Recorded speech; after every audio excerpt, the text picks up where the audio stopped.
goals. But the first round, relatively one-sided, comes down to the strategy in the operator pick phase, where one singular Kaid can just completely change the outcome of the round, because in my PR, they do not pay respect to it. No IQ in that previous round, no Thatcher being played despite not being banned, and that's gonna make them be like, okay, we don't want to lose to that again. So in this upcoming round, now they bring the IQ. There is no Kaid, however, now it's dots on the Echo instead. Both teams really changing things up here for the second round.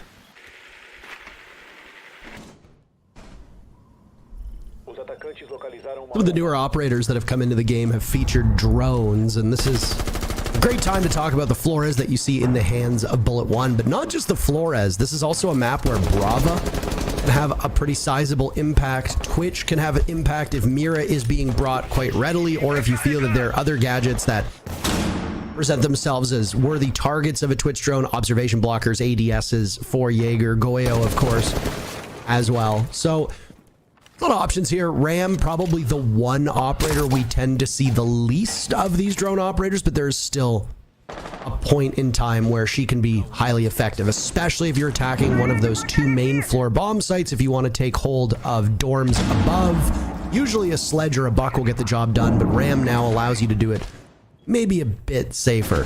In this case, what value is a Flores going to provide? Well, those Rotero drones can easily take out any shields that are set up. There's two on the board, both from Volps and from Dots. It can clear out the Yokai drones if it sees them, but usually that's a pretty small target. It can take out the Frost Mats as well. But you're going to be looking at mostly site deconstruction because there aren't a lot of persistent gadgets, especially on the floor. First kill comes in, Dash is down for the count.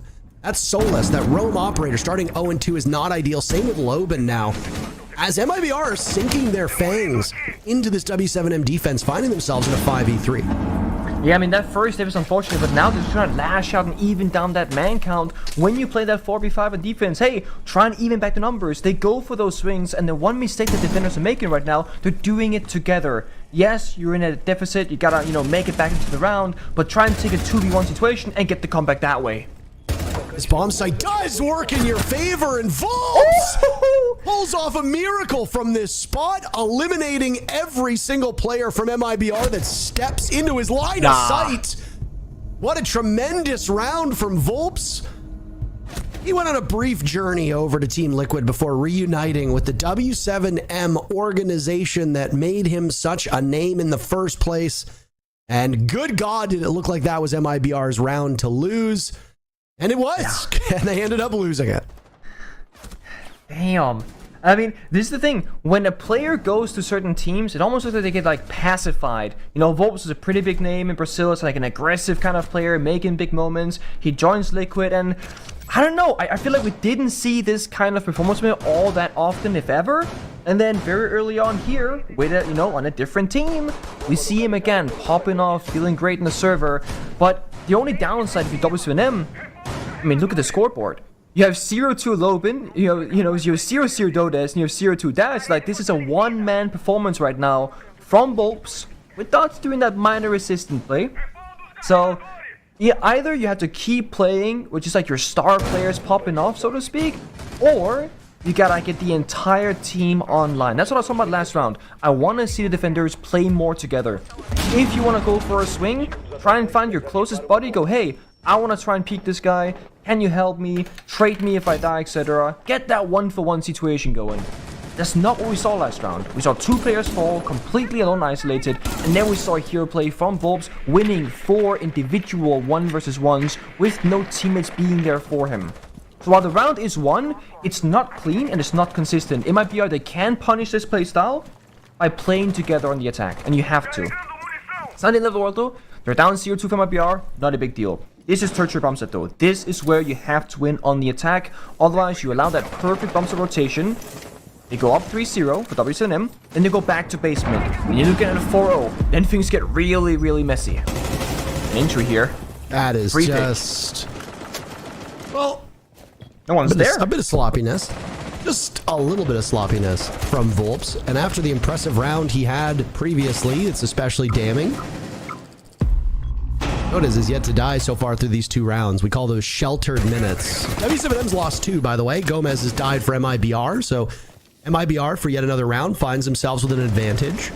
You're right. This is the bomb site where you have to prevail. If you can't win a tertiary bomb site, your odds don't get any better when you look at laundry supply downstairs or dorms above.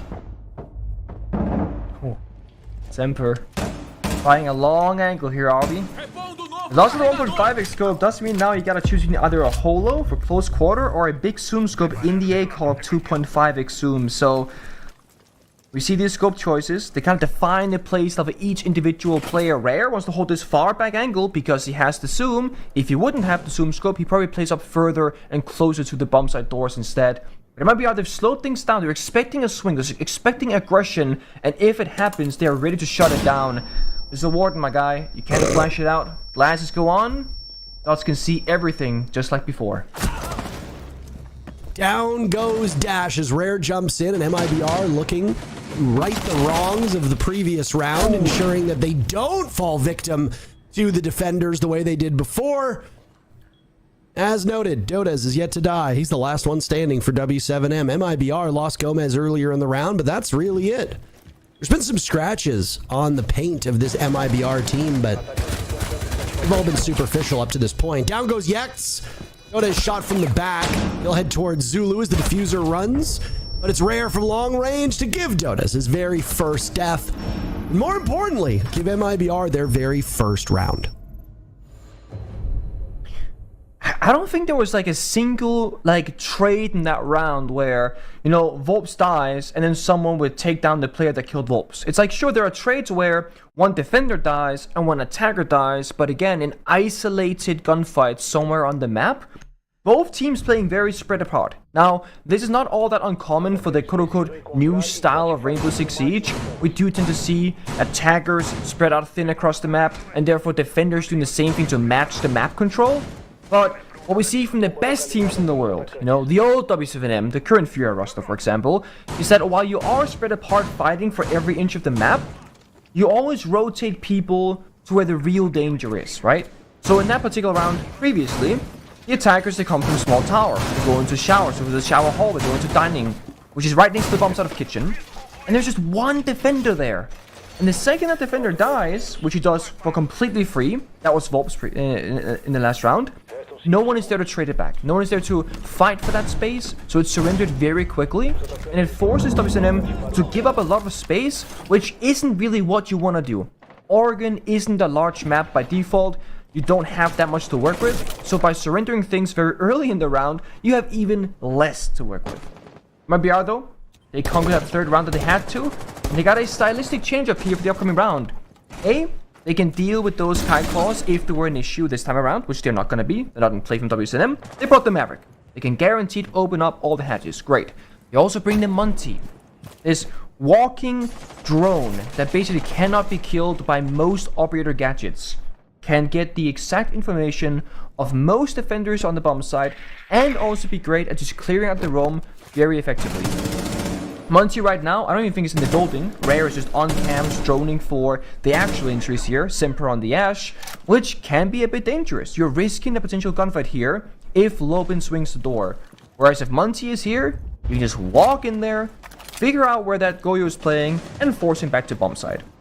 Lobin falls back regardless though. The roam clear is successful for MIBR. They just gotta stop breaching those hatches and figure out where they want to attack from. I do like that we talked about the changes to hard breachers on certain maps. Oregon is one where you don't need a dedicated hard breach. And I mean, as you can see on the right side of your screen, Maverick is present, but Maverick is not often considered a dedicated hard breacher the same way that you see the other three of Ace, Thermite, and Hibana. You have those secondary gadgets that are in the hands of the Monty and the Ying on side of MIBR, and they're perfectly reasonable and perfectly able to open up those hatches, and that's all you need. So hatches have been opened up. No Kaid on the board for W7M, and the Kaid seemed to prove quite effective in the very first defense that we saw on this map. Same bomb site. But if you're bringing pocket EMPs, which MIBR actually isn't, I wonder if they made that change after seeing there's no Kaid. I guess you don't really need them that much. This is a nasty angle from Dots now as we hit the 1 minute mark, and the push from Freezer is happening with the Monty leading the charge. It's a good look. I like this. 2 laundry, 2 freezer, and The only issue now for the attackers is the Goyo fire is stalling out so much time. They're all popped about 40 seconds flat. They last for 20. So we're going to see my BR being forced to execute with 20 seconds left. But look at this, the outlines. They've rotated all towards the backside now. Meeting Hatch. It might change their approach if one's evading that freezer tick instead. I really don't like this drop. Ash is poised and ready for it. Almost gets two, misses out on one, but nobody's cleared Pillar. How can you drop and not look at Pillar? Thank goodness for the fact that MIBR have good gunners because they have won most of these gunfights.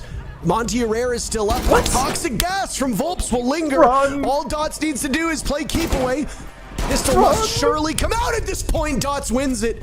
But it seemed like a foregone conclusion that yet another round would go to the defenders.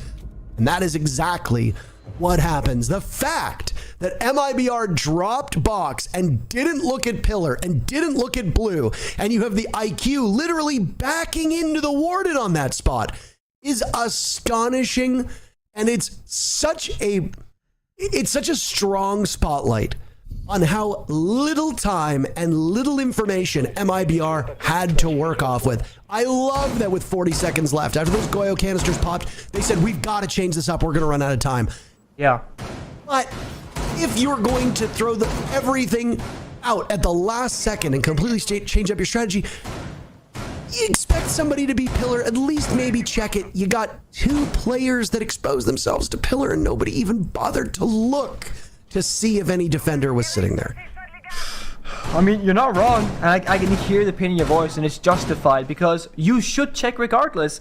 Yeah, they were like, okay, most defenders, they're probably gonna rotate towards lobby, rotate freezer. They're gonna try and shut down the Monty because they know that's our primary push.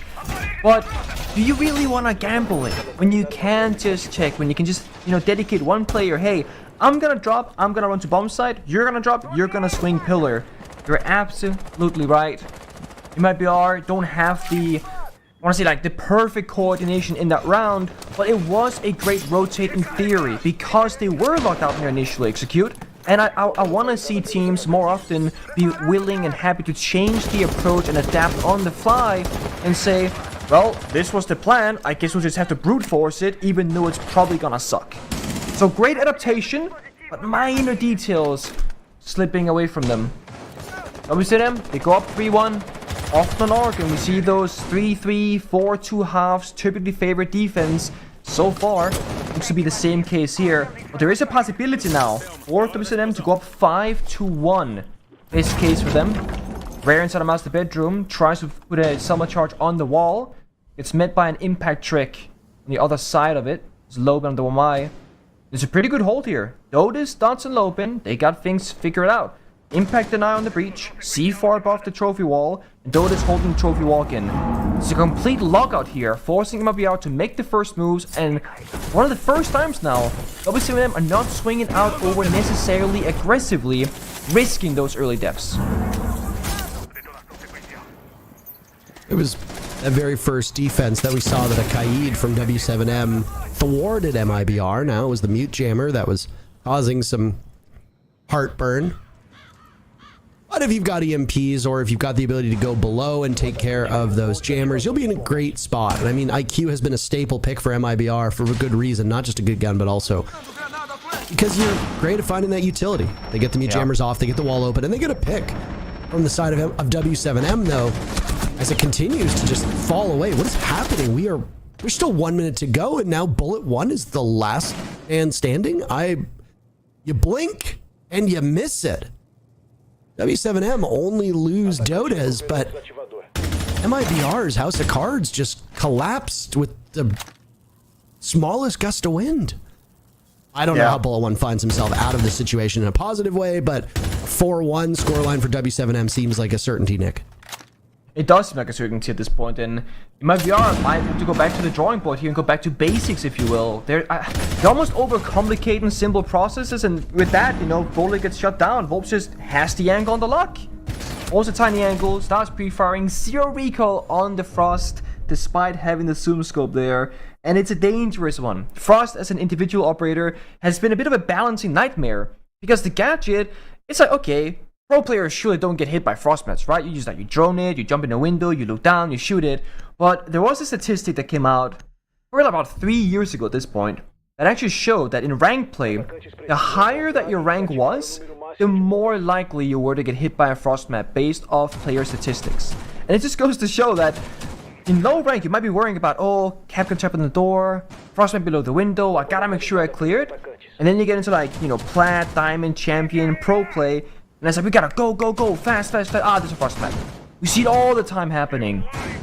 And Frost gets a zoom scope, she gets played a lot. She loses the scope, gets played a little bit less, but still sometimes. I think we might be entering a world where Frost gets seen a lot of play again. Similar story to Maestro. Volp's playing that operator right now, 10-2 by the way. He got a third Evil Eye camera as well. So, if you're willing to try out new things, if you're happy to try and flex your operator pool, whether you're playing casually, ranked, or in pro play, you might just start finding these kind of operators that you don't think they're all that great necessarily, but there are all these intricate, small changes every single season that indirectly just changes how operators are played and how good they are. And by trying, you might just find for yourself that, hey, this operator is pretty good all of a sudden. I honestly think we're at a point in time in this game where there aren't a lot of bad operators, and I think, especially when people play at the lower ranks, they get really stuck in a way of thinking that they have to play the pro meta. Oh, you know what? I saw a pro do this with Kaid. I saw a pro do this with Castle. I saw a pro do this with Flores to entry, and it's like, yeah, but you're not a pro, you know, like. I mean, a lot of people at Plat aren't taking those engagements the way that Dota's just did, and they're certainly not winning it. People tend to get really bogged down in thinking that they have to play the meta or they have to play pro. I can tell you right now that if you are playing under, I want to honestly say like Plat to Emerald, if you're playing under that rank, every operator works. If you're really, really good at Blitz, you can terrorize everybody from Bronze all the way up to Plat. Like, it really just comes down to your own belief system. And at least from my own experiences in ranked, if somebody locks in a Blitz or if somebody logs in a Cav on defense or something like that, I find teammates can tilt off the moon because, oh, it's not an optimal pick or the win rate's so low. It's like, just play the game. Look, you know, you're, at the end of the day, yeah, I think that Blitz and Cav are situational picks, but my God, if you're playing silver or if you're playing in gold, who cares here? Frost is a very strong operator. And I'm glad that honestly she gets play at the top level even after the change to her frost maps. Yeah. Another pick, by the way. This time it's Dots to Die. It's been a very odd match in terms of how these interactions are going. The last round was a great example of that, where 4 players from MIBR died within the span of 10 seconds. Now they've got their work cut out for them. Yeah, they've taken out the Kaid. Second most kills on the team. But you've got to get into the building, and again, they're showing some serious struggles here. Instead of going upstairs, a tertiary bomb site was pulled out of back pocket by W7M. It seemed to confound MIBR at the beginning. Wolps has watched his teammates die all around him, but it looks like the defenders are far more active. Dotez roams, and there's no idea from MIBR as to this positioning. Rare's got the case. Rare also has 1 red mark, meaning he knows where one defender was very briefly. The chunky Maestro exposing himself for but a second over the panel, but it's Dotez to get 3 kills in a row to seal the deal. Wow, wow, wow. To go to that tertiary bomb site after you'd locked out all the others, W7M win the first half 5-1. And I was actually confused about the site rotation. They had already gone upstairs. This is looking pretty grim for MIBR. It is. And I mean, they call a tactical timeout. I respect it. I mean, I think right now it's 2 things for MIBR.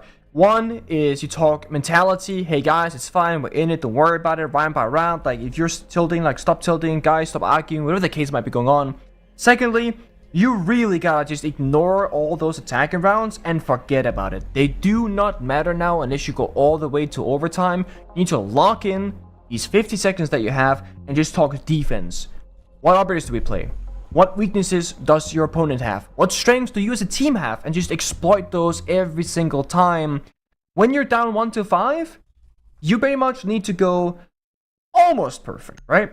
You can win the first 2, then it's 5-3. Then you lose the tertiary, then it's 6-3. But then you gotta get that full bomb set rotation where you go primary basement, secondary kid storms, tertiary bomb site as well, and then you go to overtime. So if you look at this statistically, this is why being down 1-5 is so much worse than being down 1-4. Because on most maps, that third bomb site option just is so much worse than the rest, either requiring a pocket strategy, which is what we use as a term when you do something that's very specific to this given bomb site or to this specific given round, almost like a kind of like cheese way to win that some teams they have, right? You bring out like a full rush on a bomb site where you use like Blitz, Ying, Lion, Glass, and it's like, okay, that's only gonna work once, but once is enough essentially. So for MIBR, of course, you start downstairs, the strongest bomb site. You bring some power operators, in this case, the Mirror and the Warden. You need those on site to lock it down. But they're actually also establishing a roaming presence here. They have Bullet, Yaxt, and Semper just running around looking for drones with that Solace, trying to deny information from the attackers. And now, WSM, they have a choice to make. Do they hit the site directly and ignore this roam from the defense? Or do they try and pick it apart? Because look at their orbital lineup. They have no Jackal, they have no Blitzer Monty, they have no Deimos, they don't really have the right tools necessarily to clear out this map from literally 4 or 5 roamers.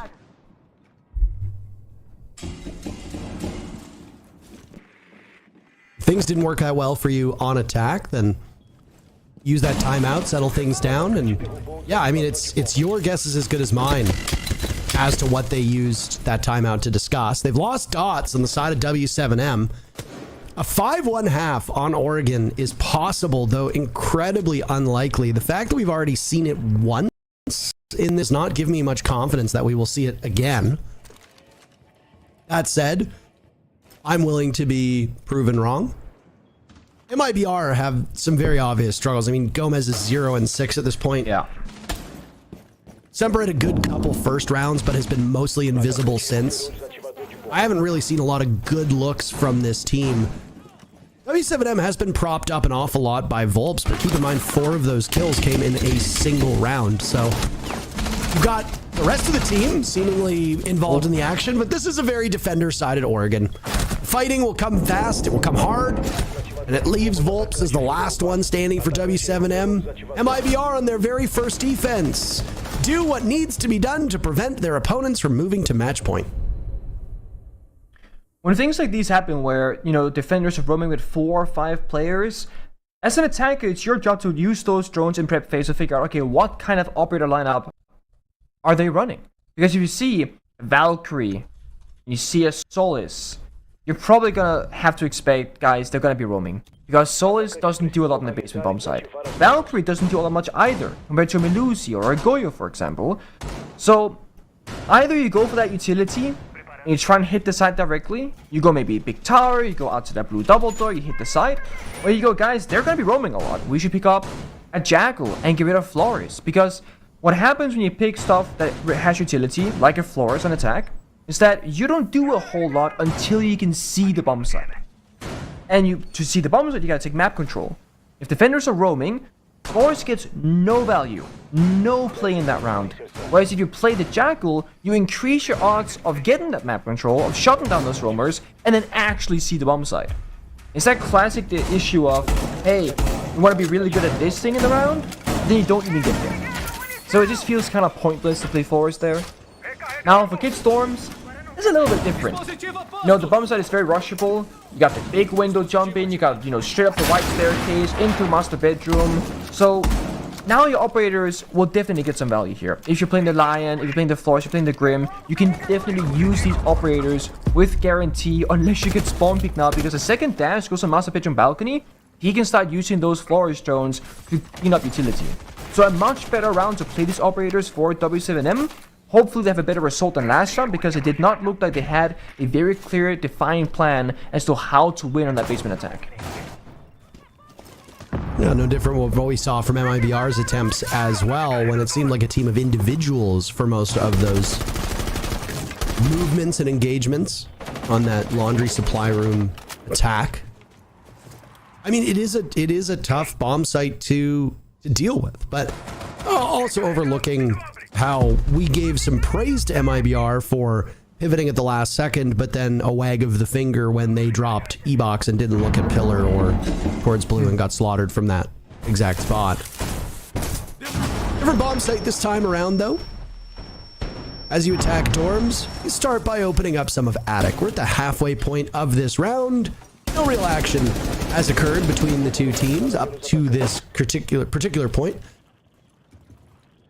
It's a backside take at the moment, which allows both Big Window and Bedroom to be played with impunity for now. Okay, here, like, Gomez is playing the Bandit by Big Window. He placed all 4 Bandit batteries, so you might be thinking, why is he not tricking the wall? Well, it's just to combine the mute jammers with the Bandit batteries to ensure that no wall will get open for free, make the attackers work for it. Bullet looking for a flank in Big Tower. This could be dangerous, but it's going to be a trade again, back and forth between these two teams. Dash will now march in. That spot has been opened up, but the smoke is still playing off of it. MIBR have every single answer for the questions that W7M are posing. Not a chance whatsoever for these attacking squads. MIBR struggled mightily when they were on attack, and they're now going to ride the wave on defense. It's up to W7M to figure out how to turn this ship around, because right now you're taking on an awful lot of water. This is the best chance for salvation. The tertiary bomb site, we talked about it in the first half. If you cannot win on this third and often unfavorable bomb site to defenders, you are in for a world of hurt. MIBR will defend this meeting kitchen bomb site, which is the one that we tend to see most commonly. The other one obviously being kitchen and dining hall.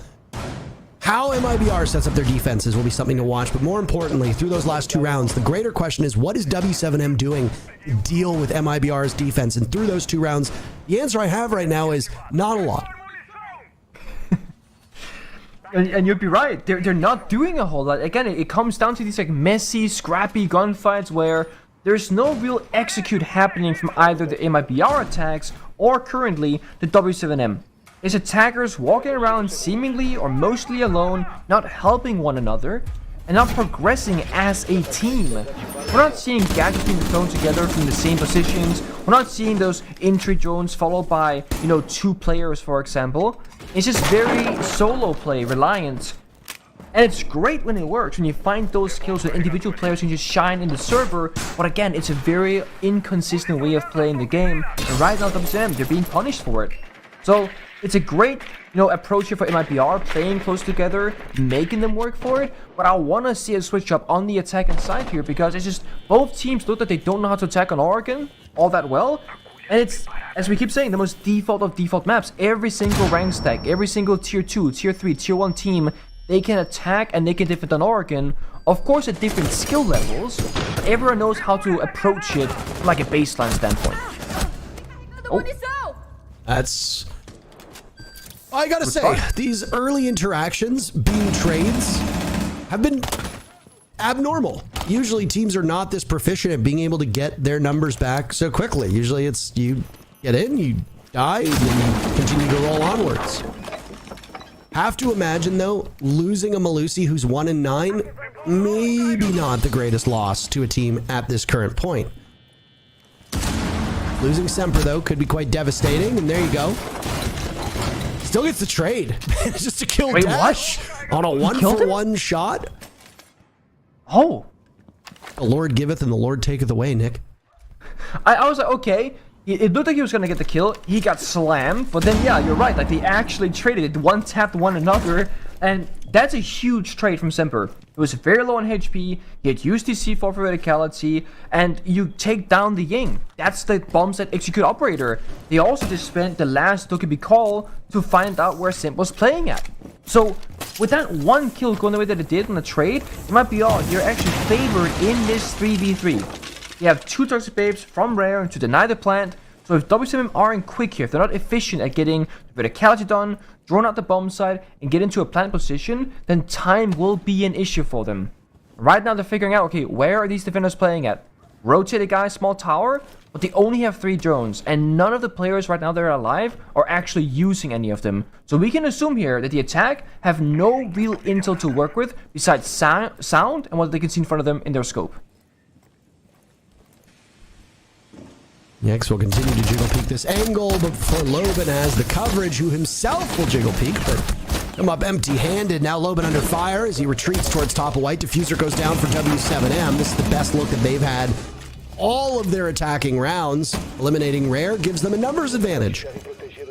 Last two players from MIBR sequestered up top. A diffuser just out of reach for the time being, and no real way to get back down to this bomb site without running into one of those attackers. Lights flashing on the player cams, denoting that the diffuser's been planted. That's a nice effect from the Brazil studio. Yex dropped. Bullet one. Last one remaining. But he's got 2 seconds to get onto that diffuser, and he won't have enough time. Even if he does get the kills, they're just for stat padding at this point. W7M can throw bodies at the problem. Bullet one can improve his KD, but the round goes to the attackers.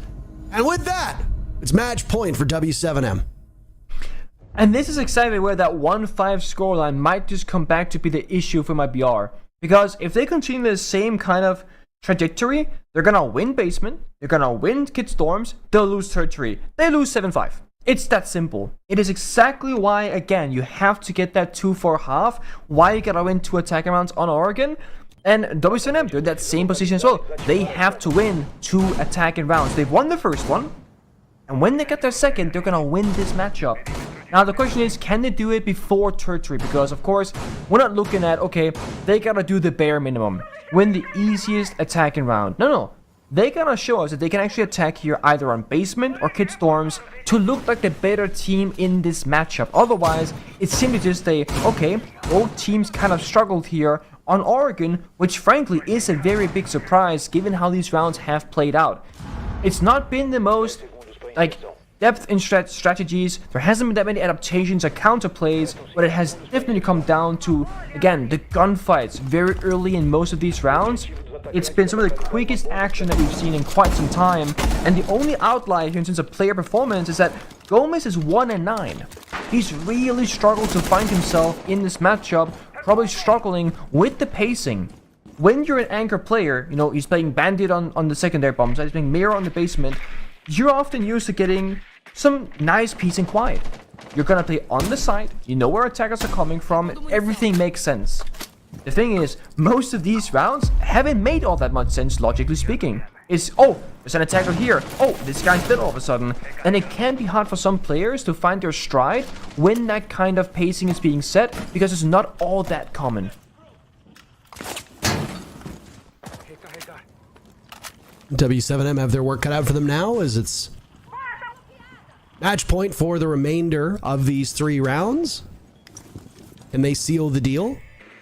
MIBR had struggles on attack, but those have been put behind them. Much better look for this Made in Brazil team, as they prevailed on Laundry Supply Room, they prevailed on Dorms.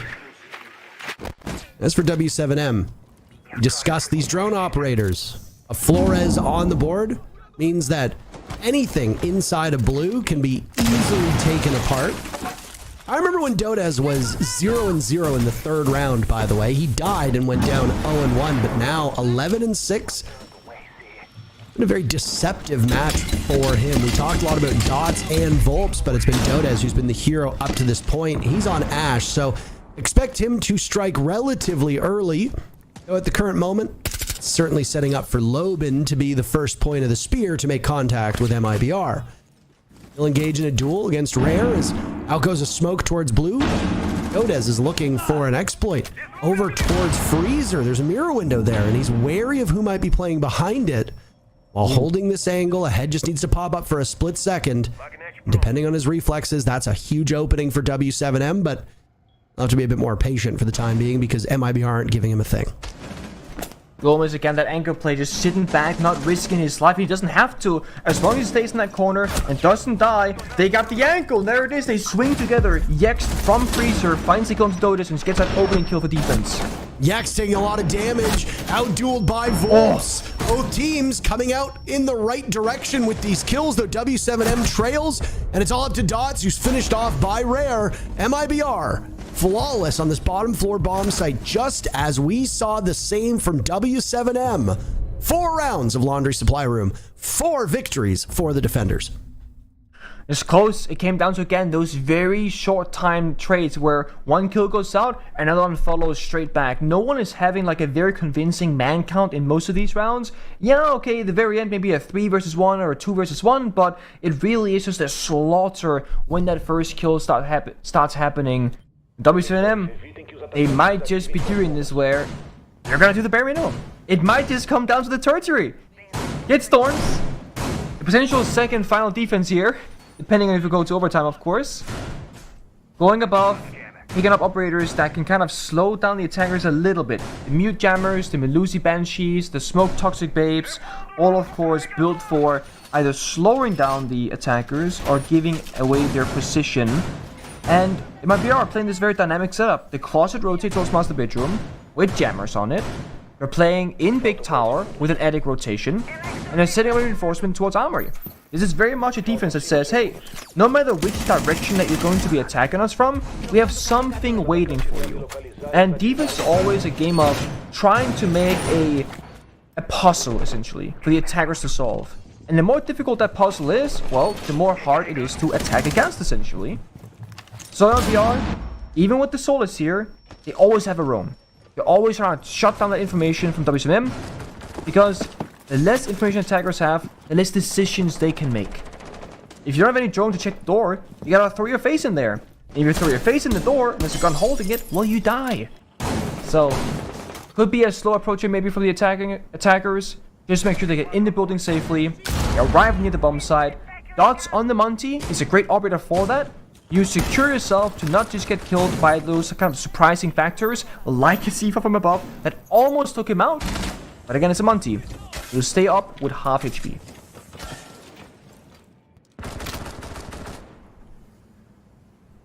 Well, this has been largely what we expect of these Oregon matchups, though I do think it's worth noting that these teams have obviously committed some mistakes along the way, Nick.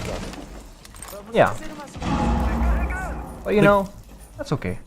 Yeah, I think the other thing too is that when you commit obvious mistakes, it's easier to fix those. Yeah. You know, if you've got good supporting staff, if you've got good coaching staff, they can usually identify the problem quite fast. We usually can't, at least not live in the moment, because we're looking at a variety of things here, but yeah. Well, it's a fair point. Of course, most coaching staff as well, they have 5 point of views. They see all, you know, the angles from the players. So you can really isolate, okay, what are the specific problems at hand? Semper. We said how passive defense was playing right now, but that looked like an offensive play. Of course, Rare downstairs as well. They're trying to get that 2 versus 1, but Volps did a great read here. Falls back off the tower position. He knows something's up. Monty's in. we got logic bombs as well, keeping MIBR at bay, Nick.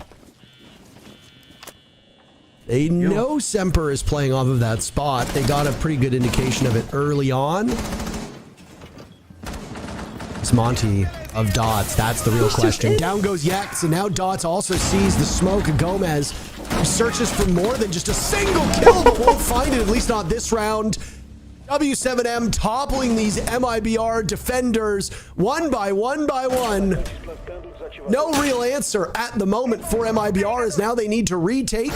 With the diffuser down, it was all up to Bullet 1, and how about a flawless finish to this match?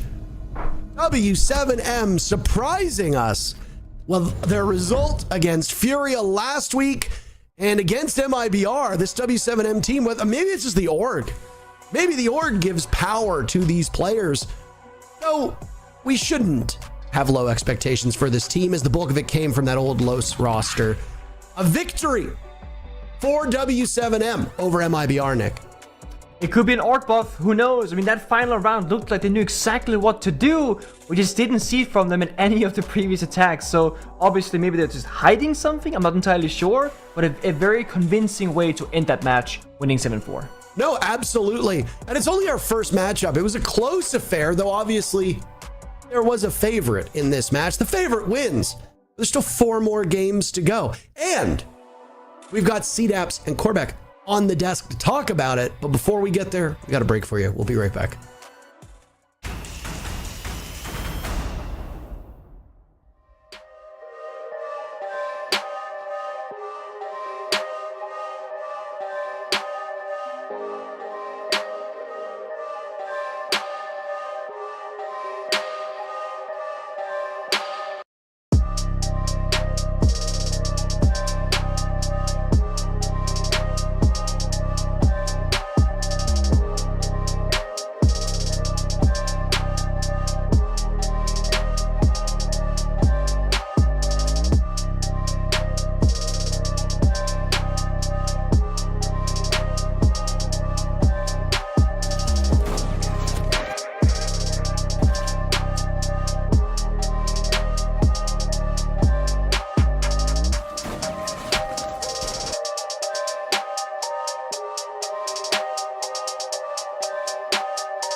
Hello, ladies and gentlemen, and welcome back to Brazil Play Day 3, our first match in the books there, Connor, and a comfortable win for W7M. Yeah, it was a very solid win. Once again, W7M cementing themselves as one of the top teams here in Brazil, and still not a bad result for MIBR, who are rebuilding, still looking good and putting up quite formidable scores against some top teams. Yeah, we might have sold a little high on MIBR. I think we were excited to see what they could do. And I mean, it wasn't the worst loss, like you said, but definitely W7M, they were in the driver's seat. It felt like there was never a particularly big point there, Connor, where they felt like they were, in trouble.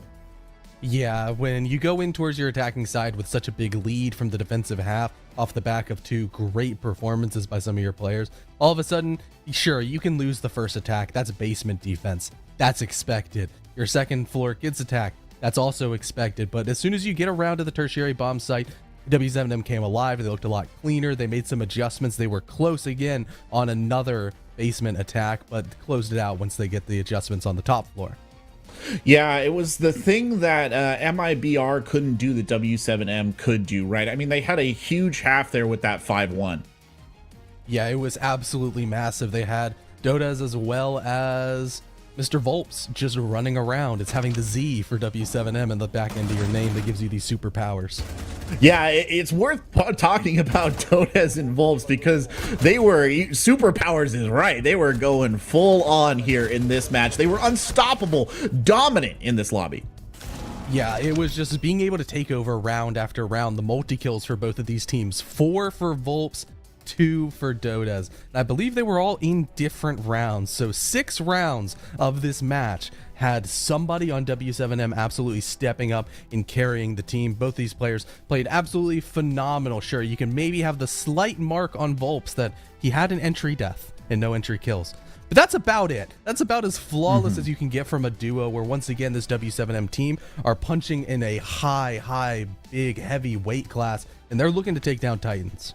Oh, they definitely could if Volps and Dodas keep performing like that. And I think one of the best things, Connor, was Volps was really good on the defense, and then he started to slow down a little bit when they went over to the other side. And Dodas just kind of walked in and took up the slack there. I think he ended up with like 7 or 8 assists as well. Oh yeah, he was just farming points after points after points, but both these players having a good complementary set of skills for each other has been great, where for the rest of the team, they didn't really have to step up and do anything. They were instead being a more supportive role. You had Loban, who we've seen step up in the fragging capability, being a lot more on the sort of holding map control kind of job, as well as maybe holding a couple of cutoffs here and there, allowing these players with the hot hands, being Dodas as well as Volps, to get in and do what they were doing. And I mean, you said for MIBR, it wasn't the worst performance in the world. And certainly considering how hot those two players were, it could have been a lot worse for them. They escaped with the 7-4. Do you think that we've got some sort of, proof in the pudding here of the kind of team that MIBR is?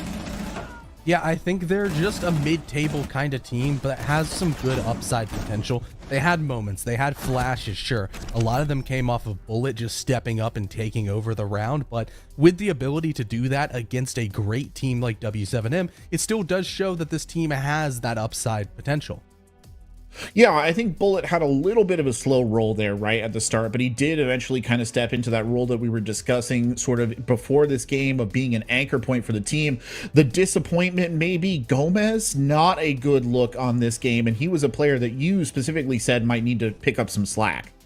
Yeah, I thought if we're thinking from like a mathematical perspective, you got the big hot hand on MIBR and the huge hot hand on W7M being Volps as well as Bullet, they're going to cancel. But then the rest of the team has to step up. Gomez, I would expect to be that second slot for this MIBR roster, but unfortunately, he also got canceled out while the players in W7M all got activated. Hey, everybody has bad days, right? Everybody has bad days, but a great game from W7M. They take our first win of the day. We'll be back with our next match, Fluxo versus NIP, after this break.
Hello, ladies and gentlemen, and welcome back to Playday 3 here of Stage 1 of the Brazil League in 2024. I'm Corbeck. Alongside me is CDEPS as we get ready to jump into our next game. It's going to be Fluxo versus Ninjas in Pajamas, Connor. Maybe not the hottest game of the day, but still one with some interesting implications for both these teams.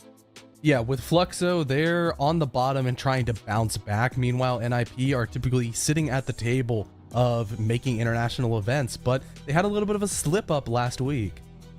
Yeah, talking of Fluxo, right? 2 difficult games coming out of the gate. A disappointing start overall for them. Yeah, it's been rough. A lot of these players are on the younger side. They don't have as much experience. People like Mitrix and Hash, they've been on rosters that made the LCQ. Luke, Raps, and Astro, that's a core that we saw on the E1 Sports roster last stage. But overall, they still have a lot to learn. Yeah, they do, and a newer roster, perhaps we could expect them, right, Connor, to have a little bit more of a struggle here, but you would hope that they could kind of anchor themselves around some of their more veteran players in the way, right, that we've seen other rosters do. Yeah, you really would hope that that's the case, but right now, there's not really a whole lot of anybody stepping up on the side of Fluxo, besides Hash with that huge game he had last week. All right, and if there's anything that's emblematic, let's say, of the Fluxo struggles, it's their attacks, right? Things have not been going well for them across the board. Every time they're attacking, they're not hitting key metrics, Connor. It's as simple as that. Yeah, and with the attacking side, that's typically what newer rosters struggle with, but when you do have things done correctly, you expect to be able to capitalize on them. Right here, they're getting entry kills on the attacking side, definitely more difficult to do, but they're not converting them properly. And that's an indicator of the sort of backline and transitionary period of this team not being on the same page where they can utilize an advantage. As well, the one singular plant that they've gotten down, they choked it out and gave a huge clutch to Hates on an Oregon basement attack that could have swung the entire game into their favor. When you have all the tools laid out for you, you've done everything correctly, you expect to be able to close things out, but Fluxo just haven't. Yeah, those zeros on conversion rates standing out pretty stark. And I mean, another sort of stark stat, Astro, support player, the highest rated player on this Fluxo team, Connor, not necessarily the best look. Yeah, it is really rough, especially when he's kind of the only one that's been consistent across 2 games. Sure, a positive 2 KD is pretty good, especially for a support player, but when you put in context for the rest of the team that he's the highest rated player in outperforming all of their fraggers, it's an indicator that the team isn't operating correctly. It's maybe Astro getting a lot of kind of impactless kills towards the ends of round, but as well with him, it's a positive because he's supposed to be their leader. He is leading by example. It's sort of that rebuild ideology that we saw with MIBR, but it's not quite as impactful when it's a support player outperforming. Right. And I mean, you know, as much as Fluxo has had kind of a disappointing start, their opponents, Ninjas in Pajamas, they've had a pretty straightforward start, about what we'd expect with them. The same old stuff. Yeah, this NIP roster, we've seen it for so long. All the same issues persist, all the same strengths persist, and overall their performance has been so incredibly consistent that it's almost boring. You don't want to say boring. I wish there was another word I could think of, but it's all 5 players. They play slow, they play methodical, they beat the teams they're supposed to, they lose to the teams that they're not supposed to beat, and it's just how it is. That's NIP. Right. I mean, they kind of come on in the same old way, and they kind of got seen off in the same old way. I mean, after Playday 2, I felt like they were looking a little shaky there, Connor. Would you agree? Yeah, there definitely is the potential because they beat Liquid, but now Liquid is looking weaker and weaker as the weeks go on, and MIBR, sure, they were punching high for their weight class, but those points are definitely going to be ones that NIP should not have lost and might even regret losing. I mean, you talked about Nip's pacing, and let's take a look at their attacking stats, right? Because this is, I think, pretty demonstrative of how they've been doing. Their attacks are slow. The pacing is mixed. Yes, in comparison to the rest of Brazil, they take a lot longer to get these opening engagements. On the defensive side, it's a little bit better than what you would see on the attack, but with 1 minute and 40 seconds needed to find an opening kill on the attacking round, that is over halfway through the round just to get the first kill. When by that pacing, it means, yeah, they're going to be really panicked. They're going to be really shaky, trying to transition towards their execute phase, where a lot of the times they go in kind of with like 5 seconds left, 10 seconds left, where a single mistake, all of a sudden they slip, they get cut down. The rest of Brazil does not have this problem. They're significantly faster. And it's, I think, one of the reasons that NIP hasn't fully stepped out to be like one of the definitive best teams. Right, and both these teams struggling on attack is going to kind of cast our map veto choices under a bit of a cloud here, Connor. I mean, some of perhaps the faster maps already going, some of the bigger maps too. Yeah, it's always interesting with NIP because they have such a defined play style for their specific maps. Oregon, it's always going to go down, and you don't always expect that NIP would be a very strong Oregon team. But as well with Fluxo, there's not a whole lot that we know about their map pool, considering they've banned all but 2 maps across their 2 play days. They've been really kind of going all everywhere. And as we go towards Border, it's a map that is pretty dang good for NIP, and when it can be slightly attacker-sided, means that there's the potential for a scary moment of Fluxo activating an NIP that knows how to attack and all of a sudden has their biggest weakness removed. Border's an interesting choice for me. I feel like this was one that these teams would maybe prefer to avoid just because of their pacing. I feel like Border, to me, is such a fast-paced shooting map, and I'm just not sure. I mean, Fluxo maybe a little bit. I don't feel like NIP is really that kind of team. I think they have the potential to be in certain scenarios, and maybe they see what they see out of Fluxo of them also struggling in very similar areas of, hey, we have better fundamentals than this team. Let's take away our weaknesses, and the sort of tools offered by the map of Border aren't going to be as well utilized by Fluxo as they will with NIP. Do you think this defensive sided start, though, is that a big advantage to Fluxo, just considering their struggles with the conversion on the attack and the mid-round rotations? I think it will be a strong side for them because they can sort of feel out how NIP are going to be playing the game, but it's also a double-edged sword where all of a sudden if NIP start getting some rounds going and they're the ones sort of swinging first, this game could be shut down really fast. Well, we don't want to keep you any longer, ladies and gentlemen. Intero and Pengu, I hope you brought your passports because you're heading to Border. Well, given that we are both at home, I would argue that they're both well within reach of us, Nick. I can see my passport from here. Also, big props to somebody in the chat who said I look like a modern hipster grandmother. Those are 3 interesting words used together. I've certainly never been called that before, but I'm cottagecore at the moment, okay? I know you want to say something. I saw the look on your face. I mean, it's just, you know, it all started with you having a small mishap when you were shaving the beard, and then it was just all downhill from there. You know, start over. I like it. It's a new look. You often look the same. You look chaotic. You know, you got the big hair, the big beard. I also somehow I have a cut right here. I don't know if you can see it. I have a cut on my foot. Oh, I was showing them my cut. Oh, they saw it. I saw it. How did it get there? What'd you do? I have no clue.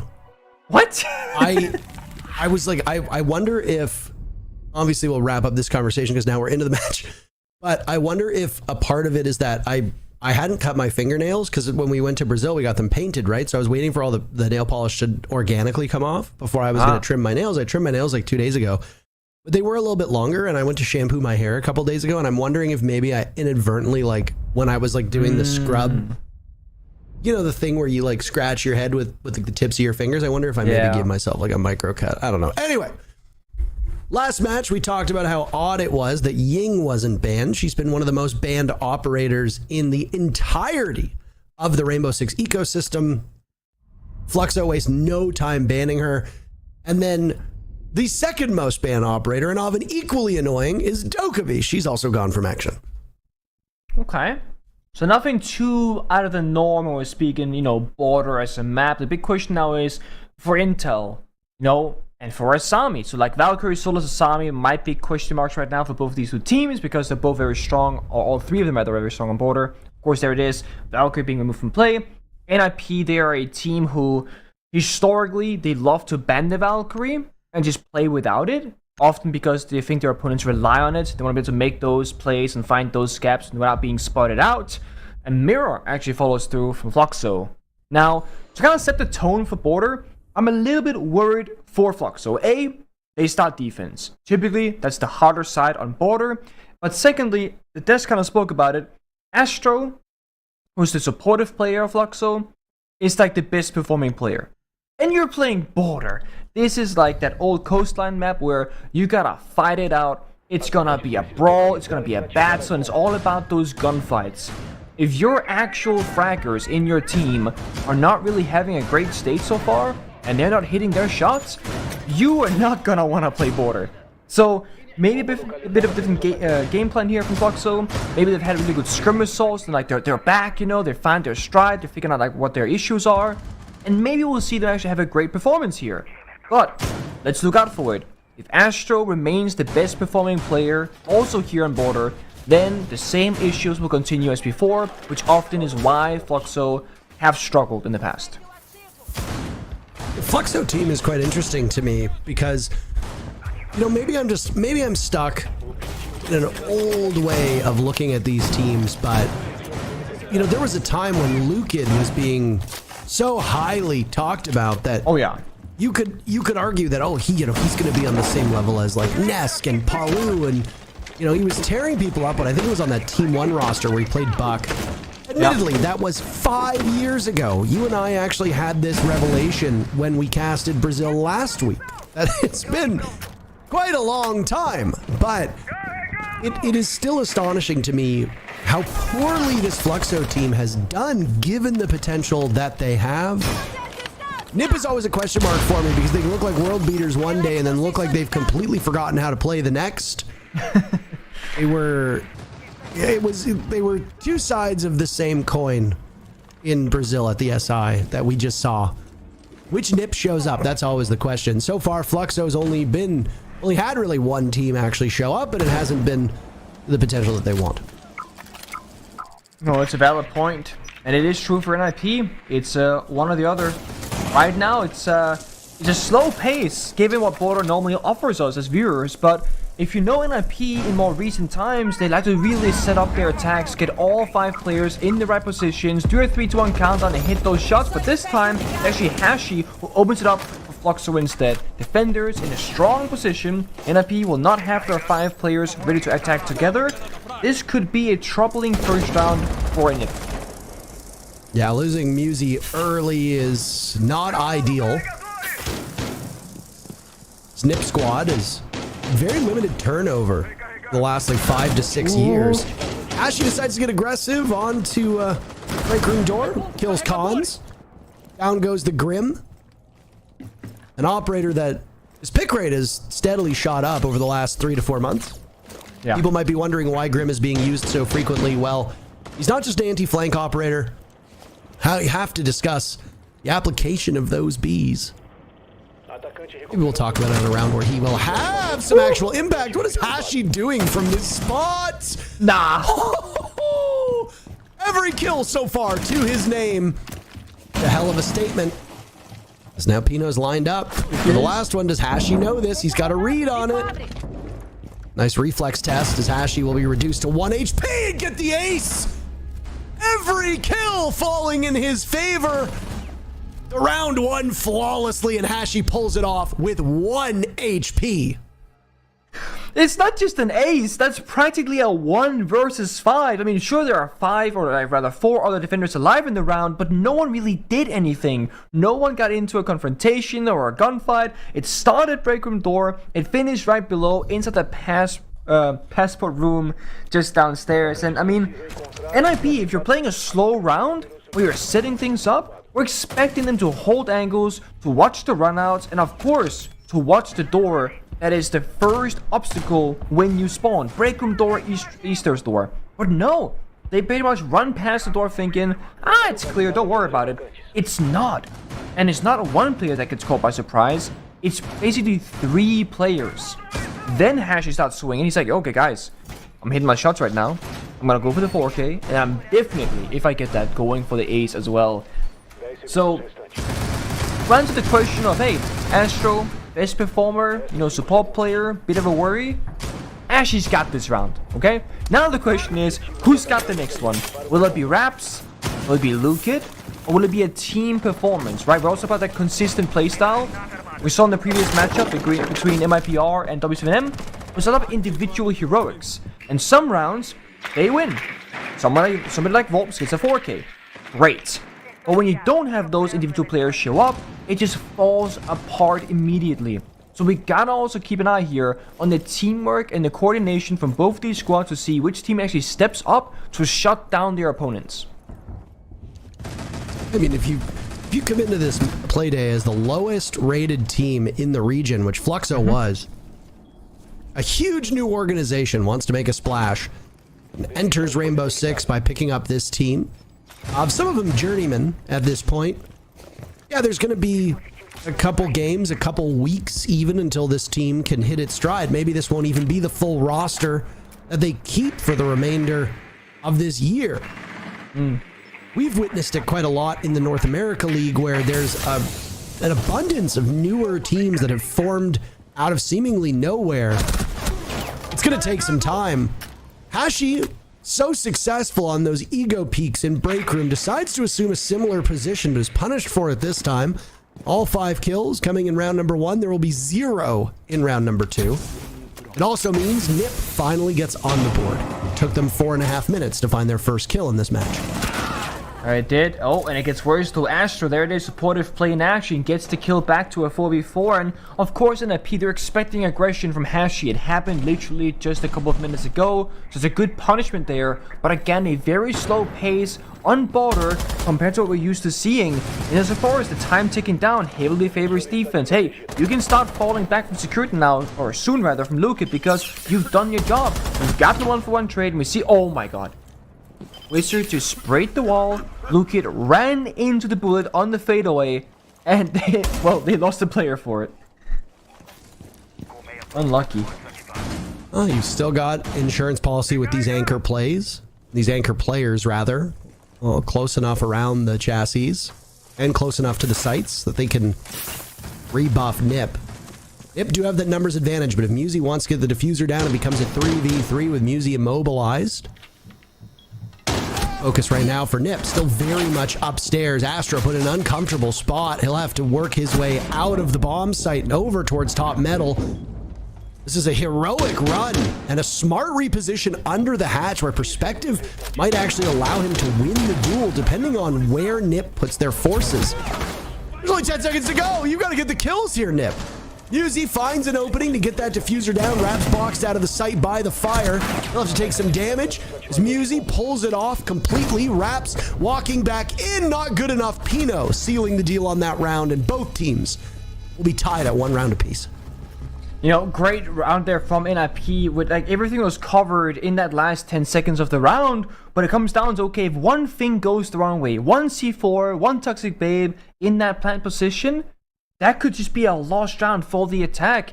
Ideally, you gotta get into the bomb site with more than 10 seconds left in the round. That's the only real issue there for Ninjas in Pajamas. A little bit quicker to allow themselves the safety net of a mistake or of a clutch situation happening for their opponent. They also found that opening pick. They found Wizard with the wallbang, or sorry, Wizard found the kill rather with the wallbang. So that was, you know, a bad situation, security, that turned really good very quickly for them. Fluxo, they're gonna go through these bomb sites, and I think that's the right approach. If ventilation isn't working, if you lose it, don't just brute force try it again. You have bathroom tellers, another very strong bomb site for defense, and then after this round, that first one on Armory unlocks once more. So you have things to work with. I wouldn't recommend customs. That bomb site is it's been tried, been tested, and it pretty much always fails in competitive play. It is just a very hard one to hold because the floor above it is security. Where teams might extend into, they might be roaming that location, but you cannot hard hold it successfully with the windows, with the door, with all those lines of sight. It's a temporary position, but when it's above the bomb site of customs, it has to be more of a permanent one, because if you lose that, well, that goes shortly after. NIP, they're gonna destroy the people cameras outside the building. They're gonna open up the windows, the doors, apply that kind of phantom pressure, keeping Fluxo guessing as to where the actual attack will be coming from. And while that happens, Psycho and the Brava will throw up that clutch drone, hack their Runegate, and try and gain some of that intel or that pieces of utility to just kind of strengthen themselves in their position later in this round. Value from the Brava drone already, when it looks like the one lone piece of defense stopping a team from vaulting in is that proximity alarm.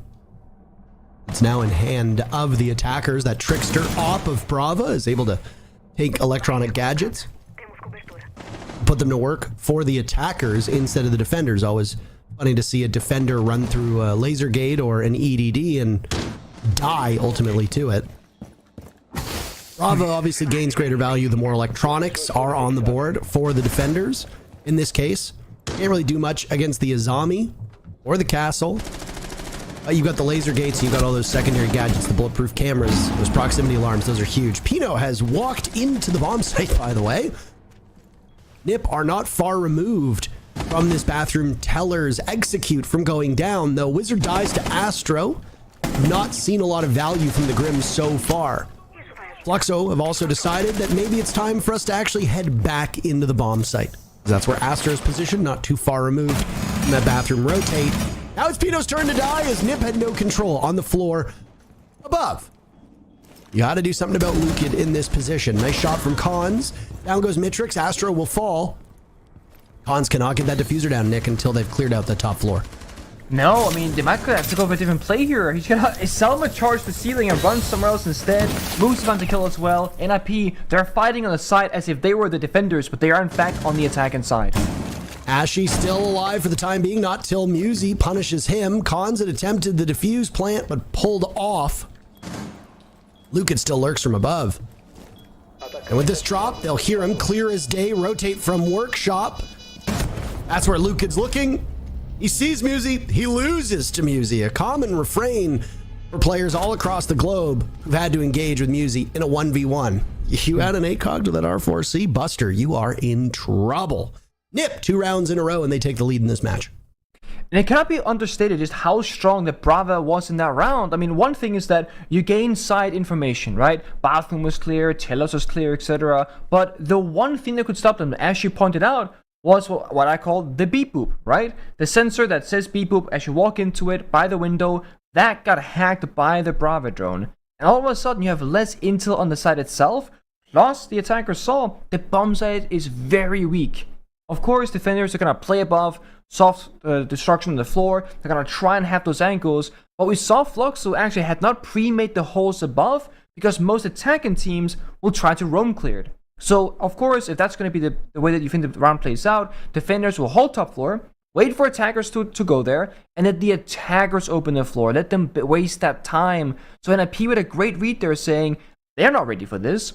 We're going to hit the site directly. They got to get the shotgun out in the middle of the round and start breaking open the floor to then gain line of sight, revealing their own position first. NIP, they go up 2-1. They get 2 plants in a row, the cover is there, and they did it quicker this time around than previously. So, big tops here across the board. This is a tech pause, or it is a tech pause, so... It is a tech pause. Oh no, we made it through game 1. It worked so well. But I don't know if it's that dreaded computer again. Yeah, if you guys are new to the Brazilian Pro League, there is a cursed computer in the studio that just seems to always not want to cooperate or work. And it's been going on. This is the second stage. So, stage 2 last year, and then for stage 1 here currently. Same spot, same computer, always being not happy.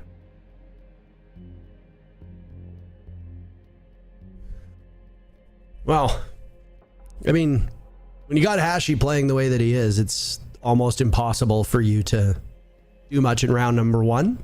Yeah. A very successful defense in round 1 of not the bomb site, but of break room. Oh boy, that break room part of the map was anchored down by Hashi.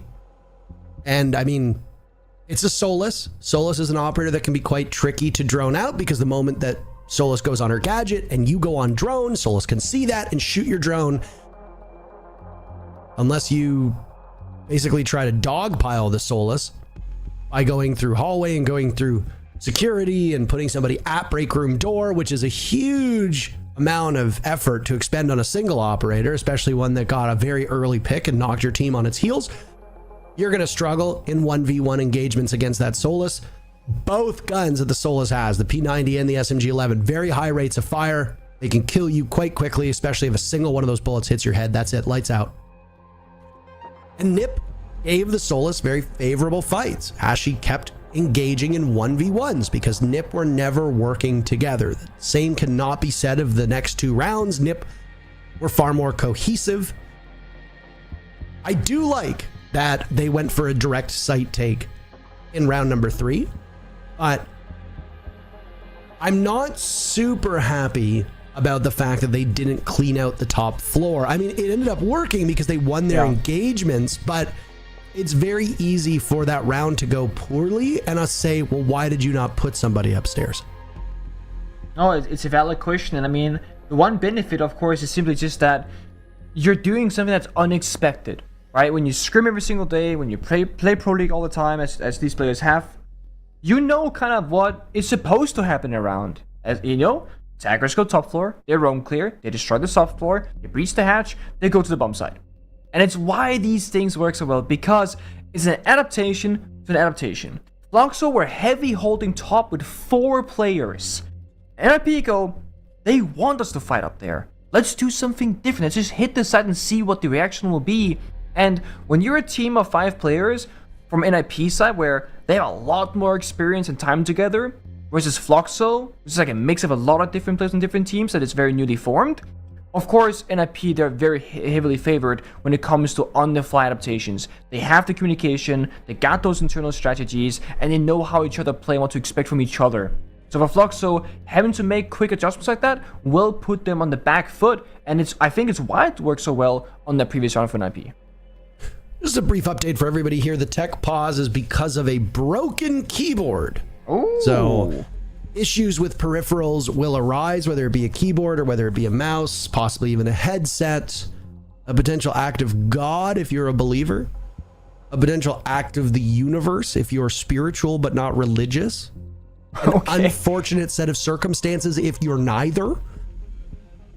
I'm not sure, but a keyboard is broken.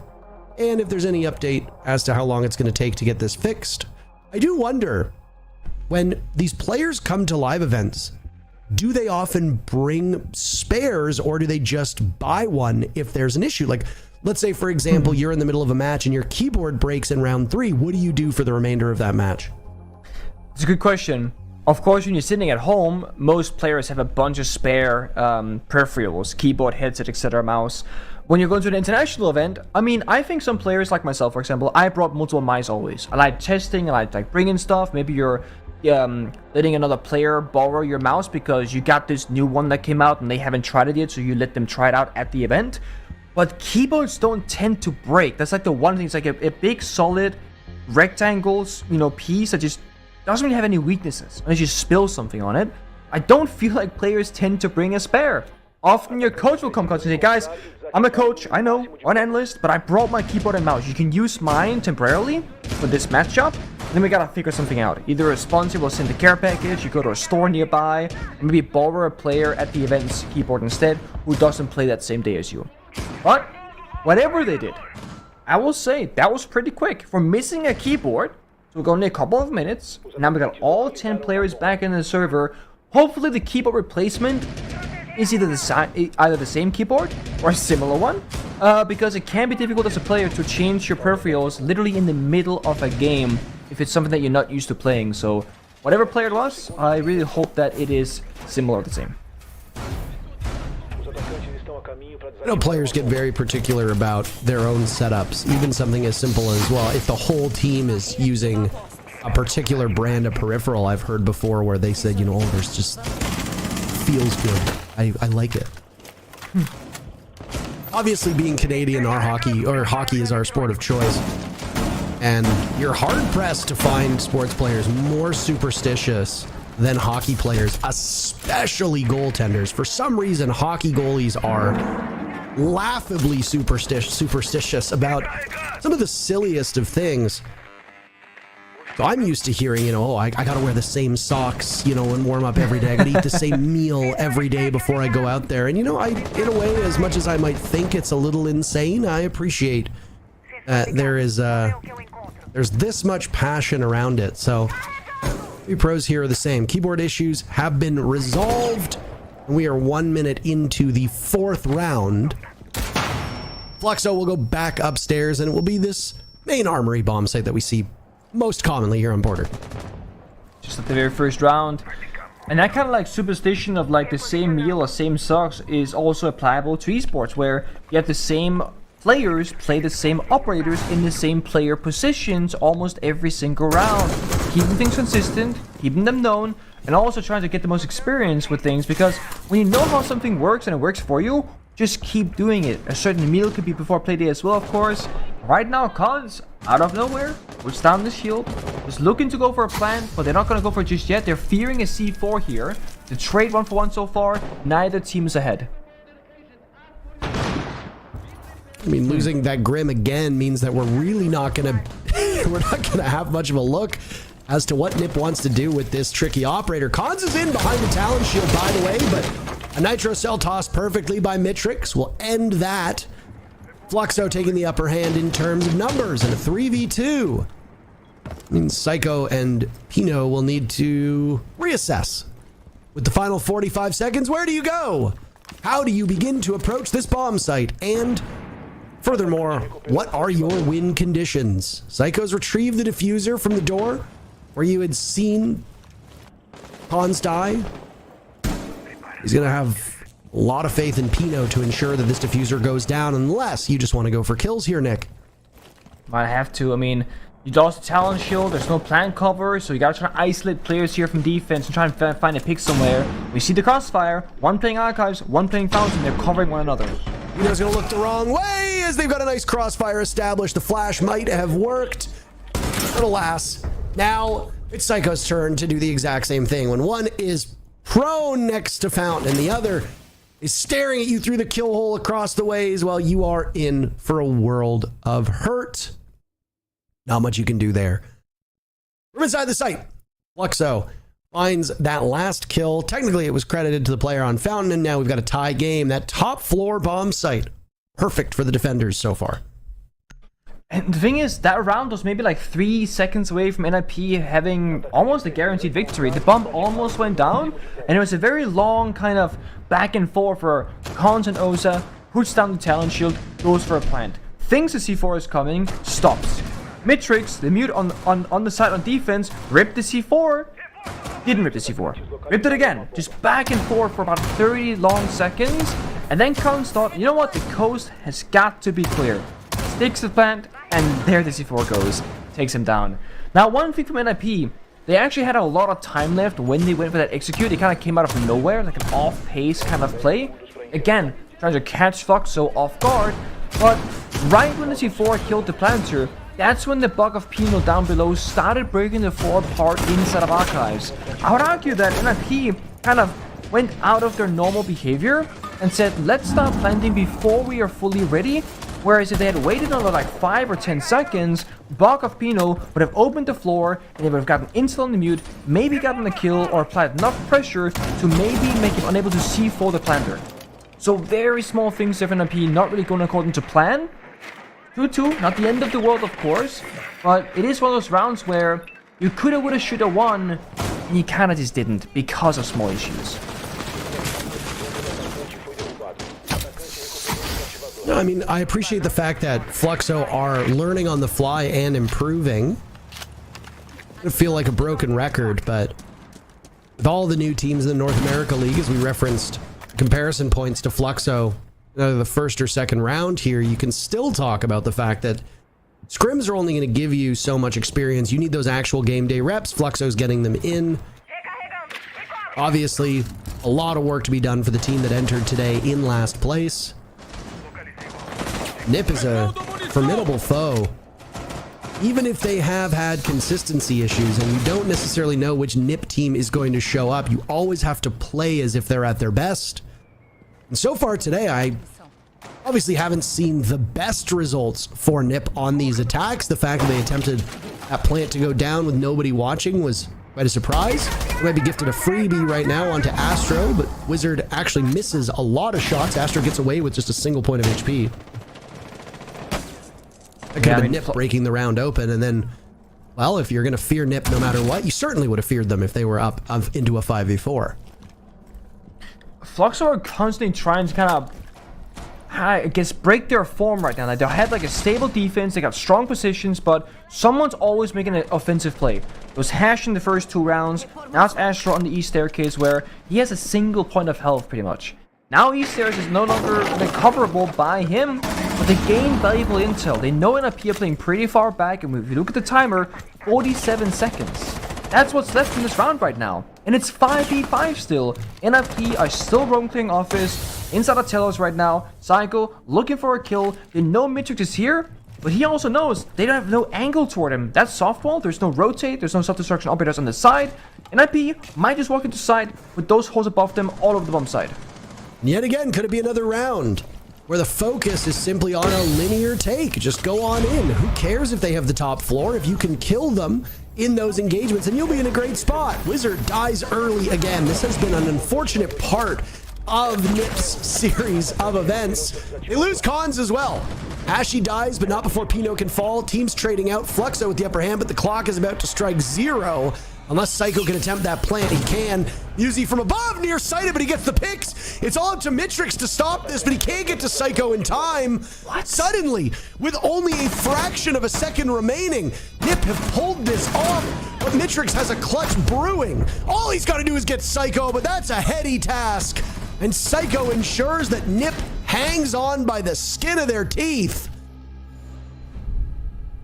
It's criminal. Absolutely criminal that NIP win that round, because they should have no business doing it. They plant middle of side, Solos up above. They know exactly where that diffuser is going down. And there you see Hashi through the smoke, finds the opening kill. And that should have been the round over. But NIP, they strike back. They have guns in the right positions, winning those 1v1s. And then while all that chaos is happening, Psycho picked up diffuser, sprinted halfway across the other bomb site to then establish a plant as far away from Solos as possible to at the very least force defenders to move top floor, then get caught by that other player from NIP who was locking down that angle. It's excellent, and it speaks to the level of communication from NIP, where it looks so chaotic. And there are so many pieces of that puzzle that's happening at the same time, but yet they still had a really clear overview of which players were needed to do what job in the round. And that's one of the benefits of being very slow. You have a lot of time to utilize to ensure everyone knows the plan, everyone knows what's needed of them. And when we speak about like old Siege or slow style of Siege, the old like Supremacy / Vitality squad from Europe, they would always plant with like 5 seconds left. And when you spoke to those players of like why they would do that, they always said, well, in a round you're given 3 minutes. And if you're not utilizing all of those 3 minutes, they felt like you could do more with your time. NIP, they used to be a very fast team. And they have over time kind of slowed down, changed their playstyle a little bit. And we see this current iteration where they want to be solid. They want to get to site with very little seconds left, but they know exactly what they need to do in those last few moments. And when it works, it looks very good. But when it doesn't work, it just looks sloppy. 3-2 though, off the end of the successful round. And now looking for that opening kill again, holding angles, expecting a swing. Really been quite disappointed with how Wizard has played so far. I mean, I understand that with the way this lineup goes, Wizard and Cons are going to be often not getting most of the kills, but neither Wizard nor Cons should be involved in the first set of fights. Yet it seems to be happening time and time again. How are Wizard and Cons, or Wizard in particular here, because Cons has died mostly trying to get Diffuser down, but how is Wizard here engaging in these duels before people like Pino and Musi are? When you see both Pino and Musi quite quick to take up space and quite quick to get droned in and want these early engagements, but Wizard seems to be just face checking on his own. He dies again early. Oh boy. Wizard has been the first person to die for NIP. What is it, 4 rounds so far of the 6? Playing on Grim, playing on Lion, getting no value from this utility whatsoever. And it's putting NIP in an almost perpetual 4v5. Sacrifice.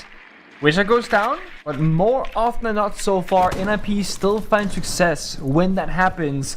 This could be another one of those rounds. It's a 1-for-1 trade, but look at the health bars. Both Raps and Mitrix taking a fair bit of damage in this round, opening things up for future gunfights. Well, Psycho's looking for a pick. Hashi dies. Lukid will not be that far behind. Nip, despite sacrificing Wizard, have managed to work their magic. Pino wants one over by half wall. The Aruni not too far off. But he doesn't check his corners, and Mitrix is just there, by the way, who manages to go through the rotate and pick up 2 for his trouble. Using Cons. Diffuser in the hands of Cons, but the timer is being a greater issue. Cons dies and abandons the diffuser from above. Musi can break in and get every kill he wants, but there's absolutely 0 time.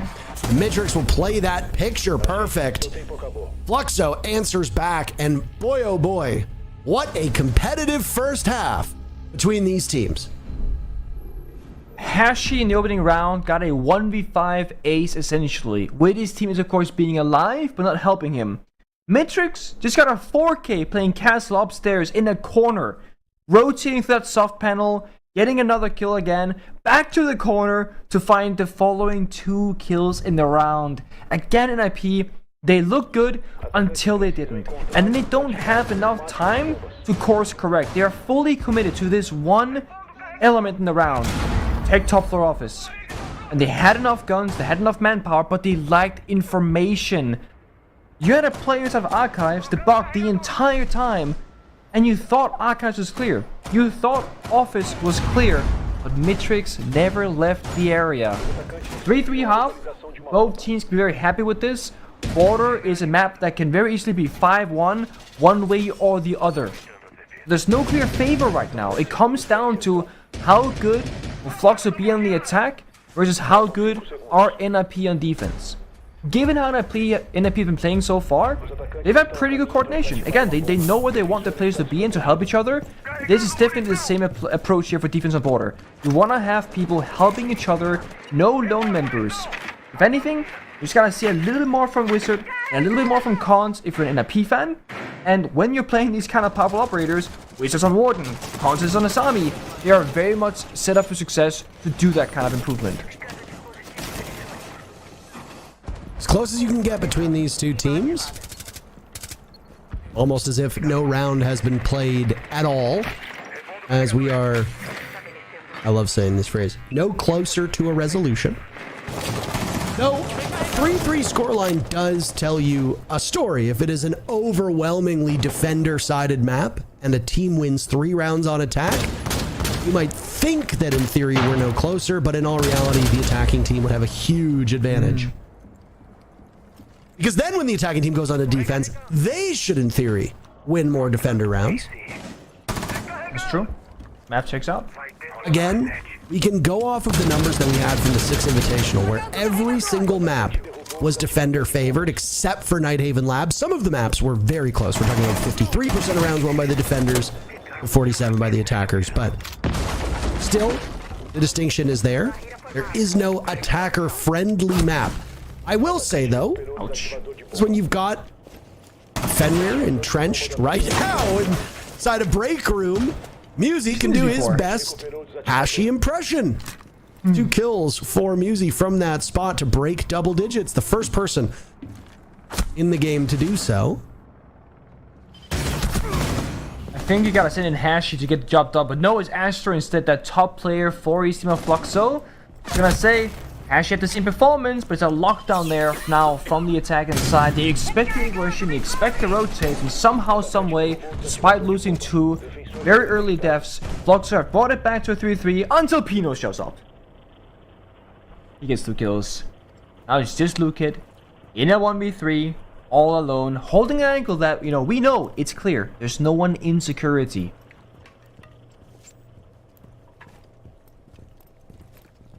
There's only 35 seconds left, but you wouldn't think that the clock was running out as much as it was. I mean, it's mostly because it's Lukid.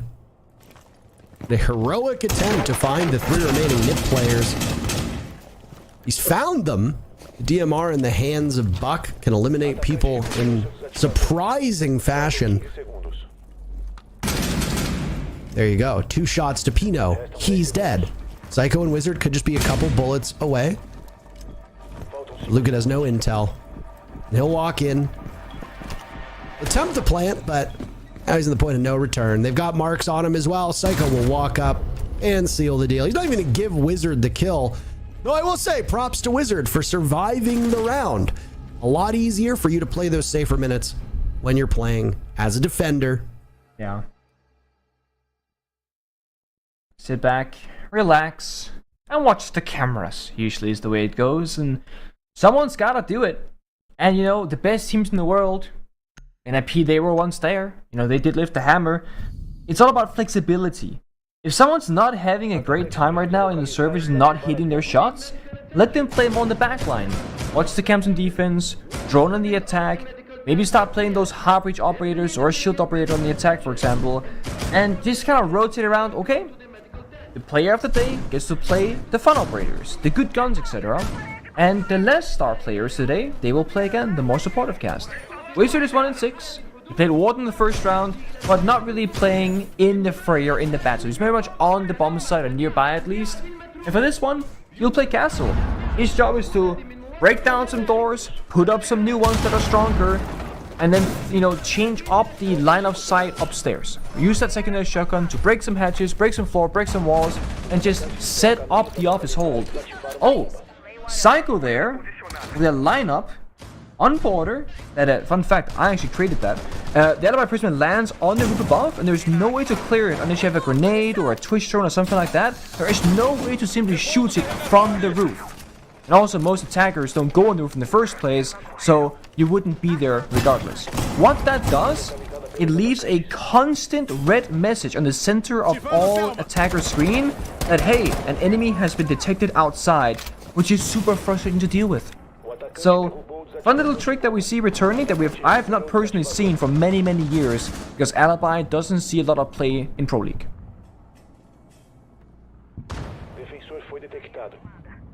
It was back during the 1.5 when we saw the Alibi as frequently as we did.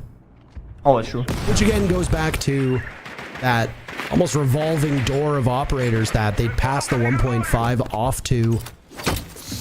You'd see their pick rate increase, not necessarily because of the utility, but because of the gun. Though I will say, credit to teams for using those various clones or decoys, if you want to call them, from Alibi effectively. Whether you post them up at a window and somebody goes to pre-fire through a window and for but a brief second you get an idea of where they are, or if you put them next to soft walls.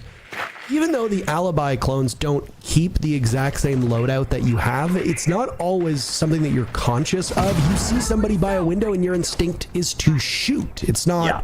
it's not, oh, is this the right Alibi? Oh, her headgear looks a little different. No, you fire. Also, key part of why we're seeing the DMRs. A big change to Azami. You can shoot through the Kiba barriers now. A couple bullets, and they break 31 bullets from a regular gun, but the DMR, I think it's 8 bullets from the DMR. Yeah, Give or take, depending on the damage.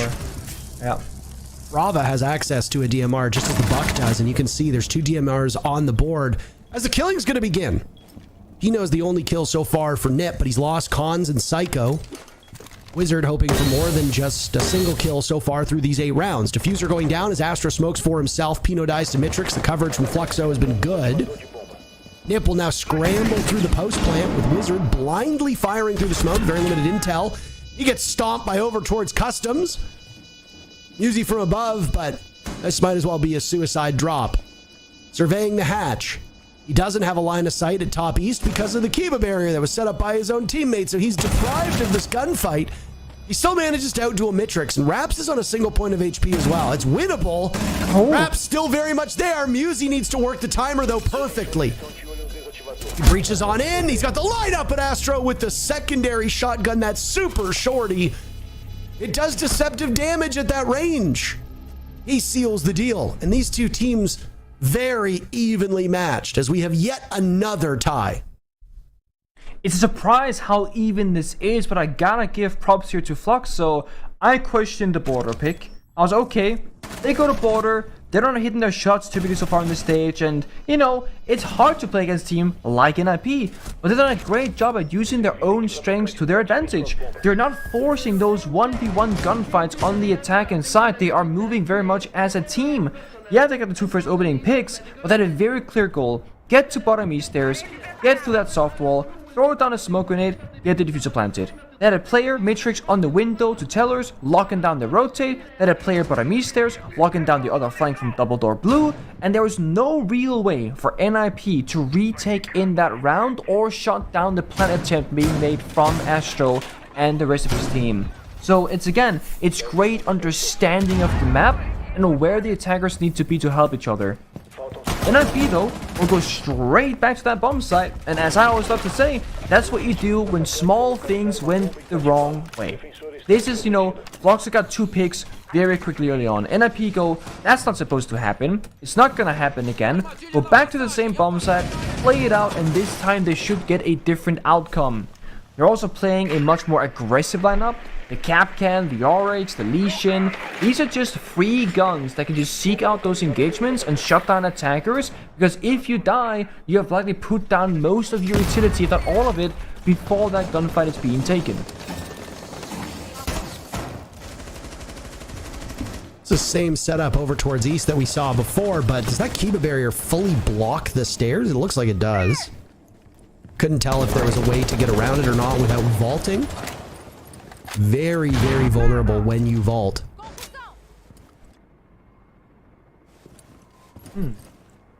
Okay. There's a play about to be made. We're just waiting here. Matrix has the stun in hand. Now they know it's clear, or if it's not, and they're gonna go for the rush actually. Oh, this is an early plant, Nick. Astro trying to get it down. Hashi has died. Hashi only 1 kill since his ace. He's really fallen off of the board in terms of these duels. Pino in a position, though, that Fluxo didn't seem to know about. Not just the kill.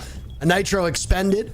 No real target to be found. First casualty for Nip is Cons. Fluxo still at the disadvantage. You've been pushed out of the bomb site. You've now got Musi flanking as well. There's that rotate that he can easily go through. He's waiting for the drone intel. The Flores is spotted. Really ugly gunplay from Musi, but he makes it work. Now it's Lukid, but he's a little bit too slow. Punish Musi from this position. Musi 13 kills, looking for more. Lukid flicks and kills both of them. All eyes will go on to Pino. Inside of the site, Lukid wants that 3rd kill in a row, will flash for it. What? Pino has no choice but to jump outside, and guess what? You know exactly where he's going the whole way around. No. He'll take from above, but there's a buck to shoot through the floor. It's also buying that buck of Lukid time to get the diffuser planted. Valiant effort by Pino as he does make it back inside. He's got a really big ask ahead of him. Hill holes to look down into, well, not exactly the site, but close to it. Nobody taking the bait for it, so Pino will have to drop as that timer continues to tick away. Halfway at this point. Pino doesn't really know what to do, and I mean, I don't really blame him here. Whether or not a kill is to be found, the timer will be the bigger issue. Goo Mines struck by Fluxo as they make their advance outwards, but there's no way Pino is going to be able to find that diffuser, let alone get to it in time. Lukid sprays through the wall, gets the kill, but the round was already over. Fluxo will regain the lead. Lukid had a phenomenal play in that round. Normally we see a spray transfer being okay, you hold left click, you move your mouse, you get 2 kills. Lukid plays Buck DMR every single time. He was holding one angle, won the gunfight, flicked like 180 degrees, one tapped, first bullet onto Pino, or not Pino, the Legion rather, who swung with a second shotgun super shorty. And it brought Lukid down to like 20 HP or so, but the fact that the first bullet connected from the DMR just swayed that round in the favor of the attack, because he was getting 2v1'd, but somehow he came out the winner. And I mean, Pino was the last player alive. He's just forced to jump out the side window, completely exposing his position, sacrificing the bomb site, and of course, letting the attackers plant for completely free in that round.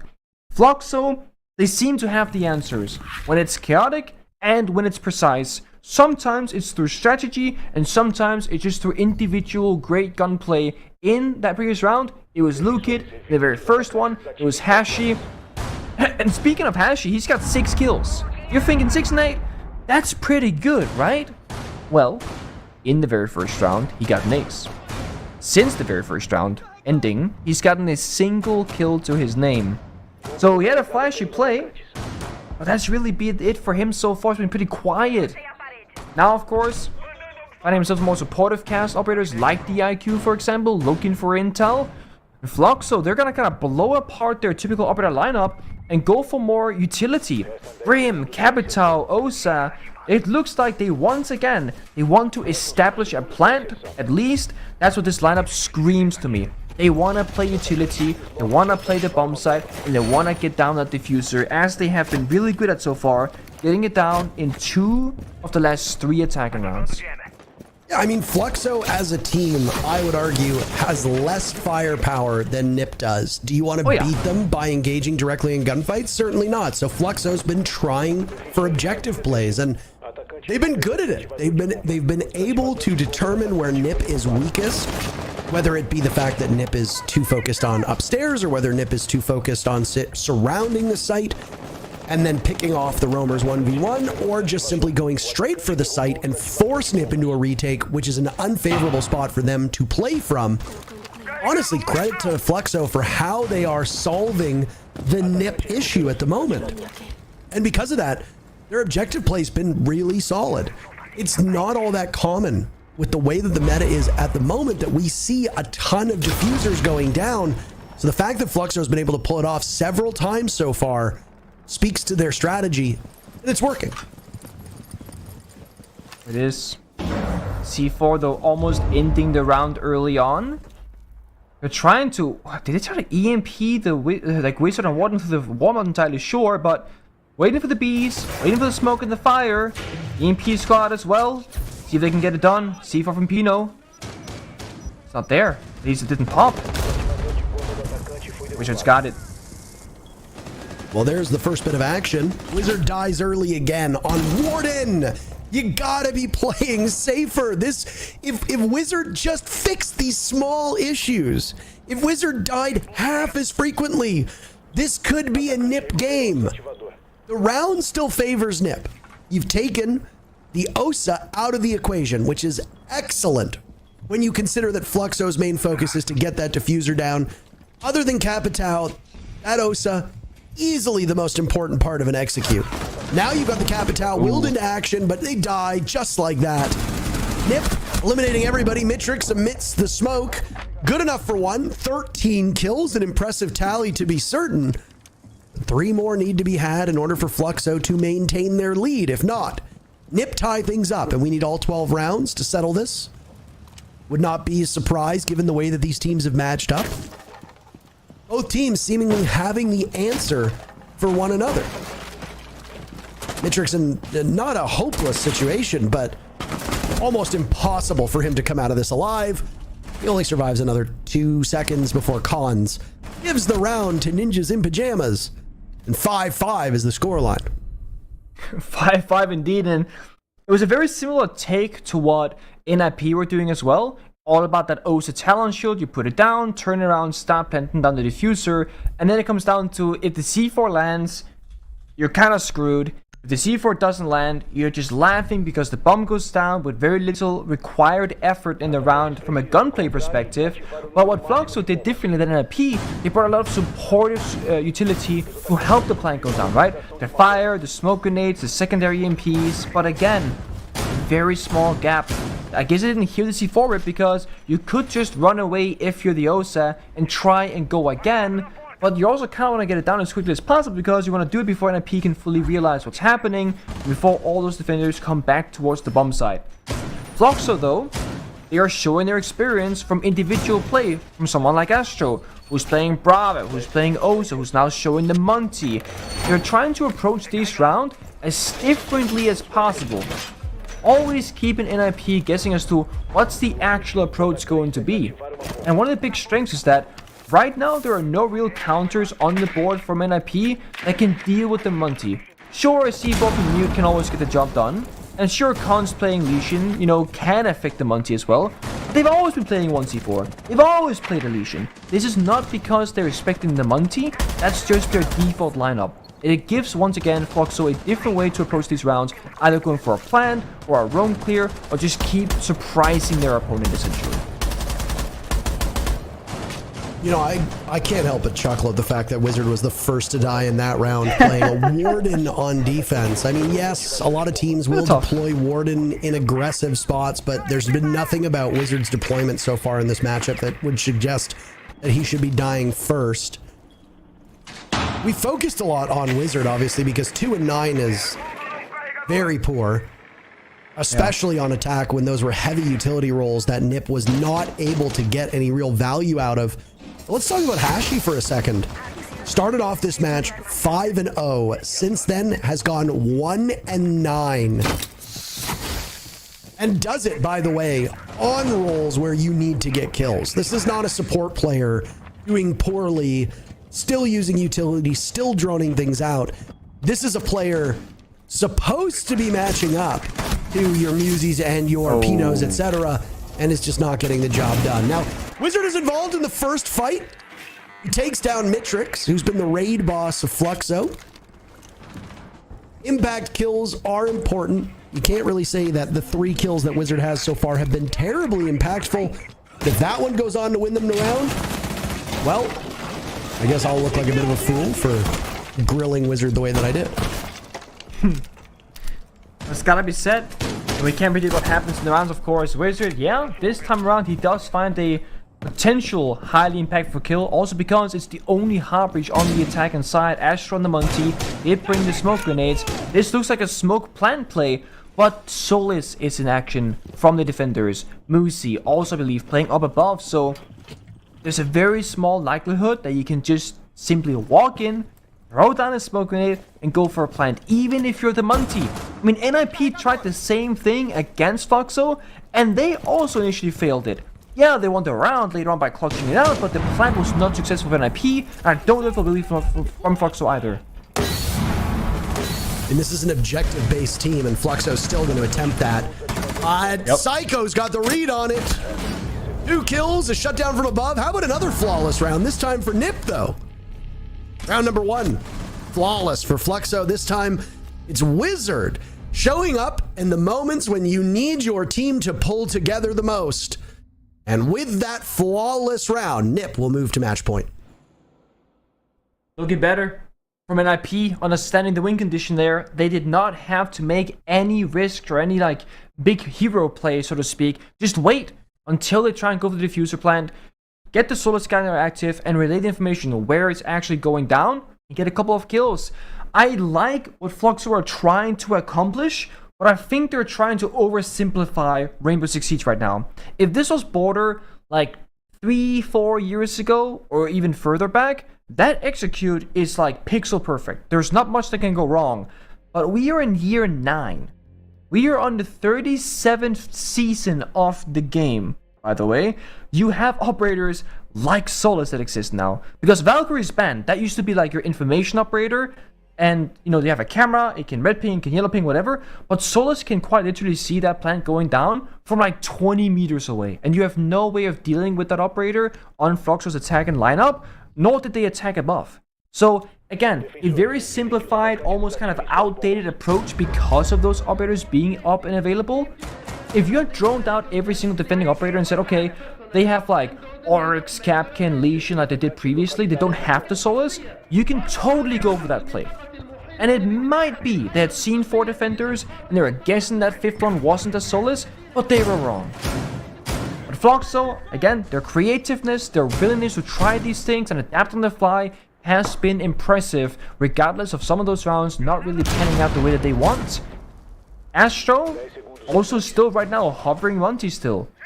They want to try again. Different bomb site, of course, but similar approach. They want that power operator of Monty to be the driving force behind the entry, behind the objective play. Of course, Astro as well will also carry out the diffuser in the beginning of the round. Do or die for Fluxo, unless they want to move to overtime. It was last week that we saw Astro on the Monty and kind of chuckled because it was FaZe Clan where Astro would so often be one of the best gunners, the best shooters on the team, very mechanically sound, and you'd put him on the Monty. Usually Monty was punishment for players that were having a tough time. Same with support play. I always have to question if Astro on Monty is value, whether he wants to play this operator or his team thinks it brings the most value. I'd love to run the numbers as to how Astro does on this one particular operator. I'm not sure if those numbers are out there, but if you are somebody who does stats and you are interested at all, I would love to know about Astro's proficiency on attack on operators that aren't Monty versus Monty, because I constantly see this operator get brought out and I don't know if it's ever the right play. Hashi picks up his first kill in like 5 rounds at least. Only 1 kill after that ace. Now a second will be found as Pino is dead. Is Monty still taking up space on top east as we're at the halfway point of the round? One thing is what Astro does as the multiplayer, another is what does the team do around him. We know Astro is like a leader type player, he calls a lot, we saw the player come there, he is yapping right now, saying there's a guy here, guy there, I need help, etc, etc, and it's good, you have to be vocal when you play the multi, but what will the teammates actually get accomplished? Well, that info on Pino, and a player shot him in the back when he vaulted the window. That's great, that's the multi-play in action with that intel, but nothing's happened since. 60 seconds on the clock. It's Monty and Grim, Hashi outside east staircase, but Saigon Wizards, they're closing that net. And look at this again, it's a simplified attack from Fluxo that can very easily fall apart, but maybe this time, nope, it fell apart. Well, back and forth it will go. Hashi a second pick, waking up. A very important round for Fluxo as 40 seconds can separate him from overtime or a loss. They'll lose Lukin to Musi as Psycho will now also inch his way back towards this first floor, down top east, staring over towards Passport. But he knows he's got to be wary of the site. Hashi is not far removed. And Psycho will hear this. Kill Hashi as he drops. Rap's not far enough away, but all of the gunfights are breaking in favor of ninjas in pajamas. And they get the job done. They win it. 7-5.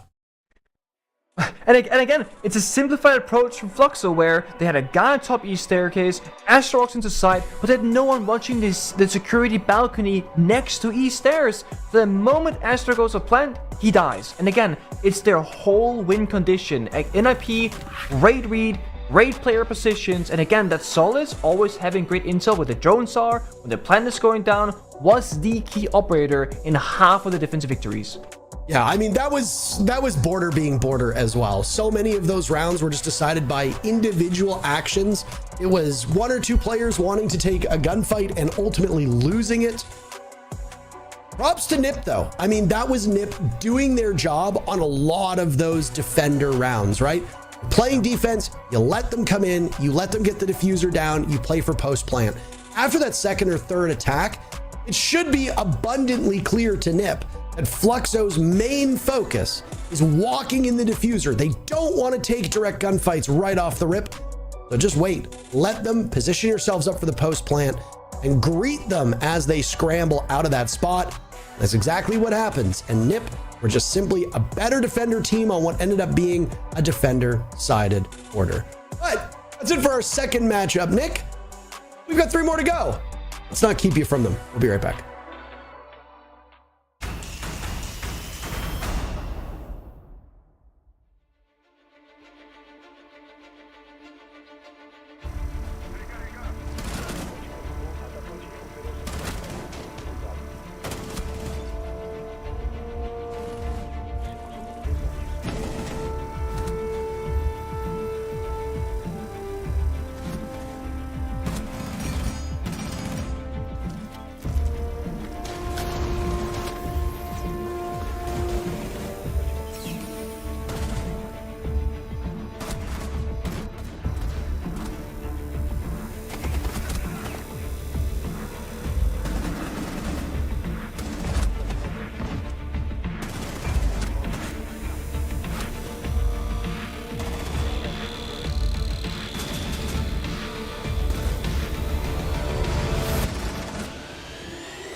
Welcome back to the desk here on Playday 3, ladies and gentlemen. A disappointing result there for Fluxo. NIP keeping it together, getting that 7-5 win in at the end of the day. Connor, just not enough in the tank there on the Fluxo side to get them their first win of the stage. I do think that they got it a lot closer than I expected. After seeing NIP get a 3-3 split, I was like, okay, this is over. This is like a 7-4 maximum, maybe even a 7-3, but on the attacking side, I do like how Fluxo made a lot of adjustments, and their overall team play and synergy looked a lot better than the attacks we saw last weekend. Yeah, Fluxo definitely picking it up, but especially on their defense, you mentioned the 3-3, Connor. So much of that was based on just hero plays, individual standout performances from various players, right? Yeah, there were definitely players stepping up. I mean, round one, it started with a Hashi ace. There's not a better start you could have for a player where all of a sudden NIP were probably scratching their heads and thinking, is this going to be a lot more difficult than we expected? Especially when you still on the defensive side have somebody like Mitrix who was able to get that 4K on the top floor roam and completely shut down these NIP attacks that typically are a lot better on a map like Border. But unfortunately, like, it's just not a sustainable playstyle at the end of the day, Connor. It's just not sustainable. You can't rely on hero plays constantly. Even like down in the Stygian depths of, T3 and T4, they would tell you, you can't get by on that as an overall team, especially at this level. Yeah, it's the unsustainable aspect of it where somebody's not going to get an ace every single round. And for NIP, they're a more strategic level of consistency where you said they didn't have enough in the tank for Fluxo to make that difference. NIP, they did because it's what we expect out of them. It's their standard result, having team play, having synergy. Sure, somebody like Muzi could be stepping up in the statistical aspect. That's more of a process and a byproduct of his role in his position as opposed to him as a player. Yeah, it really felt like in the second half, those hero plays just sort of evaporated. And the end result was that you had a lot more energy coming out of the NIP side as the system just took over. Yeah, you can make the argument now that if Hashi and Mitrix didn't have those 4Ks and aces, all of a sudden this is a 7-2 kind of game, it's a 7-3, and that's a lot more dominant into the way of NIP. But for Fluxo, I still like the strides that they made overall on their attacking side. Now, if they can find some sort of consistency with those big plays being removed out of their arsenal on the defensive side, all of a sudden they could be a team that could be trying to play upset. I gotta ask though, do you think this puts some wind under the wings of NIP, right? Because we were talking about them having a relatively staid middle of the road start. Do you think a win over Fluxo energized them, or do you think that this is just business as usual?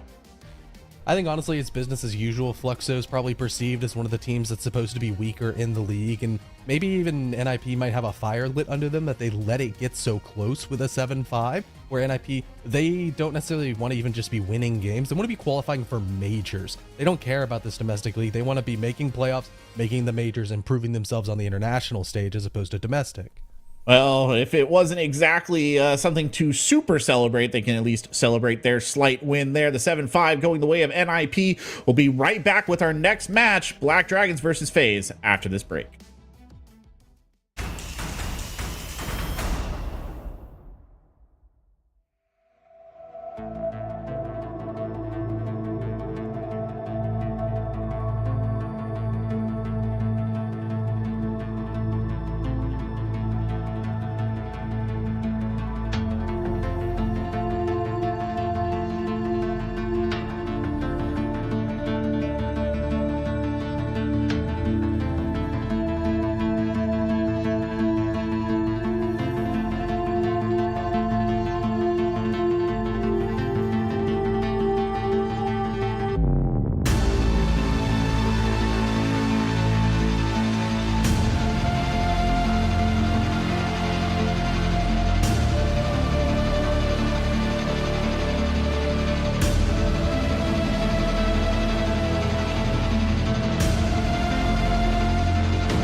Welcome back, ladies and gentlemen, to Play Day 3 here of Brazil League Stage 1 2024. I am Corbeck. Alongside me is CDAPS, and we are looking ahead to our next game as the up-and-comers Black Dragons move to take on FaZe Clan here. Connor, what are you expecting to see in this matchup?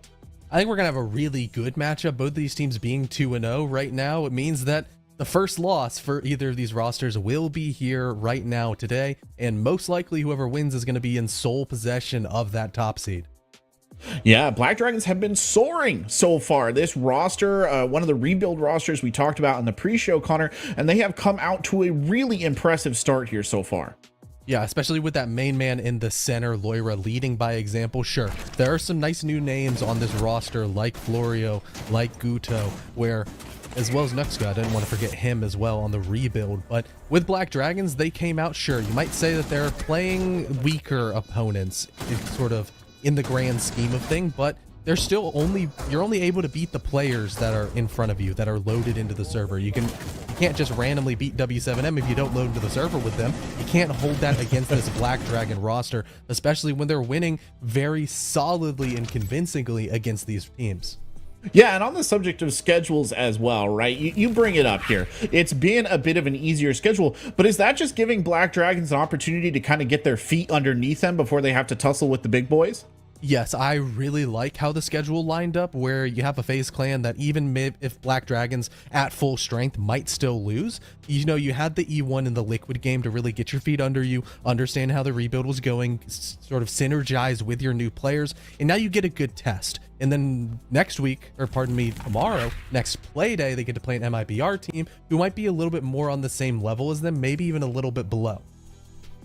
Yeah, based perhaps on what we saw from MIBR today, a good opportunity for them. I mean, I think they've almost had kind of a dream start, and a big part of that dream, Connor, obviously you already mentioned the name, it's Loira.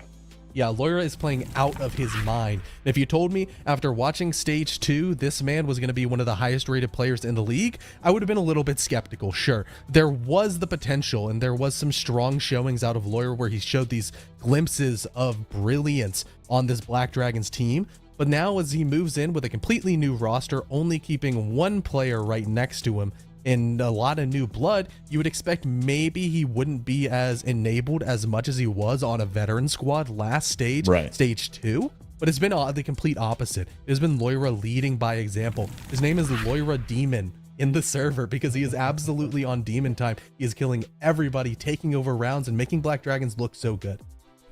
Well, they might need some exorcist over on the other side. They might have just the recipe for that. For this FaZe Clan, Connor, has looked great. Honestly, they may be one of the strongest teams in the league right now. Yeah, they've got 5 exorcists on their team. They've got 5 players that it makes it so difficult to point out a flaw in FaZe because their system is so incredibly consistent, and anybody at any given moment can step up and make magic happen. You even have clutches like this out of Vidiking, their hard support player. You can have a 1v2 with no time left. Handy, he's also phenomenal on the roam game. There's just too many strengths to talk about with FaZe that the weaknesses just get thrown away completely because they're so dang good everywhere. Yeah, I mean, look at that average EPS of 112 across the board. I mean, I know you and I were talking like, do we highlight a specific player? And no, like you said, what we came down on, right? They're all great. I mean, their win against W7M was really genuinely impressive considering how strong that roster is.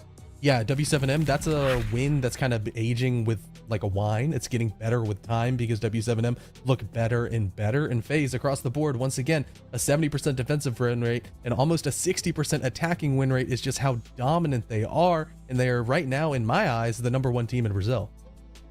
Well, FaZe looking to shut down some young dragons on the flight. Let's see if they can get a map that will allow them to do that. Right off the top, our previous map, Border, already gone. Chalet 2, another popular pick, Connor, out of the pool. Yeah, both of those maps are very, very not liked by FaZe. It's been their permabans the entire 2023 calendar. And as Clubhouse and Oregon also go down, Oregon a bit of a peculiar ban in my eyes because FaZe are incredibly strong on it, but Black Dragons equally so, meaning FaZe had the opportunity to go to Cafe or Skyscraper. One of their best maps in Cafe, it actually pales in comparison to Skyscraper where they're going to take them, where, you know, Black Dragons have struggled. They have shown some rough showings on Skyscraper, but I would also argue that FaZe Clan is not one of the best you know, skyscraper teams in Brazil. They're one of the best skyscraper teams in the world. Yeah, Skyscraper going to be a difficult matchup here for Black Dragons. Do they have the stuff to shut down FaZe? Two of the greats going to bring this match to you. Over to you in Teru and Pink.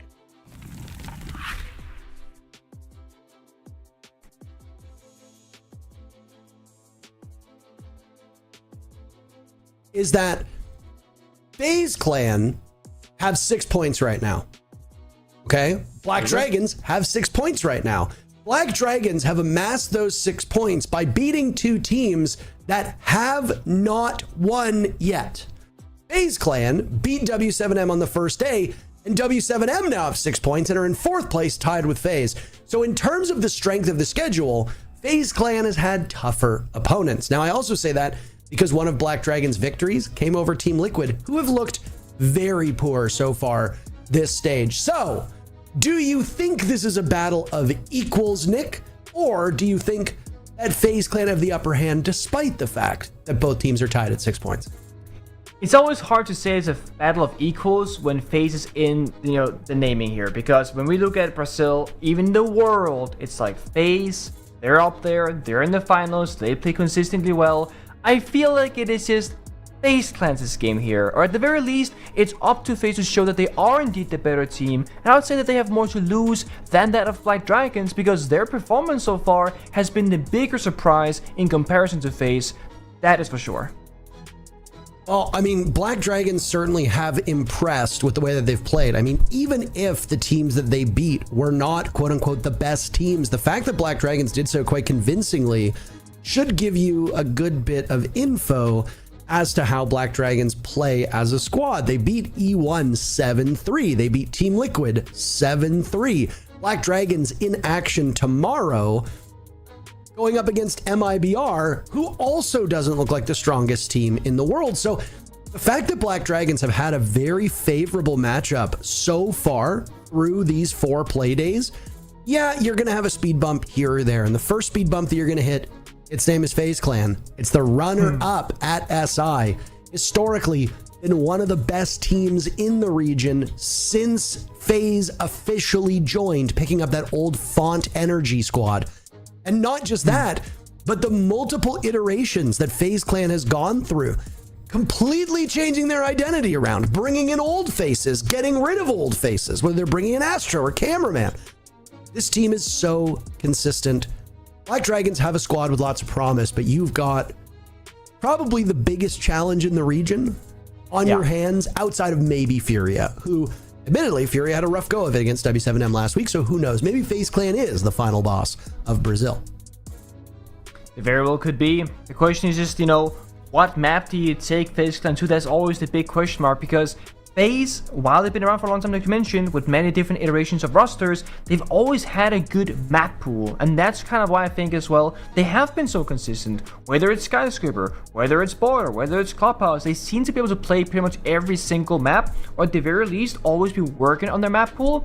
So it's one of those teams that, okay, at SI, this was their best map, or one of their best maps. Then you go to stage 1 here of Brazil, just a few months later, it's like, okay, that might have changed. I feel like FaZe have always been a team that constantly tries to evolutionize themselves, how they play, what they play, and how they do things, and that's why they stay on top. So I like seeing the old organization do well, and same thing with Black Dragons here. They've been around as an organization many years ago. Back when Brazil first became an international tier 1 region, joining pro play together EU and North America, Black Dragons were there as an organization in the very beginning, but going up on Skyscraper against FaZe is just extremely difficult. It's a very tall task, even if you're starting on defense. One of the best teams in the world on Skyscraper. They'll put that to the test. We're Waiting? Yeah, we're still waiting for the matchup to start. I'm not sure if there's tech issues befalling them or not, but at the end of the day, you still get a beautiful look of Skyscraper. There we go. All we need to do is caster curse it into existence. Very nice. Now, speaking of Skyscraper, Arbiter Bands, I was gonna say kind of like most of the maps, it revolves around like the Fenrir, the Valkyrie, the Asami, sometimes the Mira, or the Munti is a good one as well, actually.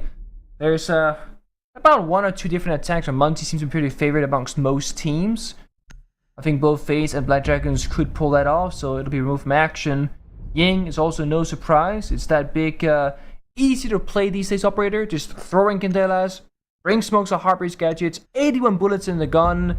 Pretty much every single team can play her, and most teams will also ban her. And of course, Asami, we know the story way too much here. Oh, of course, another power operator removed from play. So if you look at this region and how they ban operators, there's been a lot of target bans that, as you can see, will be banned one time only. A couple of those operators are like Twitch, Lion, Ace, Grim, Thatcher, etc. Operators that might be more site dependent or might be, how do we say this, more team dependent, of course, because target bans do exist against certain teams. Certain squads here in Brazil will often have a Monty or a Blitz ban against them if you know that these teams like to play it. A great example of that would be Fluxo. No offense to them, but if Fluxo was a team that was performing at the top of Brazil right now, you'd probably see more Monty bans against them. In this case, Black Dragons have banned the Monty from FaZe Clan, another excellent team when it comes to shields. Still, it has been top heavy when it comes to attackers that have been banned. Ying and Dokkaebi far and away ahead of everybody else. But this will be the 3rd Monty ban. So teams, obviously, whether they be target bans or not, don't want to deal with this operator. On the defender side of things, not quite so clear cut. Valkyrie, the most banned defender, she's actually available. It's not being played by Black Dragons, but it's not banned at the moment. Instead, it's the next 2 most banned operators of Asami and Fenrir that have been removed from play.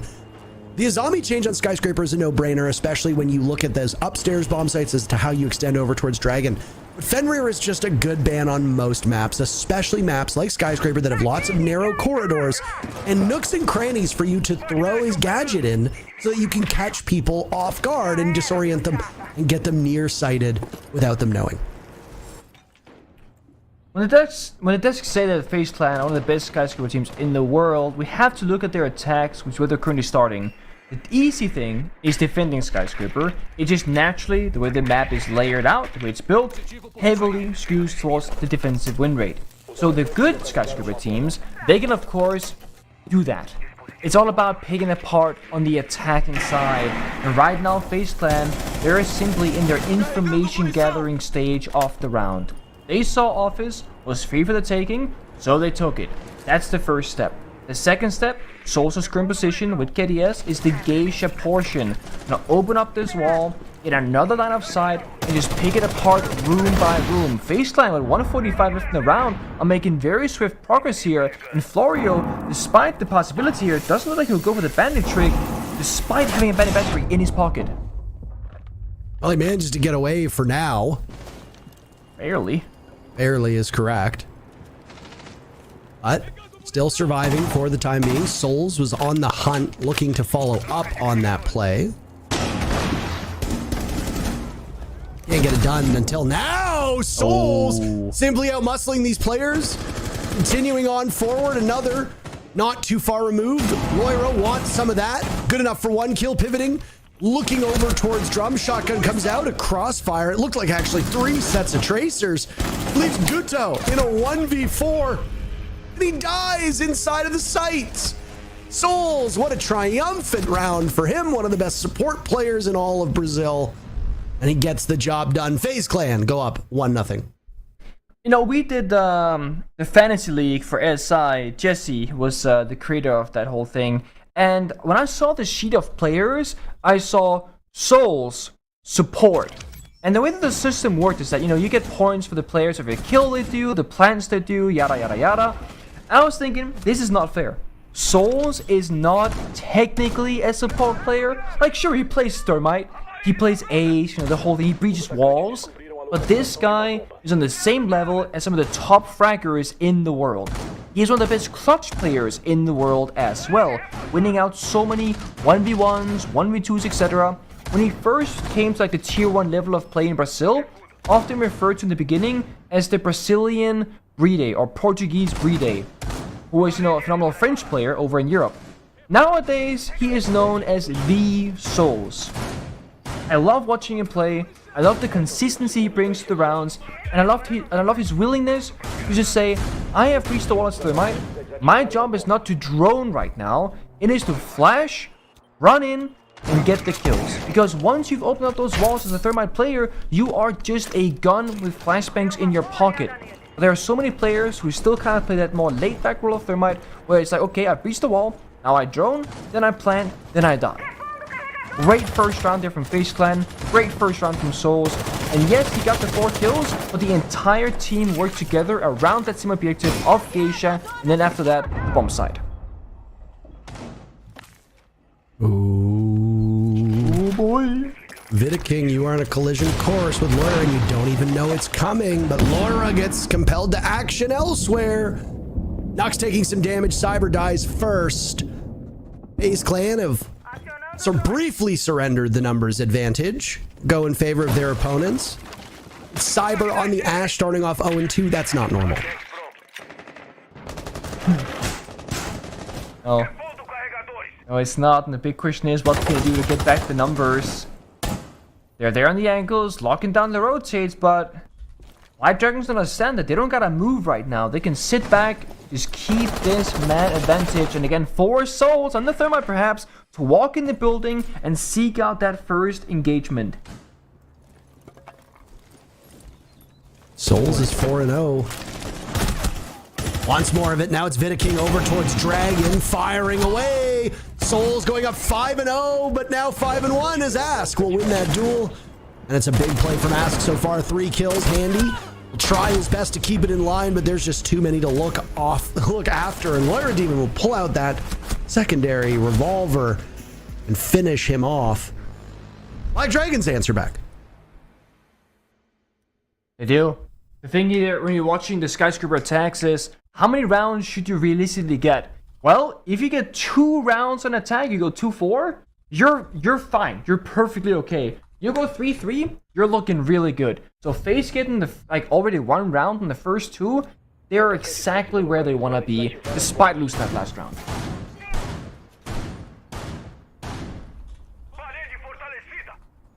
So, back. Black Dragons will go to where it all began. The most played bomb site on this map of Karaoke and T. If you're a good defending team, you don't actually see much play around the 2 bomb sites. Most of the action will occur from Terrace over towards Drum, Geisha being the big one, or potentially even downstairs. Staircase control is critical on this map, especially those back stairs. Teams will not always stack up on the Dragon window and on the terrace outside. A lot will clear out restaurant from below and then ascend the stairs. Not the case, though. If you can hold those back stairs, you put quite a pinch on those attackers. FaZe Clan are good enough to get themselves out of that spot should they find themselves in it. But Geisha was so successfully taken by Souls and FaZe Clan last time around that you have to suspect that Black Dragons will put more emphasis on that part of the map to ensure that they don't just get run over from that spot. It's all about that adaptation. You know, you gotta kind of play your opponent, see what approach to go for, what attack they will be using in the first time you defend the bomb site, and then of course make those small adjustments the second time around. Laura now playing much more front forward on Solis downstairs is one of those small changes that can have a big effect here. Slowing down FaZe Clan, killing those drones downstairs, destroying that network that they're trying to build with their information game. And of course Florio last time didn't try and trick Geisha, he might try and commit more on that side as well. FaZe Clan are very much doing the very same similar thing right now at least. Going onto the Geisha balcony, droning things out. They're trying to take offense, although be it way slower this time around because of that roaming presence, but it looks to be a similar take as the previous time. My big question is, can they deal with the bandit of Florio? Because last time they had nothing stopping him from bandit tricking. Handy is alone office, that's the bug. Normally he would go downstairs. You gotta send someone else, perhaps the Ash. Laura, Demon, has the intel, but That is not an angle. That is not where the drone was happening from. Handy hears it and actually gets the kill vertically. Great job from Handy there. And that's Laura off the board, and that's Solus downstairs, removed from play early in the round. Well, of all the players to take out of action, it's Loira. Oh. Ask had a phenomenal round before. If you remember, Ask was not the most successful player on Team Liquid when he was on it briefly, so it's nice to see him bounce back on another squad. Both teams will lose one as Black Dragons continue to trade. They will continue to be on the wrong side of it, but a nice shot from Gudo onto Vidaking, and a second one just eludes him, as that could have swung it in the favor of the defenders. Little over 30 seconds left. Diffuser in hands of Handy, so FaZe Clan, if they can find these remaining offsite players, they can get in and attempt to plant. Black Dragons will almost certainly be playing for a retake. Ask gets the fadeaway onto Handy. That's Diffuser surrendered as well. One of the two remaining players from FaZe Clan will need to retrieve it. Now through the soft wall, Gudo sees one, takes out Souls. It's KDS inside of the site, but with nothing to his name and no name remaining as Gudo removes it from the round. Black Dragons win 2 in a row. And they're looking good doing it. Again, they got their problem-solving skills. Despite losing Solus early, they're still holding Geisha this time successfully. And Gudo swinging off engagements. Ask playing on that kind of rat position between Drum and Dragon, just waiting for FaZe to approach the bomb site. And it comes down to a lack of intel on the attack. Top right, you see it right now. There was one drone left alive at about the 50-second mark left in the round. FaZe were not just kind of cluelessly walking around being like, okay, I don't know what's happening. They simply did not have intel to even use if they wanted to. There are no options left for them. You walk around blinded, you don't know where defenders are playing from. Of course you're gonna die to people playing in those corners, and rightfully so. Black Dragons knew there was a lack of intel, and that's why they played in those usually risky positions. If you get droned out, they knew they couldn't.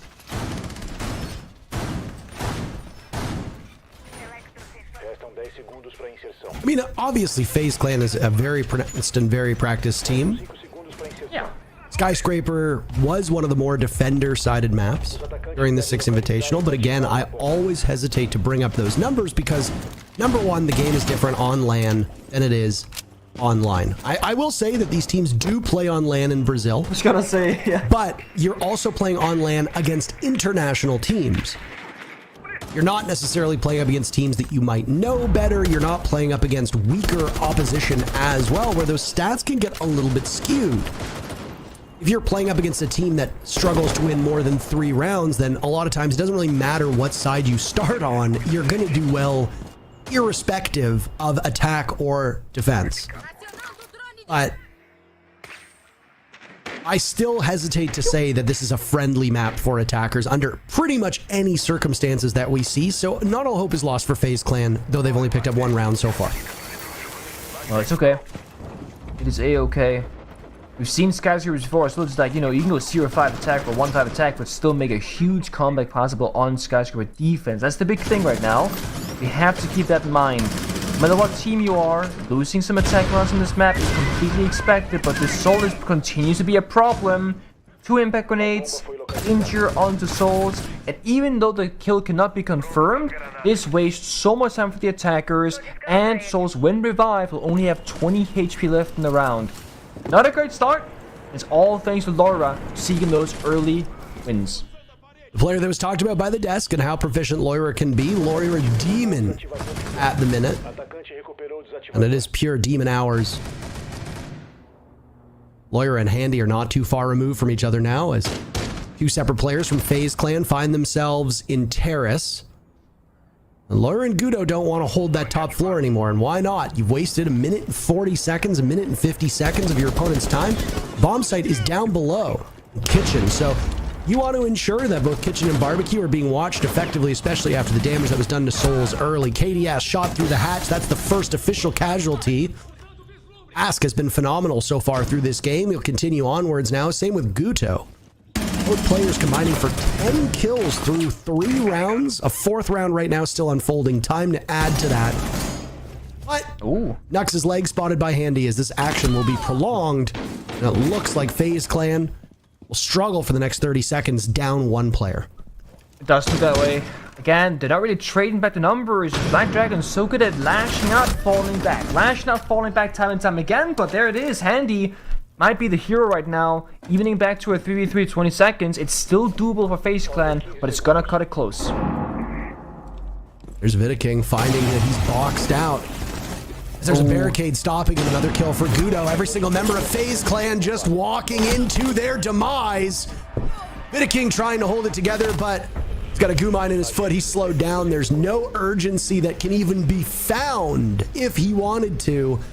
Diffuser had been surrendered earlier on, and it's just the defenders racking up these rounds. Black Dragon's the beneficiary of a better side at the moment. 3-1 the scoreline for BD.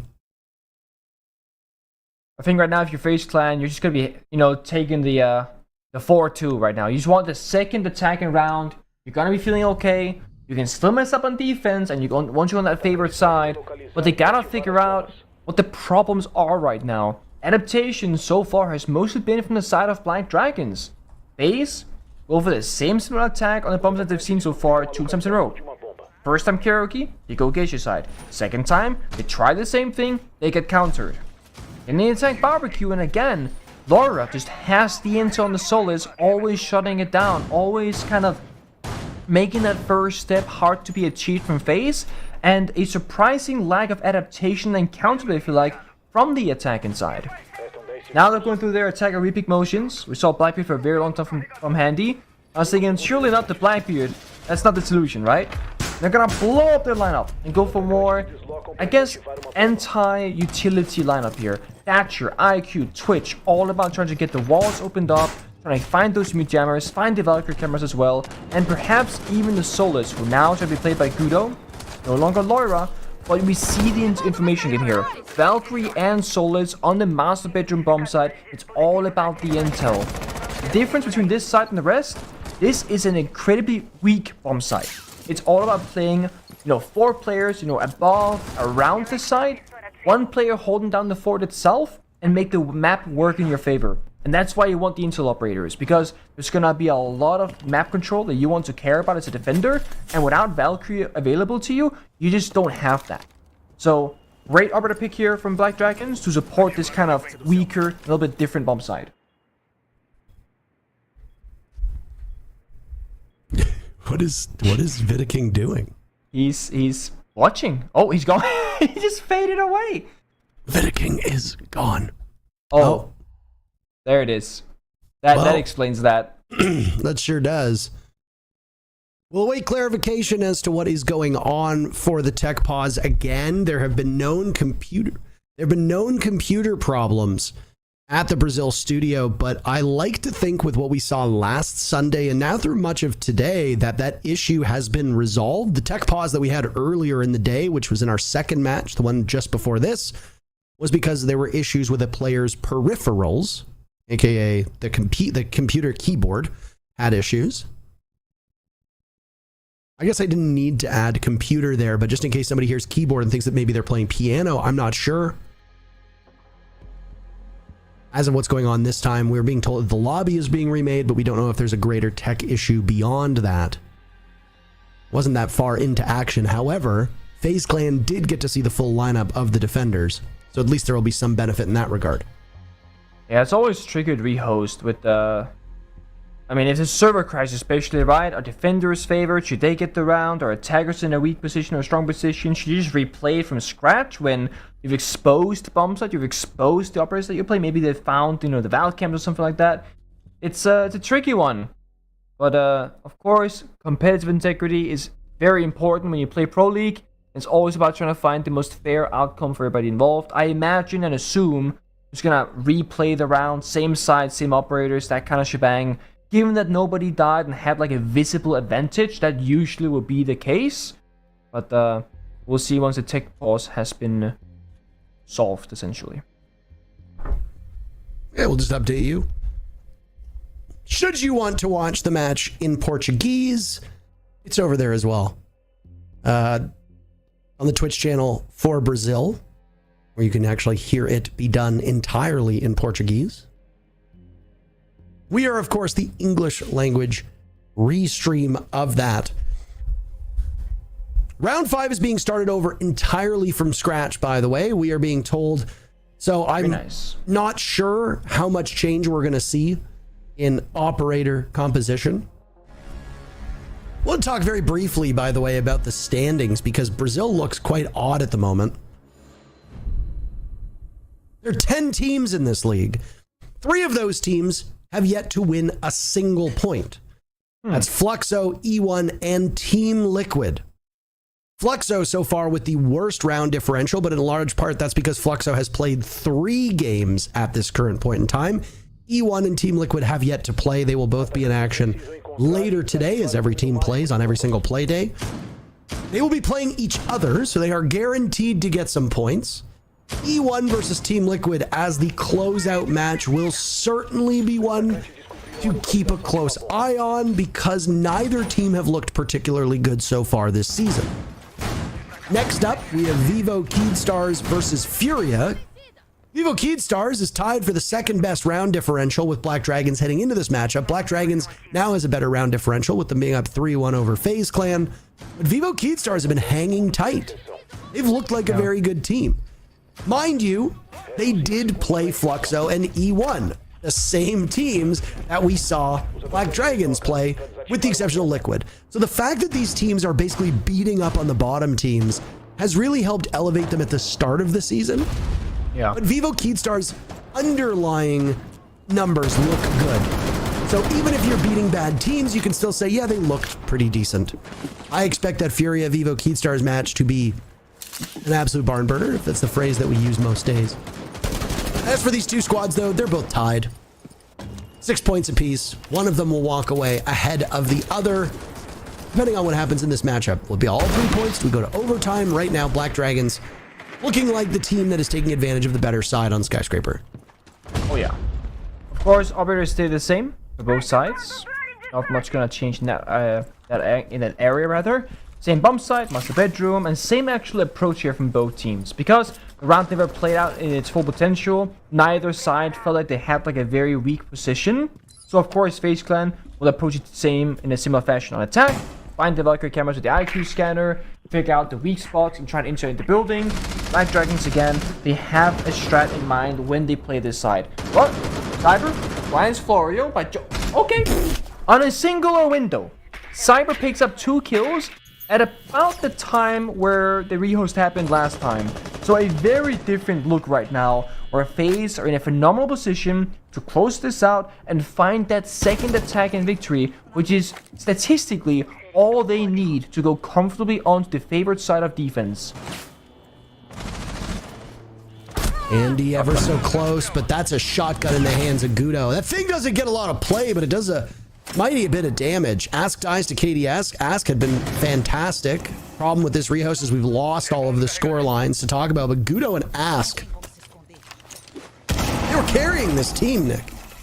And now will fall more onto Gudo. Loira, who again was the player talked about by CDAPS.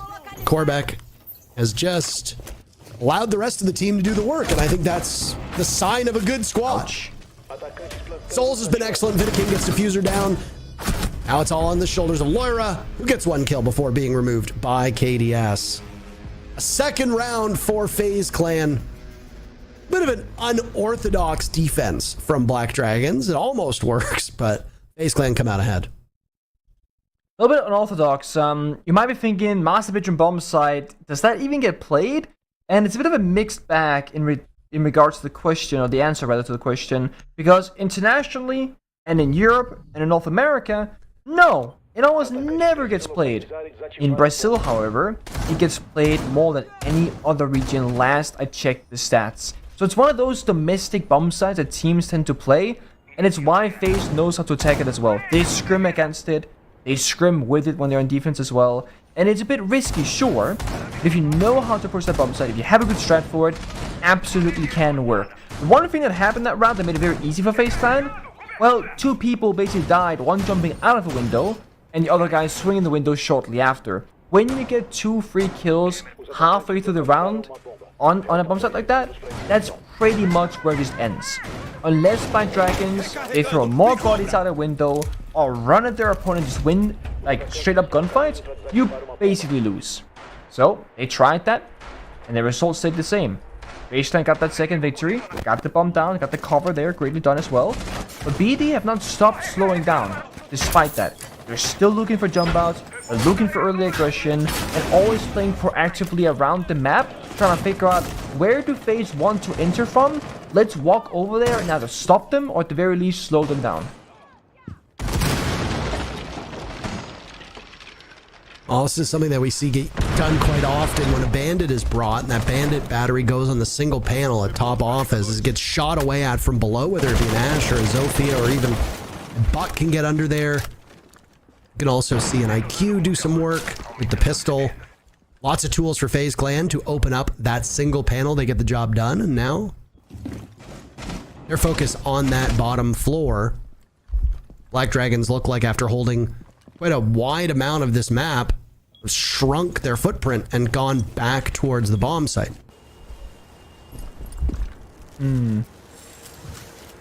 Quiet one.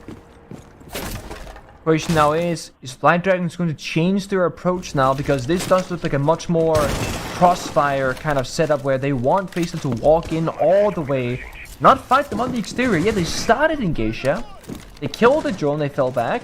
One big difference for this particular round was FaZe have 8 drones alive. Last time around, at this point in the round, they had like 3 or 2 left. So a lot more intel for the attacking side to be gained, and that's why we see them slow things down, drone everything out. They want full information from a top-down perspective. Now, okay, these are the player positions, this is where they're strong, and this is where they are weak.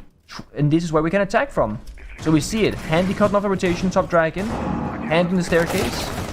Sorry, Cyber on the staircase. Slowly approaching dragon here, but time is slowly slipping away here. A minute to go.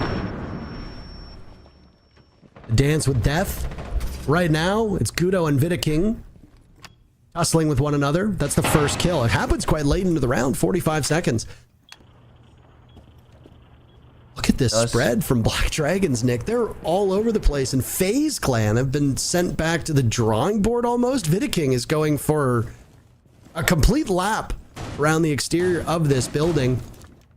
Souls and Cyber pushing on their own. Those are 2 players that you can trust to get kills without much assistance. Souls in particular now sees one at the top of the stairs, but poor timing for the flash from Handy to go out because he could have very easily traded that one back. Now it's Cyber on the stairs. Every member of FaZe Clan getting gunned down. Handy gets 1 kill, but that's all she wrote. Nux at the top of those stairs. So effective in that position in the first half. Will go in favor of Black Dragons 4-2.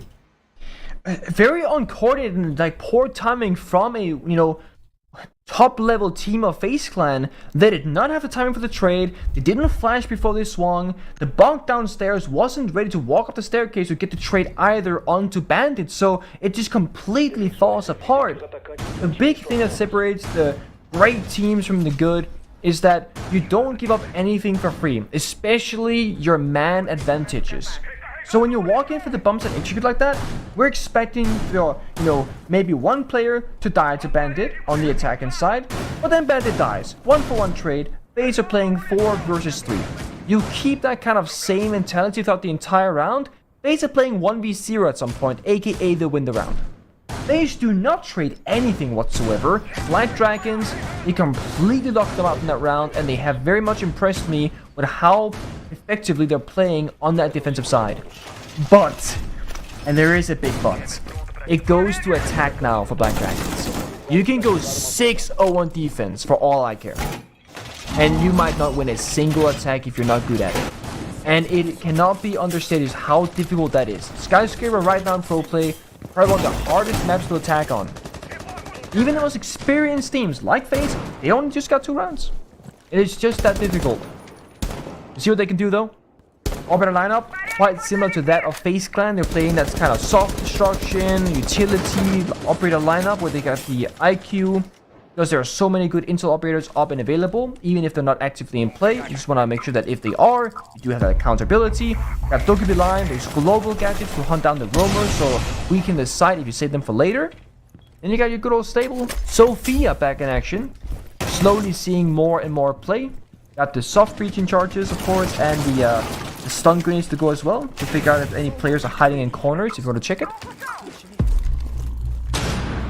Pacing of Black Dragons is the thing that I give me most information about. How are they going to go about these attacks, right? Yeah. I mean, Loira just walks up main stairs. Solo gets punished by Souls, who's still in this spot, can exert influence onto Geisha as well because of the rotate. Speaking of Geisha, that's where Nux will find himself, and it may become his tomb, as Handy Indeed gives him an early burial. Florio dies as well. FaZe Clan looking to close this gap. Right now, 2 rounds separate them. And they are doing mighty fine at getting these kills with half the round to go, and Gudo's the only remaining player on the side of Black Dragons. 4 from FaZe Clan, still standing tall. They know where Gudo is. They know he's inside a dragon, so you can either sit and wait if you think that there's absolutely no chance that Gudo can come back, or you can all just peek him and then flank him as well for good measure. KDS just takes the engagement head on, wins it. FaZe Clan successful in their very first defense. And this again, like, there's a clear lack of like timing there. No countdown from Black Dragons.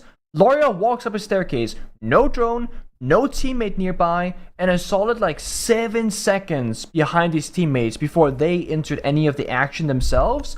And then you can argue, okay, let's say Loria did that same play, walked up the staircase, and got a kill. Then we would have praised the play, right? I don't really think so. I think it's important to look at what happens in a round and not be biased towards just the result, but also the likelihood of what outcome that will be. Loira did not make a good or a smart play necessarily, and it didn't look like it served a greater purpose in the round either, because his teammates simply were not in the right positions and they were not ready to do anything if he had gotten that kill. The only thing that they had going for them to support that situation on the middle staircase is that they had Nox approaching I messed that up. They had Nox trying to approach into Geisha at the same time, but they're very much split. They cannot help one another because they are so far apart. So Black Dragons, they gotta tighten things up now and actually play more together. Close on the attack, 3, 2, 1, and then go. Rather have 5 people doing a bad plan together than have 5 individuals on their own plan, essentially. Cyber had a rough start to this matchup, Nick. He's woken up. At least since the rehost again. The stats were wiped away. I do really wish there was a way to keep the lobby up so that at least we had the numbers still be present. Because I don't know about you, but I don't track every single player's kills all of the time. So if we have a rehost, yeah, I remember that Ask had over 5 kills. I remember that Guto had over 5 kills. I remember that Loira had 2. That's pretty much it. I don't remember specifics. We do apparently, though, thank you very much to production, you provide us with up-to-date numbers. 7 kills for both Ask and Guto at the moment. Cyber's only 2 kills have come since this rehost as well. So I was correct on all fronts. Look at me go. Look at you. Impressive. Big brain time. ADS now, holding down an angle, just waiting for the attackers to make the first move, of course, as one should. And if you compare the pacing right now from Black Dragon's attack to what FaZe was doing, you can tell they are much, much slower. They've not really entered the building, and half the round is over. They also only have 3 drones left up, so when they do enter the building eventually, they either have no flank cams and will be exposed to a flank, or they will have no drones for the entries and walk in blindly. It's like a lose-lose scenario, and it's because FaZe Clan played, extended across the map, denying those first couple of entry drones, but Black Dragons failing to take the space. Either walk in when the drones are alive and risk losing the gunfight, or walk in later with no drones, and you're still risking losing that gunfight. So it's going to be a tough round for Black Dragons. FaZe Clan looking like a solid potential here for 4-4. Maybe run into those shotguns. Vidaking, the first one that we just witnessed here, tucked into a corner on Dragon. FaZe Clan don't really need to do all that much. They can just sit and wait like they've done for the 2 minutes and 30 seconds through this round. Black Dragons stuck in the mud. And they need something to desperately pull them out, though they get a pick onto Souls. Another as well onto Vidaking. patience wearing off. All 3 kills for Black Dragons up to this point. Oh, they also get KDS. Cyber will need more than the 2-3 kills to his name. And get a 4th as Nux seals the deal, and your suspicion is ultimately incorrect about FaZe. Black Dragons wins that attack round. It looks so free on paper, right? But that's the beauty of Rainbow Six Siege and FPS games. If you can hit your shots and simply play together, which Black Dragons truly did in that round. They stormed Dragon with 2 players. They came from Connector, 2 players. Everything was considered a threat, every corner, every possibility. Nothing was left to chance. It almost seemed like because they didn't have any drones to work with, they were happy to check everything with their guns and simply win the gunfights. It shouldn't have gone that way if you look at the greater picture, but it did. FaZe Clan, that is the one round you truly should have won so far in this matchup, and because you didn't, you're down 3-5. Go into your tertiary bomb site, you're just gonna move on, pretend it didn't happen, go to barbecue and kitchen, and play a more vertical approach here. The one big difference from this bomb site to the rest is that you will play upstairs very heavily, try and hold on to Geisha very typically. You can see both of the bomb sites from that position of Geisha. You want intel with that, that's why Geisha is playing Valkyrie. Also play as Solids, for example, if you don't want to play the Valkyrie. And then you can just play around the entire map and kind of leave the bomb site a bit alone. Black Dragons, they have now a very different approach to attack, most likely, because of how far spread apart all these defenders will be. Whereas in the previous round, it was always about FaZe playing close together. So they should be able to take map control more comfortably and work a little bit quicker than that of the previous round. I'm just really amazed at how quickly the tides turned in that round, Nick. Yeah. I mean, FaZe Clan seemed like they were in excellent position. They had the angles going for them, they had the timer going for them, they had the guns going for them, and Black Dragons were not exactly starved of utility, but I mean, I did not expect to just pop up, get a pick, pop up, get a pick, have that repeat 2 other times before it's suddenly a 4v1. I mean, I know that people have been sleeping on Black Dragons. I get that. I think this team does have lots of potential, and a top 4 finish for them with the way that they've played so far, even against some weaker opposition up to this point. I do think Black Dragons have a solid shot, at making top 4. Not when Loira is missing such a relatively easy kill, though. Cyber to start things off. Half of the round still to go. Okay.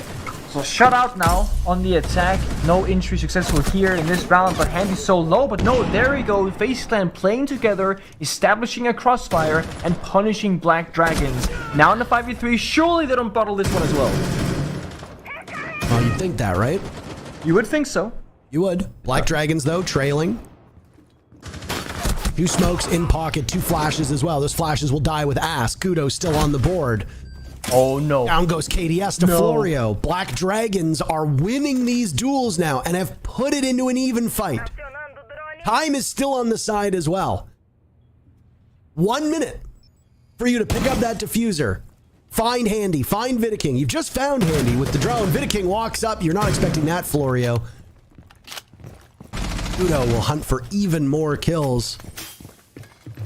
If not at double digits, close to breaking double digits. A smoke will go to maybe conceal the movement on the stairs, but he's not aware of Vidiking walking the bottom of the stairs and getting that angle.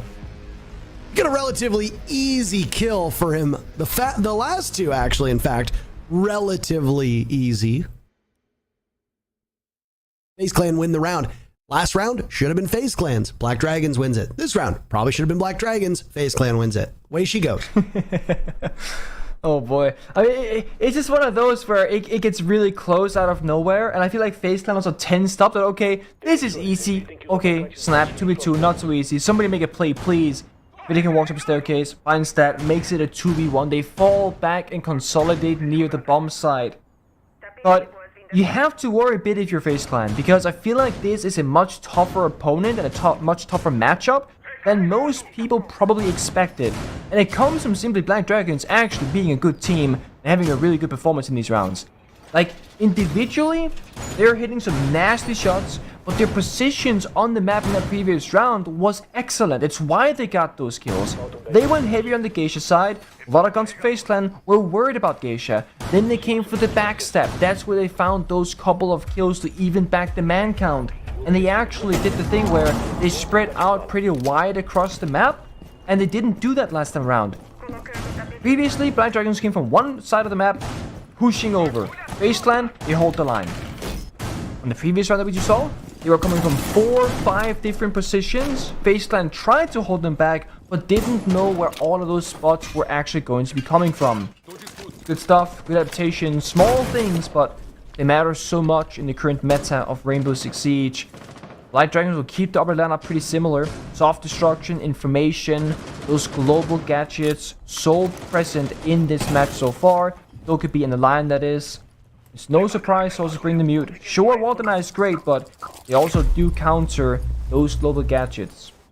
Is it a bit of a surprise to you that the Dokkaebi in particular has not seemed to be as much of a menace in this matchup as we have seen before? I mean, if you're bringing a Dokkaebi and you're bringing a Lion, that's going to cause some serious discomfort for the defenders. I do, like you said, I do like the mute choice.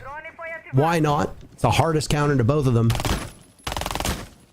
But the paralysis that comes from the EE1D and the information that comes from those logic bombs, usually used to great effect to hunt down roamers and get some information as to site players and just the number of site players off of drone audio. I can't really say that I've seen any strong plays from either operator. I mean, there's a logic bomb, but I don't know if it really helped kill Cyber there. Loira with the lead-off pick. But now you're looking at no utility remaining from those logic bombs. They're both gone. Only flashes in the hands of the Dokkaebi. Lion only has one EE1D left and will likely be used as Black Dragons march towards the objective. Yep, there she goes. Last time they got their own clear, so they use global gadgets to get map control. That's what they want. Now they know like where most defenders will be playing at, so the Dokkaebi phone call, the line scans are not gonna matter all that much. And they got that first kill, but it slips away. Handy turns it back, and there we go. FaZe are taking full control this round. FaZe Clan looking to tie this one up. They are not going to let Black Dragons keep themselves in this round, not with the final 2 kills going in their favor. That was a whirlwind. The kills started from FaZe, and then they did not stop. Vidiking putting in work with the SMG-12. And that's the round. And we're going to go all the way again. These teams evenly matched. And the fact that Black Dragons can stand up to FaZe Clan on one of FaZe Clan's best maps, that's a statement. Certainly is. But I mean, as the pressure gets bigger and bigger, that could be maybe the end for Black Dragons. When these rounds don't have those like big risks if you lose them, yeah, you can go for those crazy kills, you can go for those crazy plays. But now if you lose this upcoming attacking round, you face that barrel that is you're down on match point. And then you have no safety left, because then the next time you lose, it's just basically over. FaZe Clan will do the same kind of thing that Black Dragons did. They will take us to master bedroom bomb site. But a very different operator lineup. They bring a lot more kind of like utility, both for intel, but also for slowing down the attackers. Like the Melusi, for example, from Cyber. That's kind of like a substitute to the ban of Fenrir, where now you know if somebody's walking into an area where Banshee is placed down. Once they do so, they'll be slowed down and negatively affected on the attack inside. Can't take those gunfights as easily, can't back out of that room as easily either. And the Evil Eyes from the Maestro is great intel.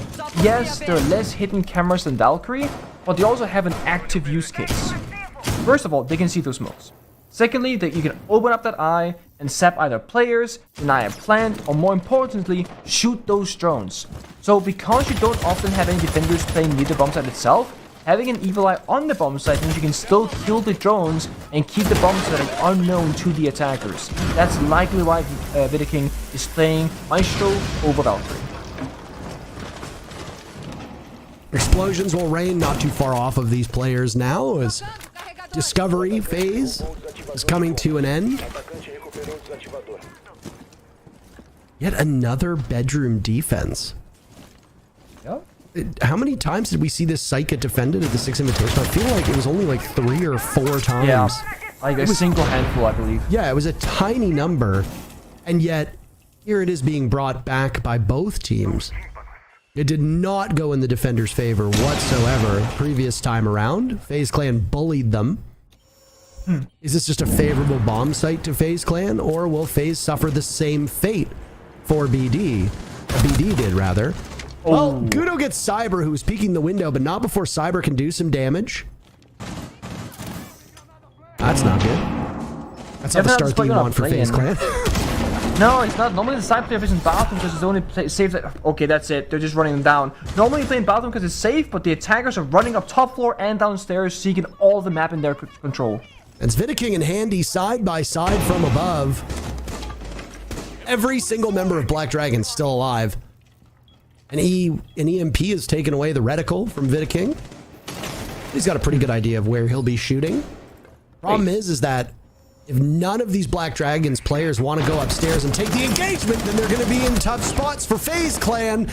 That's a ballsy run out by Handy. Vidiking kills Ask, so at least his position is known. Nuxka's been dropped. Florio has the diffuser down successfully, so now Vidiking will enter into the post plant. The moment that he vaults over on house stairs, the moment he gets swung, Jig will be up. He gets heard by Loira, but Loira shows some patience and Black Dragons moves to match point. That's a great attack that is seemingly out of nowhere, and I don't honestly think that FaZe were ready for it. It was pretty much, okay, they killed the one player in sight, because that's how almost every single team they play Master Bedroom on Skyscraper. One person in sight, 4 players are roaming / above. So once you find that player, you can just kind of rush it in, force movement from the defenders, and it's why I was saying how normally that one bomb site player is just tucked in bathroom, floating in the bathtub, because it's the only safe spot on the entire site where you just don't just die out of nowhere. The whole point is that you play around the bomb site player vertically, holding his crosses, holding his window jump-ins, denying the attackers any sort of way into sight, and forcing them again to do that conventional take where you go top floor, you clear the entire map, you do verticality, and then you go side. But Black Dragons are good at just kind of breaking the norm here, saying when they see an opening, they go for it. And FaZe Clan now down facing match point, they are calling a tactical timeout to consider what bomb site should they go to and what kind of strategical approach should they bring, because what they thought was the right solution certainly wasn't.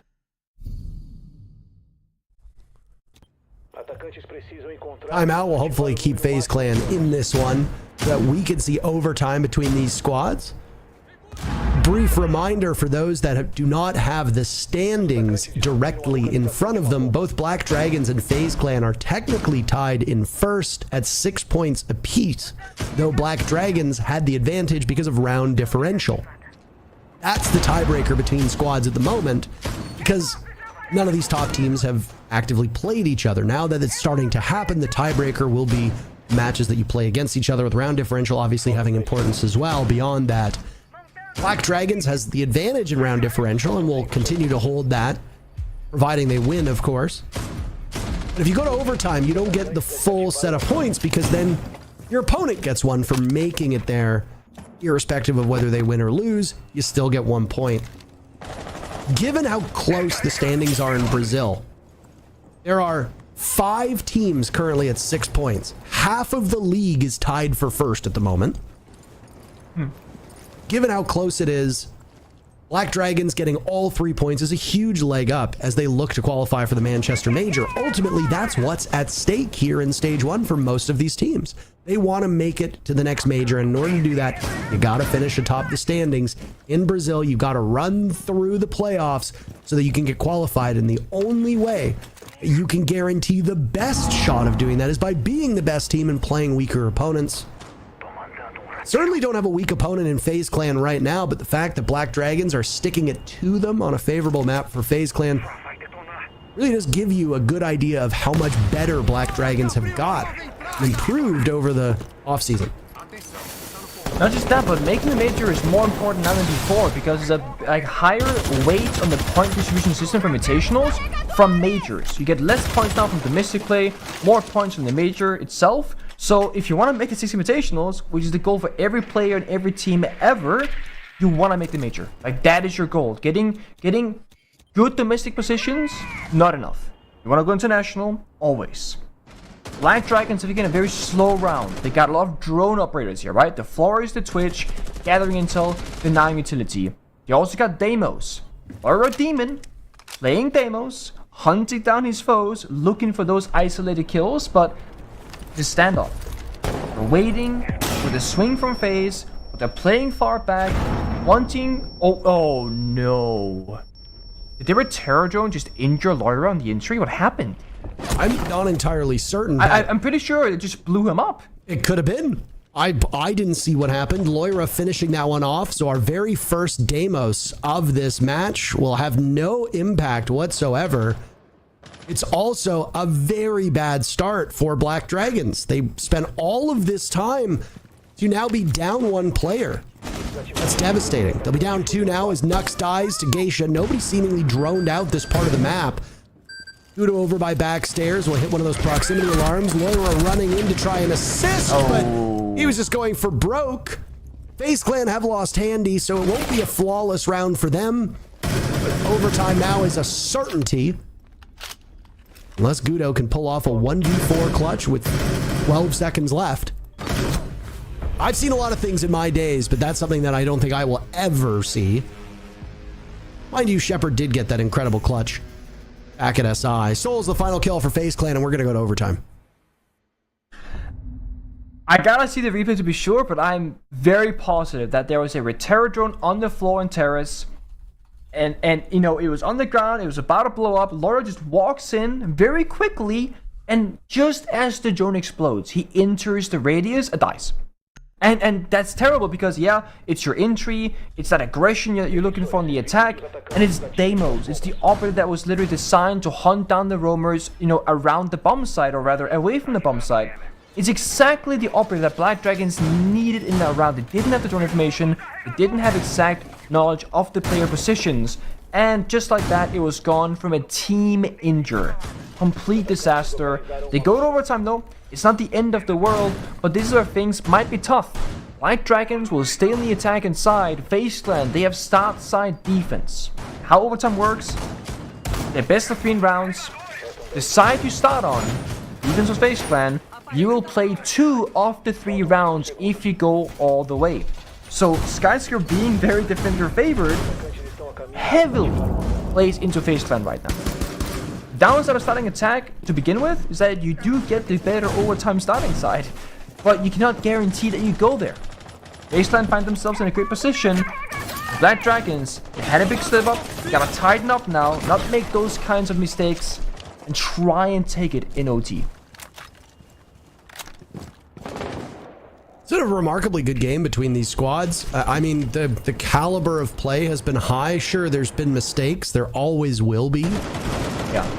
Best teams in the world commit mistakes. W7M, now known as Furia, but the team known as W7M at the time, made mistakes in the match that they became world champions in.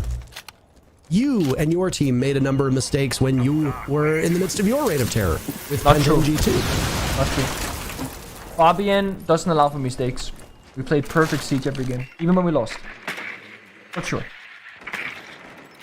You know what we do with Talon now? So Fabian's coaching Talon, right? And whenever they play poorly, he just threatens them by feeding them Swedish food. That's it, they play better. Swedish food is awful, so I mean... Exactly! You go from Korean barbecue to Swedish food. Oh boy.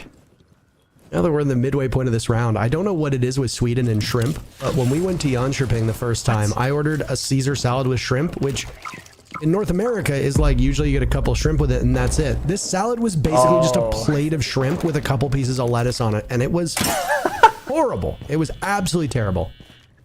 Oh no. Disaster. Just like this round for Black Dragons, things they stay the same. Loira down again early in the round. Again, they want that injured player to find his success, and it's just not happening. Or Cyber. It's just gonna continue to battle. Almost gets, it does actually get him with the impact. An advantage for FaZe Clan now as they are up by 1 with just under a minute to go. You can't say this match hasn't been exciting. Feels like a battle of the Titans so far.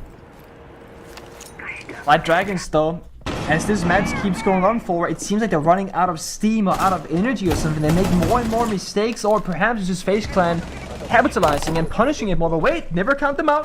Nox gets a kill, but it's injured by the frost mat. Oh my. There was the down and then the finish. And another finish by Vidiking on backstairs. The shotgun's just too strong to deal with. Black Dragons have one more opportunity as they move on to defense, the favored side, to stay in this matchup. Black Dragons have been in control the whole game. But FaZe Clan, they just start to outmuscle you when it's needed the most. And now timeout will be called. Both of these teams using their timeouts in the last couple rounds to try and settle things down. By the way, this is the first overtime in Brazil so far this stage. Every single match has been determined in regulation. Not a shocker that the team in first place and the team in third place need to go to extra innings to put it away. There is something about FaZe Clan and yeah, just winning when it really matters, right? It takes us back to the SI Grand Finals where, you know, you're up so... Well, actually, that goes against my point. I was going to say they don't win when it matters the most. They lose the comeback. But now, opposite to what happens at SI, actually. They're winning the comeback, right? FaZe Clan looked a little bit out of it for a while. Sure, they started an attack, but it was Black Dragons looking like the better team. FaZe, now when it matters, are not letting it slip away. They will not be haunted by the past of, you know, losing the lead once they actually bounce back. Now they go on the attack. This is kind of the round where FaZe Clan gotta show that they are indeed the better team by winning that final attacking round and not just relying on being on the strong side of defense. So, to me, this is where they gotta prove it. This is where they gotta show they can win that third attacking round, because that's been the story for both sides right now in regulation. FaZe won 2 attacking rounds, and Black Dragons won 2 attacking rounds. It all comes down to overtime. And if things continue this way, then it's just a defend the victory, and then we go 7-7, and that's kind of boring. So, see what they can do. There's not been much of a disappointment here in this game. I imagine we'll be treated to another excellent match up next. For those that are awaiting it, Furia versus Vivo Keystars will be our 4th match of the day. We will end with the battle of the bottom of the standings. E1 and Team Liquid, joined by Fluxo, are all currently winless. Well, it is inevitable that one of E1 and Liquid will win because neither can, or they both can't lose. I don't know what's going on with Team Liquid, by the way. They made that roster move. They got rid of Volps. They brought in Maya. On paper, that team should have theoretically improved, but Volps is doing excellently on W7M, so you can't pinpoint, or you can't point your finger at him being the issue. Maya has not looked great on Liquid. In fact, almost nobody has looked good on Liquid so far through their 2 games. Like I said, they will go up against E1, who are in the basement with them to finish the day. Liquid have also brought on an assistant coach. They tweeted about it just before the start of the matches. Will that help this Team Liquid squad, especially since a lot of finger pointing has been done at their main coach, Hugzord, and the way that this team is prepping and the maps that these teams are playing? That said, from the outside looking in, it's always challenging to quantify a coach. Vidiking dies first. Cyber just goes right in. Shotgun in hand on backstairs. A lone kill so far, but joined now by FaZe Clan getting in on the action. Handy eliminating Nux. What's happening? Again, another round characterized by everybody dying. Black Dragons have reduced FaZe Clan to just Cyber. Cyber has a shotgun in one hand, SMG-11 in the other. No, not dual wielding. Imagine that. That's some close quarter fighting, that's for sure. And I think they should release an operator that dual wields, actually. No. I mean, only hip fire then? Yeah? In your ADS. How do you ADS with no hands? Cyber dies to Gudo as he was blind. Unaware of what was going on. We need all of the rounds to seal this one away. And it comes down to defense. Neither team can get that third attacking round yet. Black Dragon's final chance here to prove that they indeed can do it. The question now is, what bomb site will FaZe Clan go to? Because 3 of the 4 are open. It was either Barbecue Kitchen or it's Master Bedroom because there's a 1, so first floor. But I think this is Barbecue Kitchen. Cocina? Is that? I was right. It is Barbecue Kitchen. That's where they're gonna go. Boom, boom, boom. We're learning Portuguese very slowly here, as that is the language in which the bombs are presented. I'm trying to pick up on it. It's not easy. We're trying. Now, Barbecue Kitchen is awkward because you're playing very much split up across that floor above the bomb site. But so far, this bomb site has been won every single time by defense for both teams. So statistically, a great choice. But I always feel like when a bomb site has been doing so well for the entire matchup, one team will figure it out on the attack when they're facing it eventually. That could be this round. And to make things even worse, look at King's health. It's half. He accidentally impacted himself in the prep phase and will be playing out this round with less than full HP on the final round of the game, max overtime. Just like when Deimos got injured, Laura, when they were approaching OT, here is Elysian making that same similar small mistake of injuring himself, not literally, but taking damage. But FaZe Clan have a very strong operator lineup here in terms of operator gun skill. Lesion, Alibi, Valkyrie, even Castle now with the ACOP zoom scope on the UMP. They very much can take fights across the map, and they very likely will have to as well. Lots of DMRs that we had speculated in the previous matchup would be because of how good they are at destroying Kiba barriers, but with the zombie banned in this match, likely just being done now for their killing potential. And I mean, if you are playing on LAN, which Brazil plays on, these teams are literally sitting across from each other at the studio in Sao Paulo. DMRs can flatten you and kill you in a second, if not faster. Limited latency really does help DMRs, and there's Gudo using one to eliminate Cyber. Black Dragons only 4 kills away from toppling the runners up at the 6 Invitational that just happened last month. King still low HP. Cyber that with a Castle Barricade in pocket as well. Wasted utility not being used in this very important round. I like that Handy is trying to hold on to Geisha control. It's right above the bomb site. It sees vertically where that plant might be going down, and he recognized that White Dragons, they want to try and pick it apart, but they got 2 players there. It's basically 2 against 1. Flashbangs going in. This could be Black Dragon's moment, but oh, the C4! It takes down Nux instead. Nux is completely gone from action. Ask being softened up. Gudo taking some damage as well. Handy from this spot, putting in so much work. Every single player heading over towards Geisha, meeting their fate as Handy has 4 kills, 1 away. Could we witness yet another player collect them all? Handy looking in the wrong direction, and he gets the ace to send FaZe Clan into the winners column on Skyscraper. Of course, it's Handy. 8-7 the scoreline. FaZe win. Damn. It was such a hard-fought victory every single round until that final moment when a single player would just take that challenge, hold on to the most important part of the map, and do it successfully, getting every single kill in the round. FaZe, they win, yes, but they had to fight so hard to get there. No, I mean, they absolutely sweated for it. And Black Dragons made some small mistakes in other rounds that maybe they'll look back on and kick themselves over, but there was no real blown round at any point. Both of these teams scrapped and scraped and fought tooth and nail for this victory. There can only be one winner. And in this time, in this instance, it was FaZe Clan. We're over halfway done the broadcast. We've got Vivo Keystars versus the old W7M, now Furia, up next. Furia had a bit of a scare last week. Can they bounce back with a win? We'll find out in a couple minutes.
Well, who would have thought it, ladies and gentlemen, our first overtime match of the stage for Brazil League, and it comes with Black Dragons versus FaZe Clan. FaZe Clan pulling it out there at the end, Connor, but what a match! Absolutely amazing match that was just so neck and neck, so close, each round being decided by such a minuscule detail. It was phenomenal to watch. This was just Siege at its fundamental level, being played at such a high level. It was an absolute joy to watch.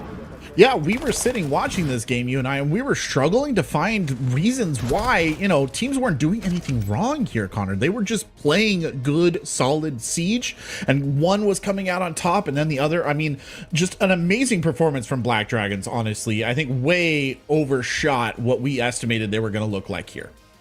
Yeah, in my head going into this game, I'm like, okay, Black Dragons, they are a good team, but are they going to be sitting at the table? Are they the contenders? We don't know yet. I think if they keep it close for the FaZe, all of a sudden you're going to think, hey, they are a good team. When you bring FaZe to overtime, though, completely different story. This is a Black Dragons team that has fully cemented itself as a contender for the Brazilian championship here. And when you have a matchup like Ask vs Souls, these are both the flex players on these rosters being neck and neck, so incredibly close, and that's so impressive for Black Dragons because of how we always talk about FaZe being just a 5-man roster across the board. Black Dragons matched that. They did. I mean, it's something that we said before we jumped into the game. We weren't even going to highlight an individual FaZe player because they're all so good. And then, we picked out Loira. If anything, I feel like Loira had a slightly weaker performance, and the rest of Black Dragons had to step up. Yeah, I mean, Guto definitely stepped up. We saw Ask have phenomenal stats, but on the side of FaZe Clan, it's having 5 players just be so strong. It's more so than that is their 5 players' abilities to step up if necessary. Well, we can't go over such a great match if we don't talk about the amazing ending. Says Handy in a pinch, Handy with an ace there at the end, Connor. What a play.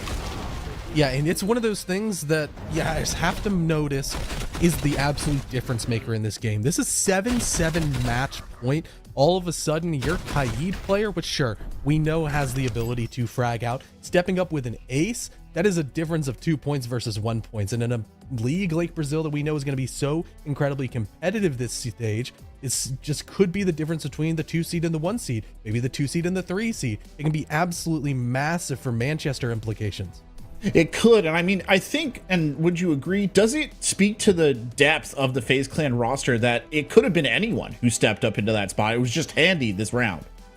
Yeah, I honestly wouldn't have been surprised if any of the players on FaZe stepped up. Andy, though, with that big ace at the end, does cement himself 15 kills, looking quite good. More than anything, the cost being 67% means he was involved in most rounds. He was finding impact constantly for his team. And if we looked at the stats for the entirety of the FaZe team, and I think even for Black Dragons, I think the cost overall for this game would be incredibly high because it was so back and forth, so closely contested.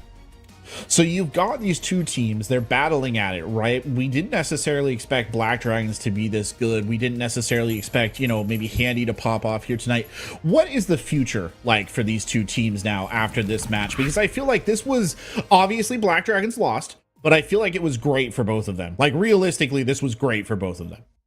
Yeah, I mean, right now Black Dragons are the only team to have taken points off of FaZe, and FaZe did have to play against W7M. So now if you think from FaZe's perspective, the only hard game they might have is maybe Vivo Keystars or that Furia rematch that we'll see later on in the stage. But for Black Dragons, they've cemented themselves, and you can understand that, yeah, they're going to be competing with every single team here in Brazil. Vivo Keystars, all of a sudden, Black Dragons are on their radar. W7M, as well as Furia, they're on their radar too. People are going to be starting to be scared of this roster. Well, ladies and gentlemen, that was our most exciting match of the day, but we've got another humdinger lined up for you. Coming up next, Furia versus Vivo Keystars. Don't go anywhere. We'll be right back after this break.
Welcome back to Play Day 3 here for the Brazil League. It's shaping up to be a real impressive one so far. I am Corbeck. Alongside me is CDAPS as we get ready for what you called the most exciting match of the day here. Furia versus Vivo Keydstars. I mean, what is there to be said about this one, Connor? I think this is a matchup of two of the top teams in Brazil pretty easily. And for Furia, they are coming off of a loss that we did not expect last week against W7M. Meanwhile, Vivo Keydstars have looked really good, but haven't been tested just quite yet. Yeah, Furia with a bit of an unexpected upset last weekend. Still, obviously, the greatest roster right now in Siege. Make of it what you will, Connor. I mean, this is a match they should win. Yeah, it definitely is, but Vivo Keydstars have been playing out of their mind as well, and when you're coming fresh off of a loss, we don't know with Furia how they are going to bounce back. We talked about it. They struggle here domestically, but we don't necessarily see them really losing in the regular season that much. It's usually coming towards playoffs where they might drop a map here or there. Yeah, and there's one player on this Furia roster who kind of dictates, I think, how everything goes for this team, and that's JV92, right? A very impressive player, Connor, but also maybe the bellwether for this team.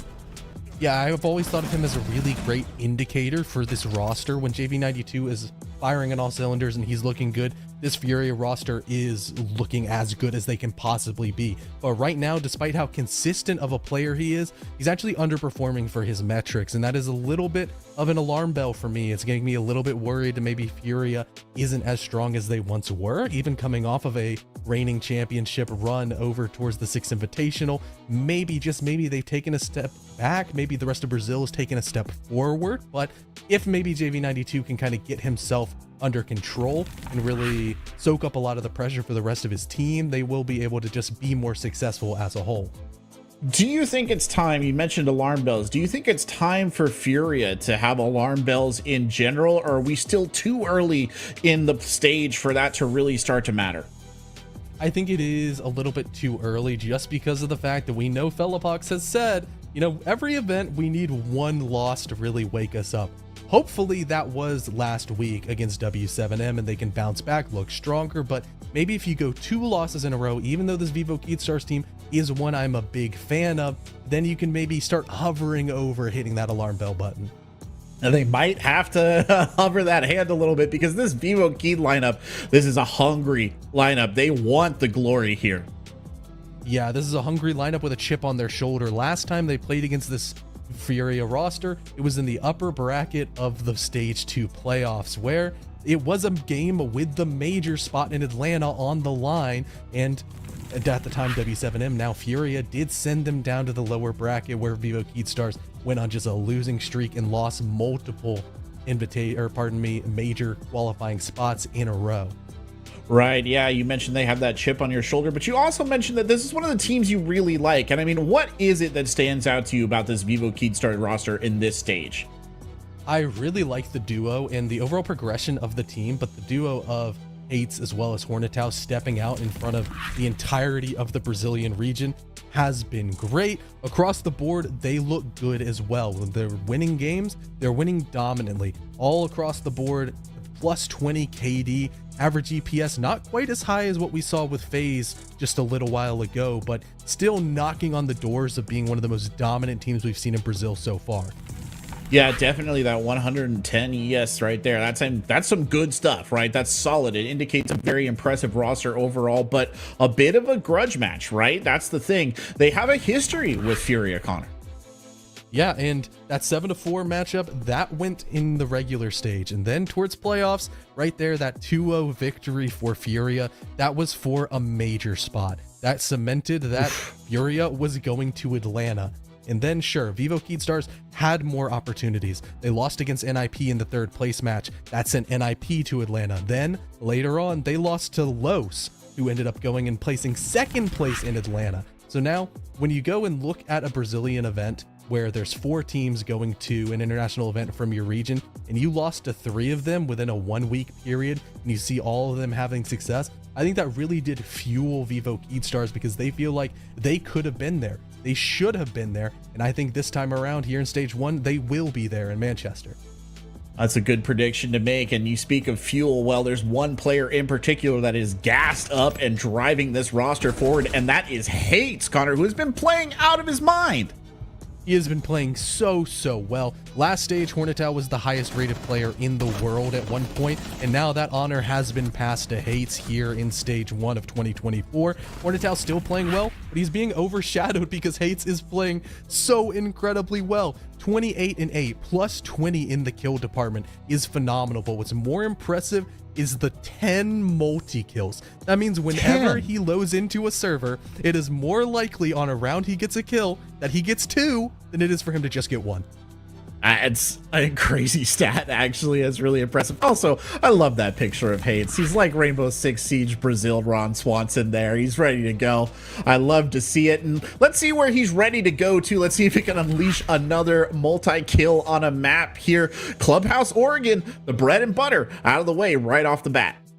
Yeah, we're talking about Furia, we always just instantly go, you know, their map pool is so good. Their map pool is so strong. And for Vivo Keystars, they don't have nearly as defined just list of battlegrounds that they can take teams to. So it makes you think instantly Furia are going to be able to steer this map pool to wherever they want to go. Right now, there's kind of one map that got banned out by Vivo Keystars that you would want them to not go to, that being Border as the finale, leading up to a skyscraper in Bank. Just 50-50 for Furia instead of going to Skyscraper, which I think they are strong on. Vivo Keyed actually significantly stronger on Skyscraper than Bank, which means it makes sense Furia want to go towards Bank. Yeah, Bank's an interesting one. I mean, a big map, right? One of the biggest maps in the pool. Who do you think that favors overall in terms of playstyle between these two squads? Ooh, you're throwing a tough one because both of these teams actually are surprisingly similar, especially with how we've been saying Hates is resurging very strong. Hates plays exactly like AZ. It's like he's formatted his playstyle after him, but if you want to give an initial edge, you gotta say towards Furia because of that storied sort of just legacy they've left behind with so many dominant international wins, but I still think this is going to be an incredibly close one.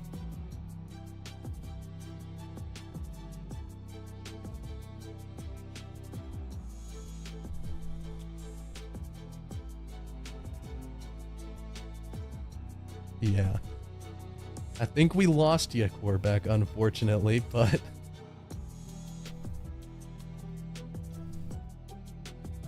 yeah. But if we're looking at how Furia plays as an attacking roster, I think on Bank in particular, the way that they space their attacks has been incredibly impressive. And when you also have a map like Bank, it allows somebody like JV92 to step up. The mid round is so incredibly impactful when you go towards a bigger map because the transition period from your entry engagements in towards your execute is a lot more defined. And when you have JV92, like we said, being that sort of it factor on the roster of Furia, where you can look at him and be like, hey, if he's doing well, this entire team is doing well, it does lend himself to maybe bounce back today. It wouldn't be a play day without at least one technical hiccup right there. So it seems like the situation is salvaged, at least for now. And, you know, you bring up JV92, right? Furia Squad, though, starting on the attack on Bank. I mean, we make a lot in the Siege community about attack and defense. Do you think it makes a huge difference to them here on this map, or do you think they feel pretty comfortable slotting into either of these sides? I mean, I know there's an obvious answer, but I want to dig into it a little bit deeper. Yeah, I think when you have a roster like Furia, once again, going towards a map they've played so many times like Bank, they're equally comfortable on both sides. But as sort of with large amounts of data, on the defensive side, everything's going to kind of center to an average. I think that they're just slightly above average on the defensive side, which is still impressive. But on the attack, that's where they feel more comfortable because they're significantly better than the rest of the teams. They have a big step up on their attacking side, which means a 1 to 2 round difference. All of a sudden, they're getting maybe a positive attacking half and a 4-2 split their way. Means that they can really just coast on the defensive side and keep it chill. Well, ladies and gentlemen, it's the big one coming up for you here. Take it away, Intero and Pingu. Well, thank you so very much. Yeah, this is going to be the Battle of the Titans. Do you want to talk about what Lynx, our good friend, actually said about one of the two teams in this matchup and potential major spots on the line? About the team on the right, Nick? Yeah. Lynx was here and he said he thinks that Vivo Keat Stars, they make the major. And I said, really? And I was like, yeah. He rates them very highly. And I think a big, place to prove that would be right now. If Vivo Keat Star could make this look competitive or win, they very well might be in the spot for the major. I mean, you've got a couple things working for you at this point, right? Number one of the kings of Brazil doesn't look anywhere near their usual level of dominance. Team Liquid have started off this stage 0-2. This Furia squad, which is the old W7M, started off 1-1. If they fall to Vivo Keat Stars here, there is a possibility that other teams with easier schedules could finish above Furia. How funny would that be if you go from winning every single thing, including the 6 Invitational? We finally started using the word dynasty. And then you don't even make the Manchester Major. That would be devastating.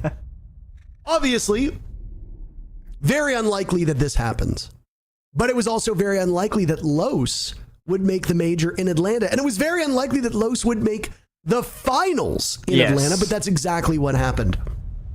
This region is topsy-turvy to say the least.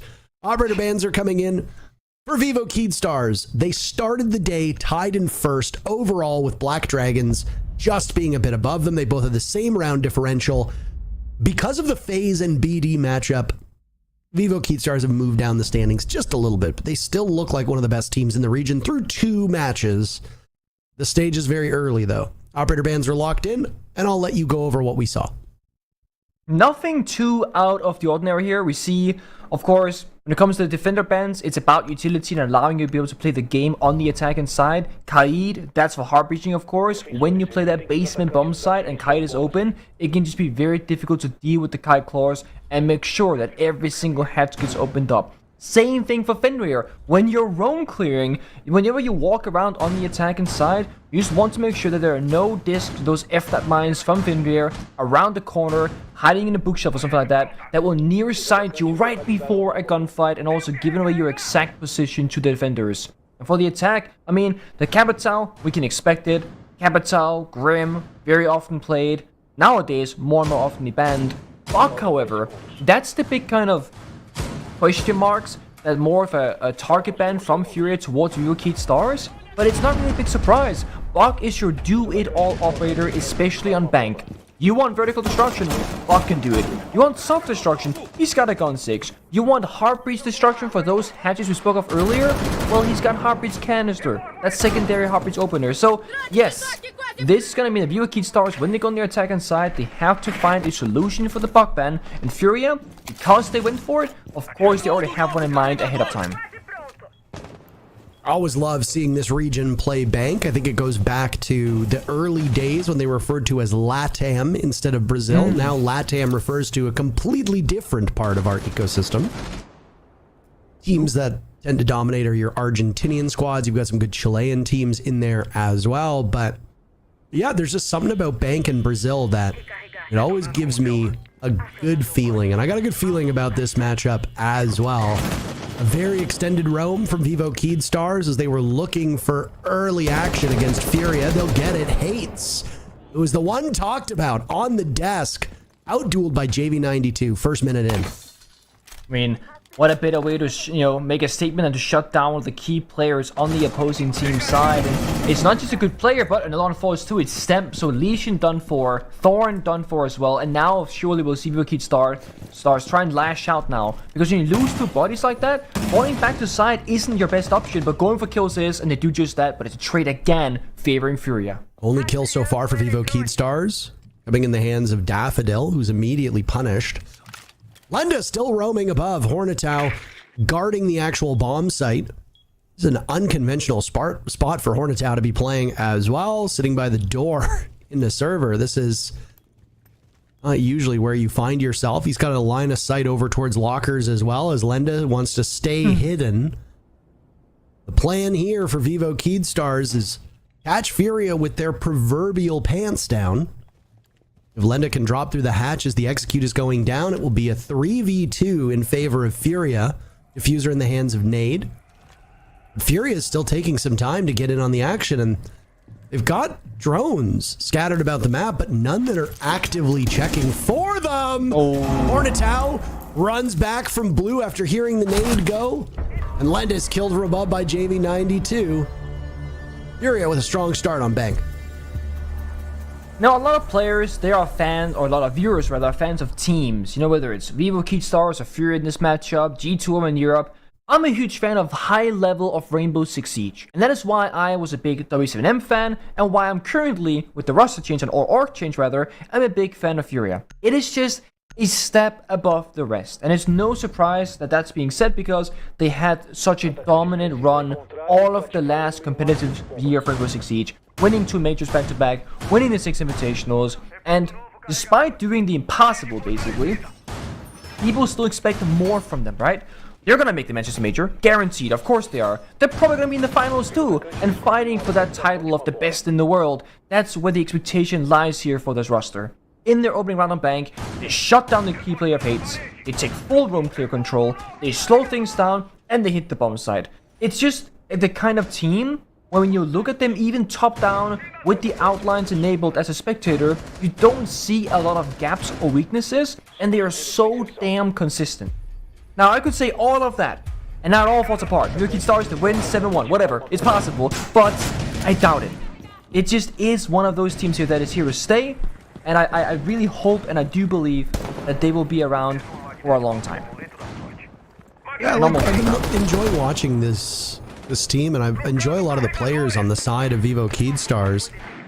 There's been some real big standouts. Hornetow and Hates, to me, have been excellent. Stemp was somebody who was talked about previously in the last stage. I mean, you've got tools that you can use over your opponents, but again, when you look at Brazil, you know, you've got the old gods of Brazil. Liquid, Ninjas in Pajamas, FaZe Clan. I guess now you can add W7M to that, which is now Furia. Yeah. Those are 4 excellent teams in their own right. The new W7M also looks quite good. Black Dragons has not really had that bad of a series so far through their 3 matches. And now you add Vivo Keystars to the mix, and suddenly you've got 6 or 7 teams all with a very credible shot at making the major. There's only 3 spots before you go to the LCQ. So if you've got 6 teams, 3 of them get removed. Good luck to the remaining 3 teams to fight their way through the LCQ with a bunch of spoilers in as well, because the LCQ again for Atlanta, we didn't expect to see Los make the major at all, let alone make as deep of a run as they did, and they did it through the LCQ. Yeah. It'll be exciting to watch, see what will end up happening in the end, and we see Fury just kind of minding their own business right now. They're waiting for the setup, they're waiting for that execute, finding those last few player positions, using their intel. They have 6 drones remaining, so lots of time, lots of droning. And Vivo Keystars is there, slowly starting to get impatient, it seems like. Kind of creeping up, looking for a last shot. And if they just overstep for a second, there will be players ready on the attack, waiting for it, and looking for that shutdown. Hates right now, finds the better timing, but loses the gunfight. And it's Furia who comes out ahead in these engagements. Herds vaults in the toxic gas, doing so much damage. Daffodil dropped. Suddenly, Furia just got Felipox, who's going to hop in the exact same way that Herds did. He survives for far longer and finds himself in the thick of the bomb site. Daffodil's been dropped. He's got a read on the corner of Hornetow. Stemp is on a single point of HP as well. This is very clutchable for Felipox. All he needs to do is defeat Stemp. That's it. Playing the final 30 seconds perfectly, but Stemp gets the job done as he picks Daffodil up, and Stemp makes it work. Furia will not go up 2-0. Vivo Keystars win the round. I mean, what better way to take those gunfights against the likes of Fury than when they're repelling in a window and you can't really do a whole lot to fight back. It's great position there from Vivo Keystars, but despite winning so many gunfights, it comes all the way down to a 1 versus 2 where both defenders are 1 bullet away from losing it out in that round. So a very close second attempt. The CEO is very difficult, I would say, to defend because of all the repel angles on lobby, on the bomb site itself of CEO. It's like you stay in a corner, you feel like it's a bad spot. But if you move from that corner, you'll probably die too. It's kind of like a lose-lose, so I think Vivo Keystars winning out in the round is a big deal to them, especially mentally. because it can feel like a very big obstacle to overcome, and you know that eventually you'll have to play that bomb site rather. They do it in their second round, not going for the usual rotation. Most teams that go either basement or open area is their primary, and then of course the one that you don't, you go secondary, and then CEO is your tertiary, with some teams slowly starting to let terrorists and archives bomb sites, which is right below CEO of course. It's slowly seeing more play, but not every team, not every region has fully embraced that just yet, but it's like a work in progress. Nova gravação ativada. Identificador de dispositivos ativo. Se funcionar a bateria. Surprised a little bit here by the lack of Ying that we have seen so far. You think this is just a bank-related phenomenon, or Fury are just so used to playing without her that they bring another lineup instead? It's a good point. I think right now, if you look at the lineup from Furia, the one operator they would have to sacrifice would be the IQ, if anything. But they want consistent gameplay. That means if, you know, defenders bring the Valkyrie, you gotta bring the IQ. If you can't find those cameras, they will make plays around you that should not be happening. So I feel like because of that, that is forcing them to not play the Ying, and it's why it's so important to defenders to kind of flex around things and also look for those engagements here. 2 against 1, Hades activated in the server, finds his first kill in the 3rd round of things, taking down Hertz. But yeah, defenders gotta bring up as many of those flex up as possible, force attackers to problem solve, because if there's no Valkyrie, I can go into a Ying. That's a very powerful operator. So by bringing the Valkyrie, you get intel on defense, that's important, but the bigger piece here is that you force attackers to go off other operators to specifically counter that particular one of Valkyrie. There are a lot of things that Furia is known for. Their gun skill is one of them, and I love that Vivo Keystars are getting aggressive and taking these fights straight to Furia, and they're winning them at the moment. Every single one of them. Nade is the only member remaining of Furia. For Vivo Keystars, all of the players are still upright.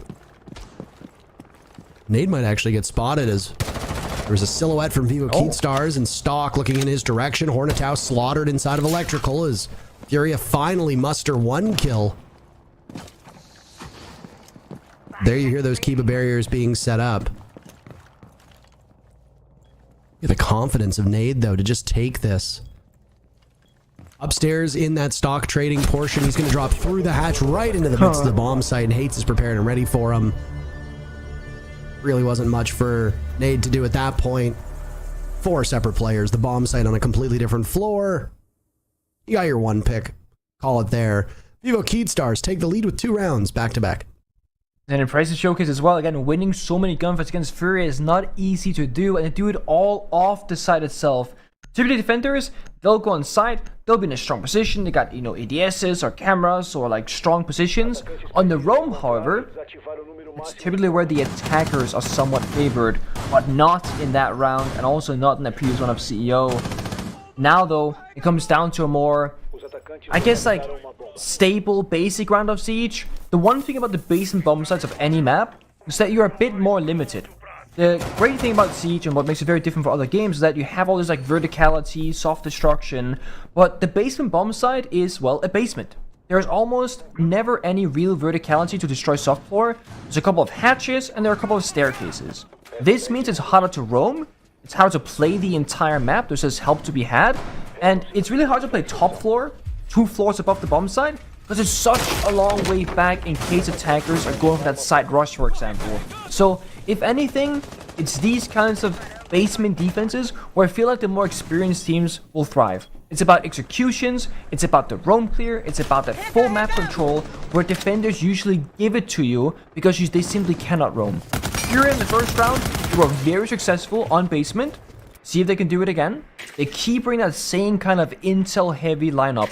The IQ, now the Twitch, but they have brought that bomb site execute as well. The Ying and the Grim are going to start everything off when we reach the bomb site. They're gonna light it all up. And the thing is, we just saw Hertz is inside of open area at like 2 minutes and 40 seconds. They had a pre-placed drone, they sprinted in, they took map control, and if Hertz wants to try this, he could just drop the hatch and go crazy, but they probably want to play this out in a proper 5v5 unless he gets the perfect timing here with the intel. Oh. Again, they get the intel. But limited follow-up. You can't cook the nades anymore, but you can bounce them. Have them drop on somebody's head like an anvil. Herds was fishing for a kill on the hatch. He might get one on stairs as he's not too far removed from JV92. Also the Ying with all 4 Candelas still in back pocket with half of the round to go.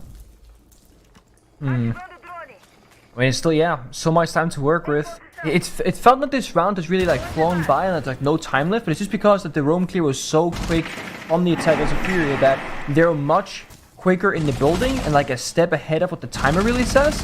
And Hertz is just playing in open area on this hatch the entire round, waiting for a possible drop. Setup is still being made. You see the silhouettes looking towards server and in open area. It looks like a classic A bomb site attack here. The big question is, will they go for a default plant on the soft wall? Will they go deep? Will they drop the hatch? Will they flank down the main stairs, for example? It's those small things you can do in the round to try and counter the defenders. Ultimately, of course, it comes down to gunfights. And Herds and JV92 have both been kind of bogged down by those stairs for a while, just waiting for the drone work to be done by the rest of the team. Ornitau sitting inside of lockers, taking an unbelievable amount of damage. Might as well throw those toxic babes out while you have a chance.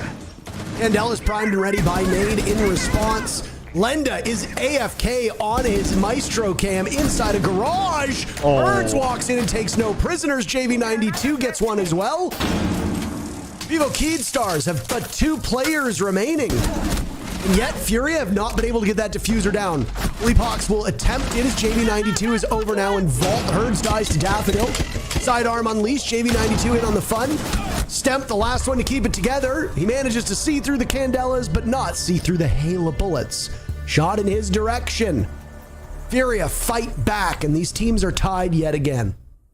There it is, that classic 5v5 brawl. And I mean, Hertz was so patient. He could have dropped the hatch, you know, taken down the Maestro and probably traded out. But he was rewarded for waiting. He walks on the main staircase at the exact right time. They had the intel on that position of Maestro, gets the freebie, walks through and helps assist in 2 further kills in the round. And the second that kind of chaos happens on the bomb side, that's when defenders are struggling, because should you be on the camera for intel? Should you hop off and be an active gun? Are they coming down the main staircase? You truly do not know. And it's one of those things where Vivo Keatstar played Valkyrie earlier in the other rounds, but not previously, so their intel is very limited outside the bomb site itself. They didn't have that early roaming presence, they weren't in open area, and because of that, they gave so much map control over for free to Furia.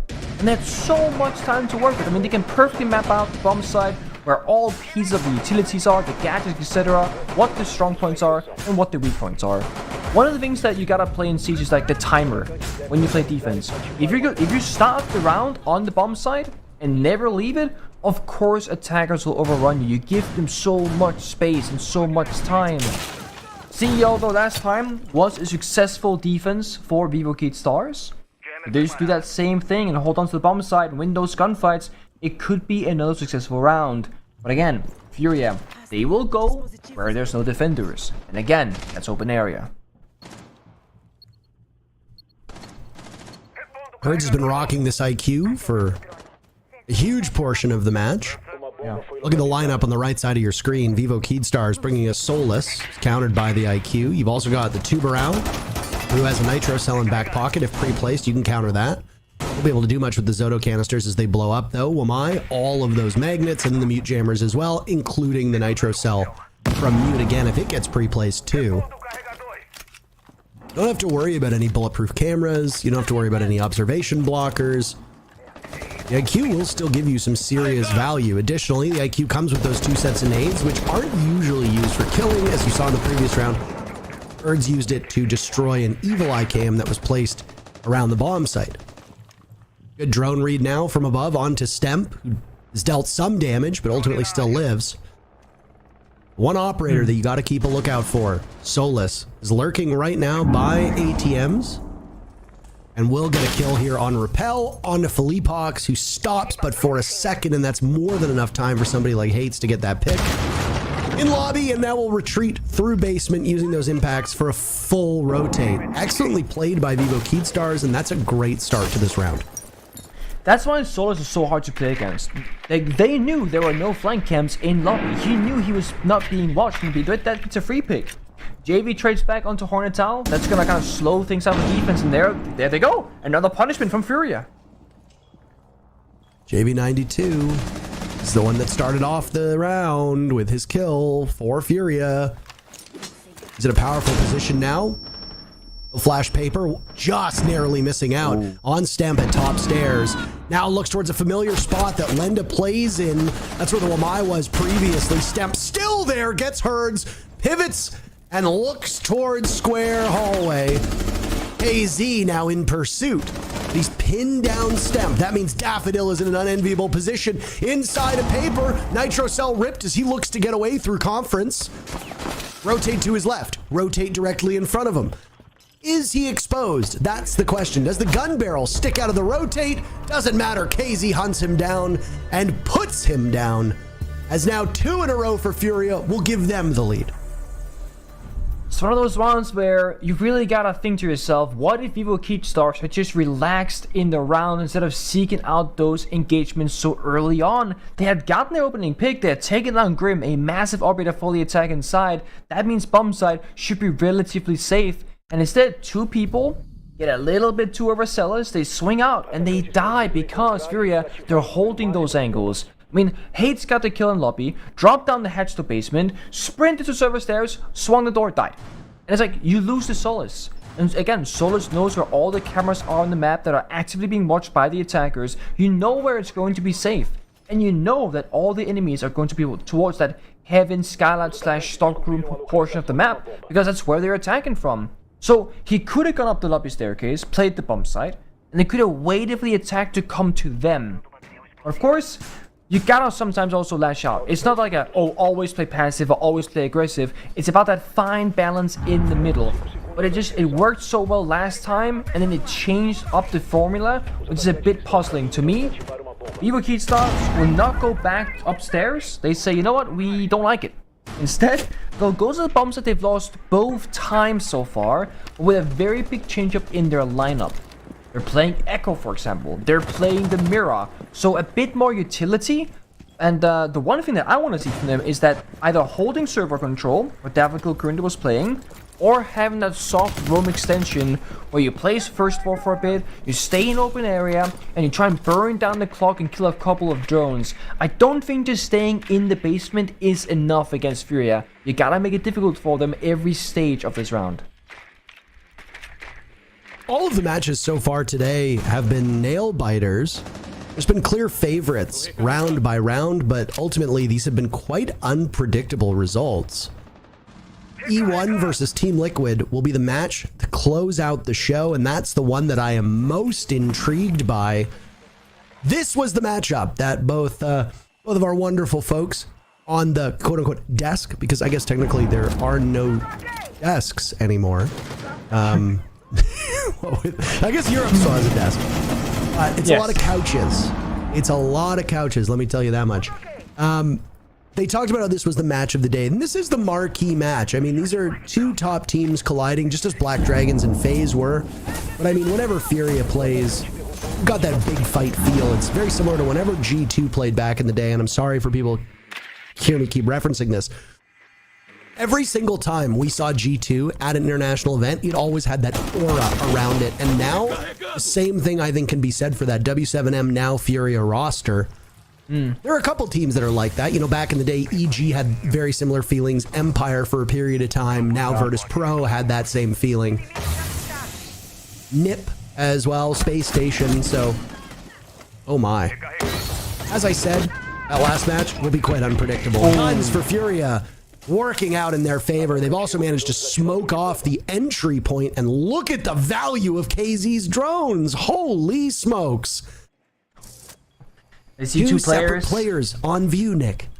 Yep, and they saw the 3rd and Garrett, so they have all the locations dialed in right now. 5v3. When they want to go, just like 3, 2, 1 countdown. Beast go out, drop down that hatch. Maybe Candelas from nade as well. They got 30 seconds. They can set this up.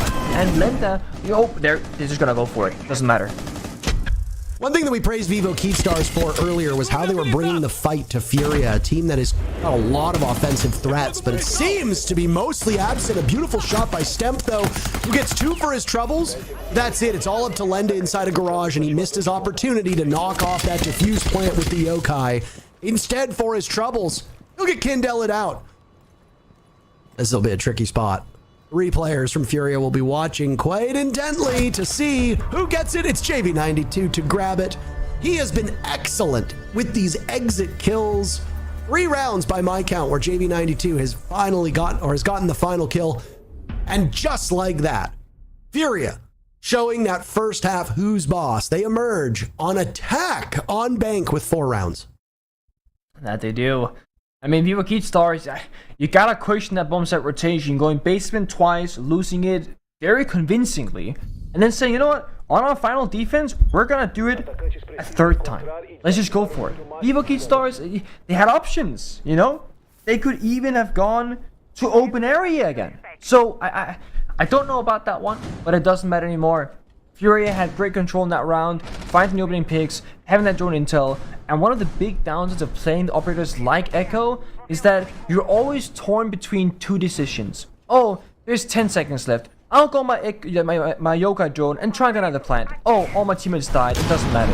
Or, oh, I'm gonna try and join the gunfights, and then you die and you can't use your yokai. And it happened in that round as well. He was on the yokai, Stemp died. He goes off to be a gun, plant goes down. There's no real winning there if you're Lenda, because there's just 2 bad options where you lose in both scenarios. But of course, it boils down to losing those members early in the round. That's what we gotta keep an eye out for here for Furia, because they're gonna start basement, and this is like the biggest alpha Giga Chat move. You beat your opponent 3 times on a bomb site, then you go there for your opening on defense, and you show them how it's done, and you win. There's nothing more tilting. It's like, damn, they knew how to do it all along, and we just couldn't figure it out. Furia, of course, not 5 guys on side. Look at that lineup. Thorn, Valkyrie, Sami, Solus, they're roaming. They're playing open area. We already see a very different pace here being set. Vivo Keystars are on the roof of the building at 50 seconds into the round, basically. This is a much slower pace than that of Furia. I'm sure you're okay with the pace being slow as long as you're not falling behind the timer. And there are very few times that I've seen Furia be in that troubling of a spot where their clock management has come under fire. In fact, clock management for Furia is something that we almost never need to talk about. They are so efficient with their 3 minutes, whether it be on attack or defense. Now, efficiency aside, you're still going to have stumbles. There will be issues. But Furia don't commit a ton of mistakes. They just did a great disappearing act on the main floor as Philippox does a disappearing act out of this round. Philippox is the IGL, so you don't expect him to be the world beater like KZ or Herds or JV92 usually are. But Philippox has moments of brilliance in terms of killing potential. Not to be found so far through this match. That's okay. JV92's got 9 kills. KZ has 5. Herds has 6. That is 20 kills through 6 active rounds between your top 3 players, quote unquote. And that's usually more than good enough. The scoreline certainly says that it is. Oh, I mean, it absolutely is. And it was a fallback from Furia, but kind of I don't know, mistimed. Some players, oh, hello. Okay. All you can do in this particular spot is just laugh at a play like that. You know, like, how are you gonna pull that off? Like, get rid of the decorum and the pomp around casting and the professionalism. You just gotta chuckle when KZ does stuff like that. I mean, you open the doors and attacker. You better watch the run up because it's happening. Speaking of opening doors, he doesn't need to open that one. Killed through the little areas there is JV92. Another exit kill. Masterfully done. JV is just the ender of rounds. That's what it is. And that's a classic Furia moment where the enemy gets the upper hand, they get the opening kill, and it all looks good in the world. Couple of seconds goes by, bang. All of a sudden, The attackers are so far behind. The opponent of Furia, former WCM, are so far behind. Nate got a kill on the A hatch, and then the swing on server door. I mean, I don't know. I guess just full send, go for it. Vivo Keat Stars will call for the tactical timeout, and now is probably a good time because things surely are slipping away. Again, I don't want to reference stats from a previous tournament when we're playing under a different set of circumstances here. But Bank is usually a coin flip map that skews towards the defenders a little bit. Furia taking 4 rounds on attack is certainly not normal on a map like Bank. 3 rounds, fine, but the benchmark for most regions and most maps is the defenders win 4-2, and then you just have to make a small difference on the second half, or you win in overtime, right? Unless there's a clear mismatch between the skill of the teams playing. Now, heading into this match, this certainly didn't seem like a potential 7-2, 7-3 for Furia, but it's certainly shaping up like that. That's not what my expectation was of this game. If anything, I thought that the one-sided match would have been Black Dragons versus FaZe Clan, with FaZe Clan overcoming Black Dragons based on their schedules and based on the reason why Black Dragons had won their 2 matches. They played kind of crummy opponents. That's fine. FaZe Clan are obviously a better team than E1 and Team Liquid, and Fluxo as well at the bottom. You expect Black Dragons maybe lose that, maybe get blown out, whatever. It was a nail-biter. I did not see this being a 5-2 for Furia, especially after the W7M Furia match last week. I think what that matchup will do is just lend more credibility to the fact that that W7M squad, not the same one that won all the majors in SI, that's now Furia. The new W7M is the real deal, and we might have been a bit disrespectful by sleeping on their chances. That's a fair point. Entirely fair point. And I mean, I don't know. I always rate the current Furia roster so highly. Like, I could see this being a one-sided matchup just because I feel like occasionally they have to get reality checked, right? When you're so dominant, winning things, you know, quote-unquote with ease, at least it looks easy, sometimes you gotta just get a wake-up call. And the last week's matchup between Furia, current roster, and WSVM, you know, their current roster as well, it's like, okay, we kind of suck. We gotta try, we gotta work out, we gotta be more present in these games. In the shop today, 1 week later, they're 5-2 against Vivo Keat Stars, looking like they're in full control on the attacks and so far on their first and second defense. It's a good look when teams can kind of snap back into reality and say, guys, we are not doing good enough, we know we can do better. This defense as well, very different from Furia. They got utility, the castle barricades, the mirror windows, putting up obstacles for the attack to deal with, and we see all these explosions from downstairs. They're trying to work around the problems with Keat Stars right now, and they're making good progress, but it's still a 5v5, and those keeper barriers are starting to go out, providing more and more cover for defense. Got tons of bullets to tear through them, but we're going to save some of those bullets for the actual adversaries you run across and not just the things that keep them safe. Extensive drone work being done by Vivo Keat Stars to locate these players, but even if you see them, you don't necessarily win. That is a beautiful 1-for-1 shot trade from Stemp and KZ. And again, another KZ kill where you just chuckle to yourself, and that's really all you can do. Beautiful shot from Stemp especially. I mean, he was not expecting that swing, I don't think, but he was very much ready for it. But with 2 players on their rappel, it is limiting the options here for the attack. You have to go in through that window. There's no Grim, there's no Captain, there's no Ying, there's no real cover. Lenda has it. Lenda's dead. Lenda had the diffuser, now it's Hornet Tower instead on the rappel now, sole person. So getting in is just impossible for Vivo Keat Stars. We're just left with Hates. Was disappeared in this matchup. 3-7, by the way, for the player that was what, 18-8 with 10 multi-kills or something like that, or more than 18-8, 28-8. I can't remember the exact number from the desk, but just an astonishing performance for Hates up to this point. But Furia is making Hates look mortal. Unfortunately, not a good game for a lot of these Vivo Keat Stars players. They are being outgunned, and when you're on defense, you can be a little bit more aggressive on your roam, as we saw from Vivo Keat Stars. It's a lot harder to be confident in your entries against a team like Furia on a map like Bank. This is a huge map that can be really challenging to enter on especially if you're not proficient with drone work and following up on that. And the one thing that I've noticed between these two teams is that it's been night and day in regards to drone work. Furia were excellent at finding the locations of the defenders and not wasting their drones. Couple that with the fact that they are also just an excellent team that can win duels even without intel, and you've got a lot of work to do to be on that same level.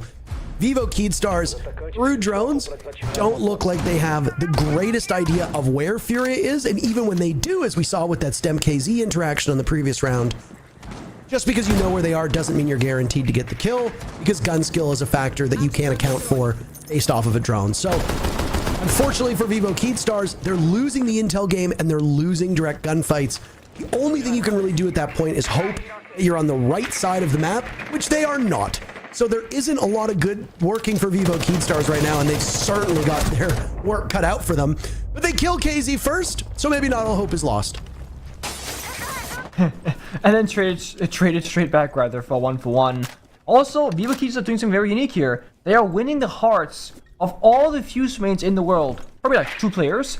And they're bringing Fuse to Pro League. We don't see this all that often. Sometimes it's a Fuse shield, sometimes it's LMG. In this case, it's with the AK. Now, open area bomb site, which is where the site is currently, does have a fair bit of verticality, but we don't really typically see the value of a Fuse on this bomb site. So I'm curious to see what their train of thought is, what they want to accomplish with the very specific operator in mind. On a towel, just like Hates, those 2 star players, as you mentioned, having a tough time being shut down by Furia, but things are looking better. Nate jumps out the window and gets executed by Lenda. That's a freebie. Hates is low on HP. He's the only hard breach on the team. So if you have any hard destruction that needs to be done, you have to be very careful that you don't lose Hates. With the phone still ringing, Herds is going to swing. Secure. There goes Hates that we talked about. Not before JV92 is felled. You know what? I quite like the situation that Furia finds themselves in, even if it is a 2v2. Agree with you. They have great positions and they're playing both sides of the map. Hurd sees that they rotate up, so he goes down. Now Fury can play 2v2 again, but on the bomb side instead, helping one another. So Vivo Keydstars, they've lost that small timing, that small gap where they could have isolated one member and played a 2v1. There goes the mirror window. Black mirror ejected. I'm not sure if they heard the footsteps of Daffodil above. He'll now flash. Herd's blinded, 10 kills to his name. Felipox missing out originally on Lenda. Herds will need to clutch now as Felipox falls. Where is the coverage though? Still in the same spot. Herds has no information. Shot through the soft wall. They stick the plant. He knows that Daffodil is still there. This is an almost unwinnable situation. Herds flashed out, losing the comfort of the wall next to him. And Daffodil goes through the rotate to keep Vivo Keydstars in this match. Daffodil's flashbang essentially saved the round on the attack. From Terror's hatch, down to the side, forcing the members of Fury to split up. One in open area, one went to bottom skylight to avoid the flashbang, and they actually realized that. They dropped the hatch, they win the gunfight, bomb goes down, crossfire is there, but it's a very hard-fought victory in what could have, would have, should have been an easy round for the attack inside. Because they got the opening kill, they got that initial map control inside of stockroom upstairs. But the thing is, when you're so far ahead in the round count, 6-3 for Furia, you can do something and go, whatever. Lost the 1v2, doesn't matter. I whiffed my shots, doesn't matter. They got so many more rounds to work with, and all they need is one big play, one heroic effort, or a small misplay from their opponent of Vivo Keydstars. They're gonna go back down to bank, where they started the defensive half, where they were successful and got the first dub in the round, showing that they can definitely hold that base and bomb site, unlike Vivo Keydstars, because they lost it 3 times in their defensive side. Do or die for Vivo Keydstars for the remainder of this match. 3 rounds to be had in regulation, and Vivo Keydstars will push this game to overtime.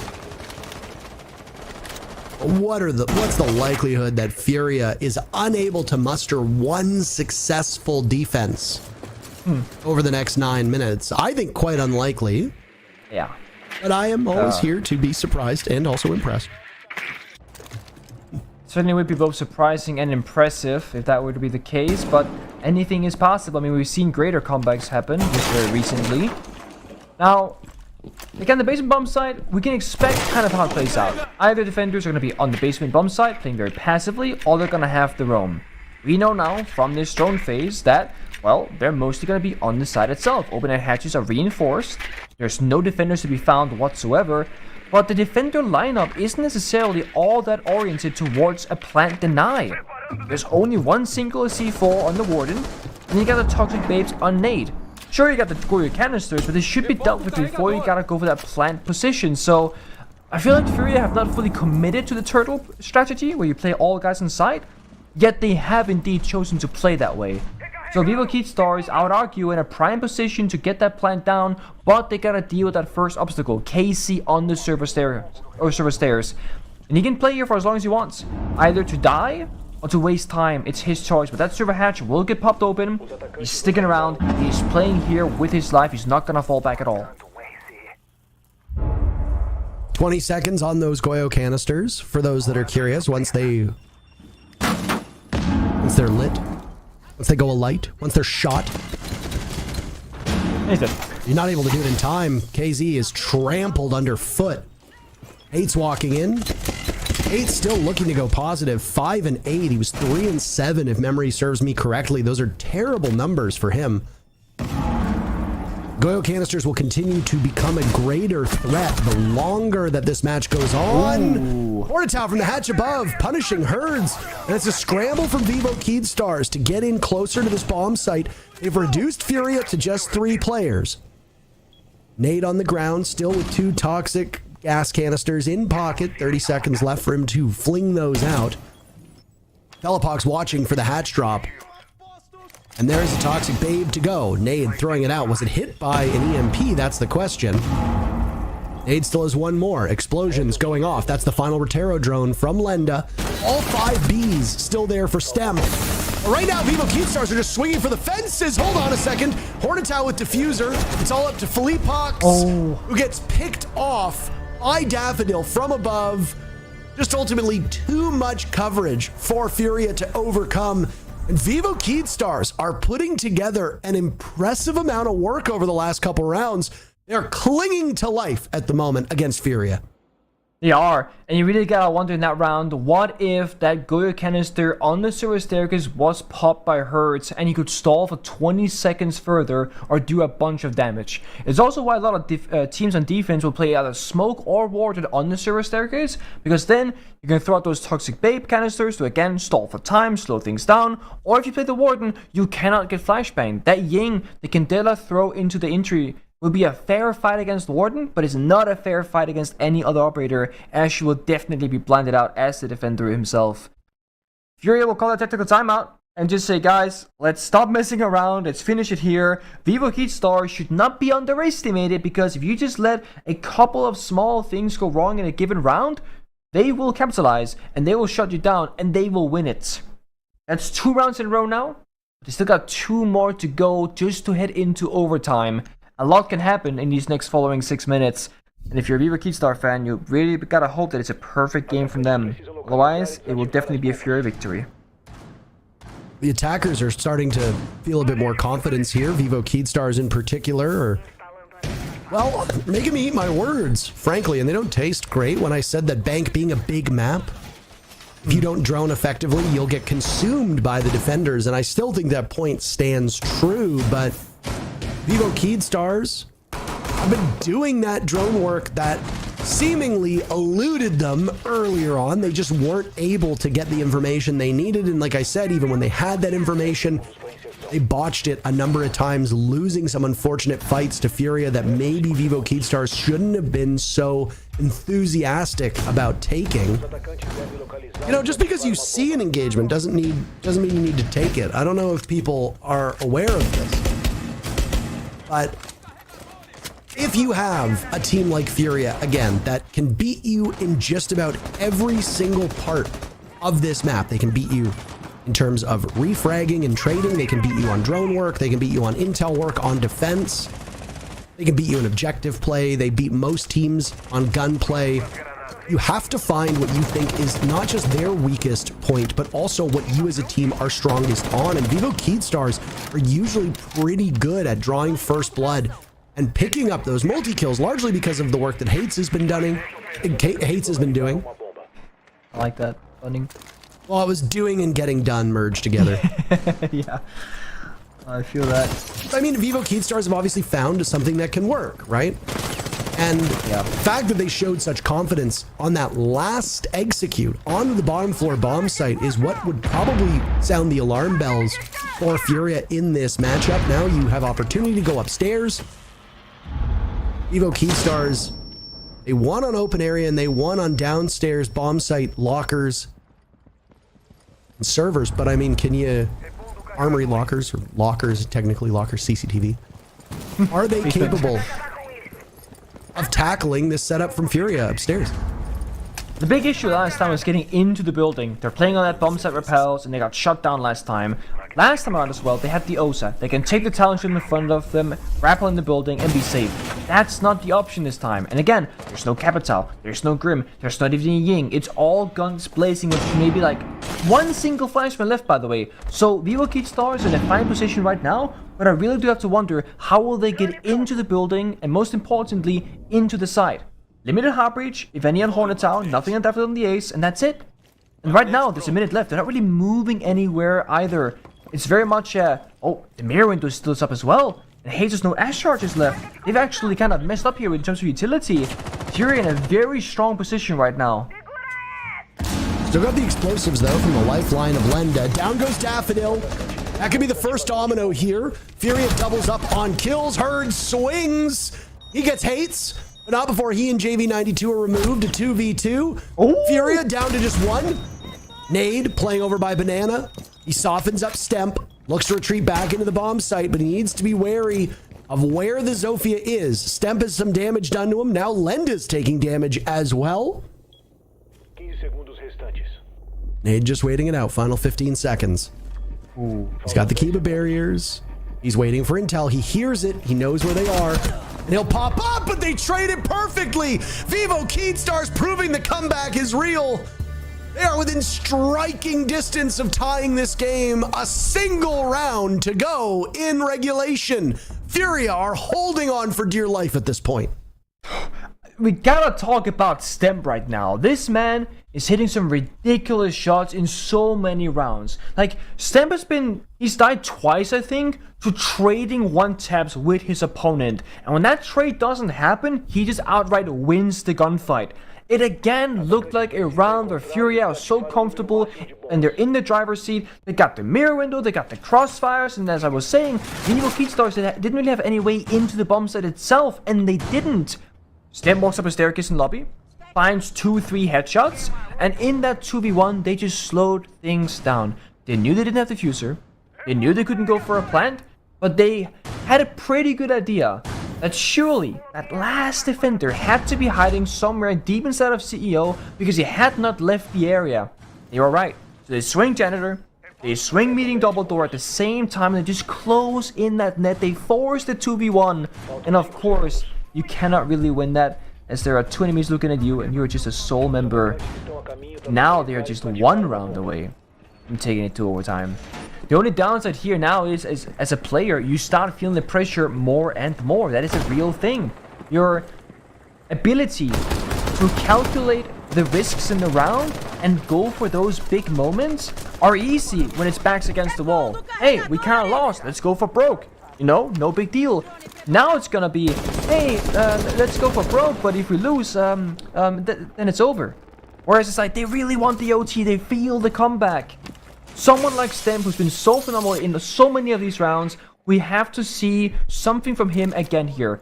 He cannot stop playing passive and far back and scared, because he has been the front man leading his team into success.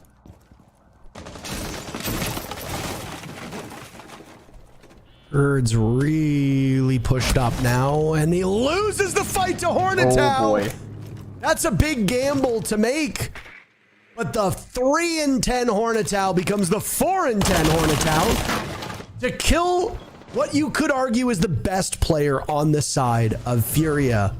Daffodil dies to JV92, who still roams by main stairs. He's got Philippe Hawks and KZ nearby. A drop in from Hornetown. He kills Philippe Hawks, not before JV92 can pop up.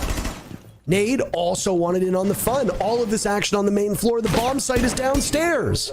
So another player from Vivo Keyed will jump into open, and it's Stemp holding on to that diffuser. First floor looks to be in control of the attackers.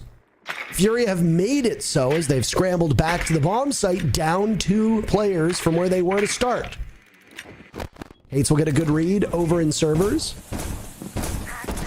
Hates still looking to go positive. The superstar for Vivo Keyed has not shown up today the way that he has in previous matches. And with it, Vivo Keyed stars have relied an awful lot on Stemp, who's come alive. Stemp's still alive as well, literally holding on to that diffuser with almost full utility in the final 45 seconds. Normally when it's this close, we see players slow things down and, you know, play it safe, but they sped up. Both teams seeking those engagements. Hornetown getting 2 kills, 1 holding a window, 1 dropping down a hatch, but now it's dire moments here. 3v3 heavily favors defense. Attackers have limited options, but again, they just go straight for the bottom side, dropping down a hatch. JV wanting the fight. He swings on the bomb chassis. He dies. KZ and Nade both still up, but hurt. Lenda, very hurt. Stemp will go for defuse.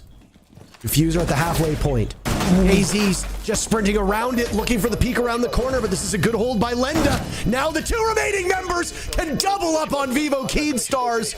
And Furia allowed the comeback to happen, but they shut it down when the likelihood of them losing is at its highest. They also deny Vivo Keyed stars overtime as the world champions bring it back on the final round to win 7-5. They bring it back, but they also show that, you know, last week's game against W7M where they lost, it does tell the story here that they can be beaten. Happened last week, it almost happened here. That comeback was very real for Vivo Keyed stars. It's again very small things in that final round that defines whether or not Furia wins that round and wins in regulation or go to overtime. People will be making a lot of noise about the domestic results of Furia so far this stage, but it's worth remembering that Furia has never been the top of their region. They've looked good, but the leadership of Brazil has changed hands multiple times. We're not that far removed from FaZe Clan and Team Liquid both winning BR6 when this W7M roster at the time, now Furia, was doing quite well just about everywhere else, and people were talking about how formidable they are. So just because Furia has some stumbles here does not mean that all hope is lost.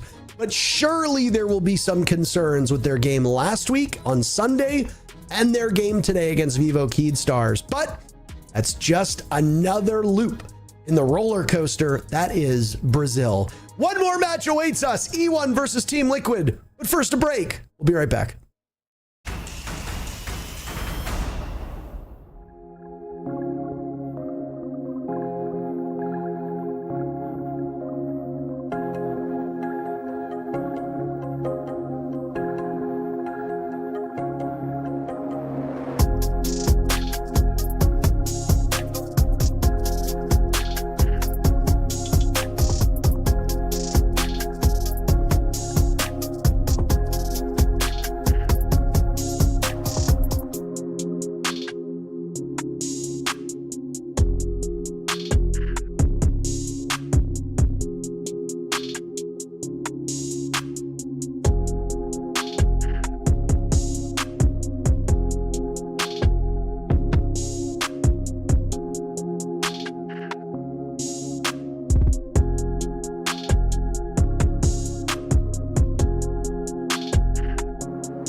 Welcome back, ladies and gentlemen. What a match right there. Vivo Keystars, they tried their best, but they could not overcome Furia. And Connor, I'm thinking Furia's back. Maybe, just maybe, but for Vivo Keyd's side, it was still a strong performance for them, but just not as much as what we saw with Furia, especially if they'd closed that out maybe a round or two earlier. We'd be having a whole different tune of saying, oh yeah, they are definitely back. But they let the boys hang around just a little bit too long. They did let the boys hang around, but that means we should do a quick pulse check on Furia, which means we have to look at one man, JV92, get an idea how he's feeling, and well, he's feeling pretty good, Connor.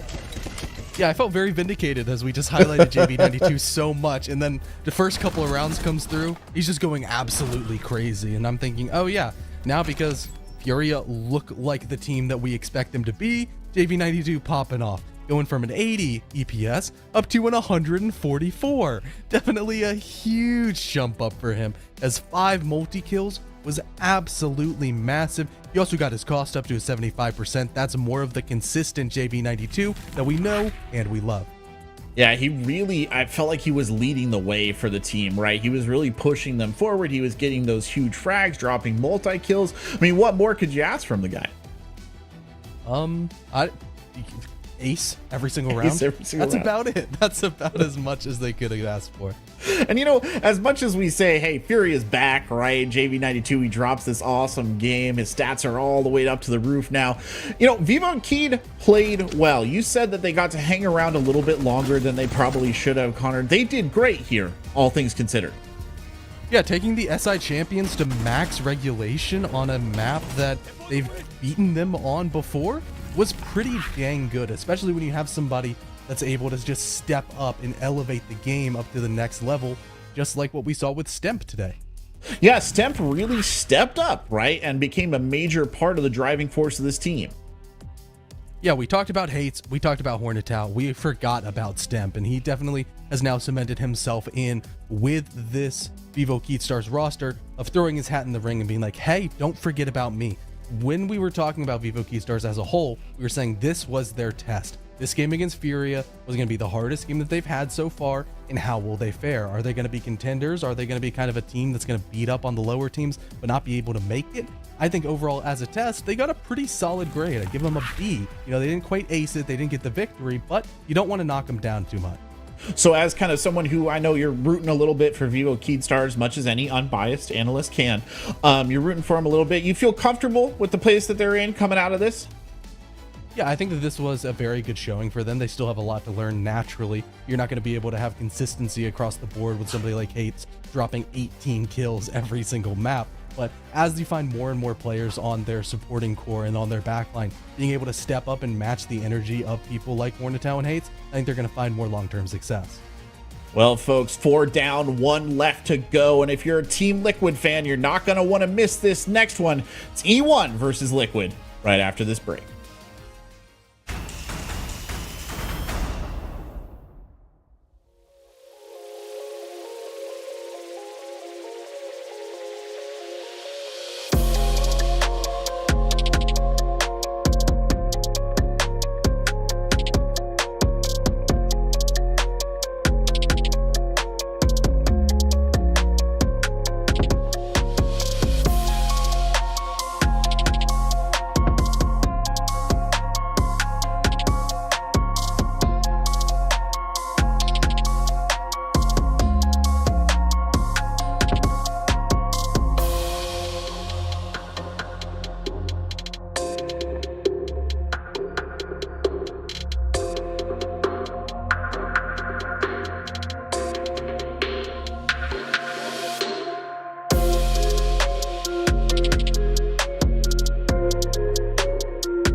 Welcome back, ladies and gentlemen, to Brazil. It's stage 1, play day 3. I'm Corbeck. Alongside me is CDAPS as we get ready for our final match of the day. It is E1 Sports versus Team Liquid here, Connor.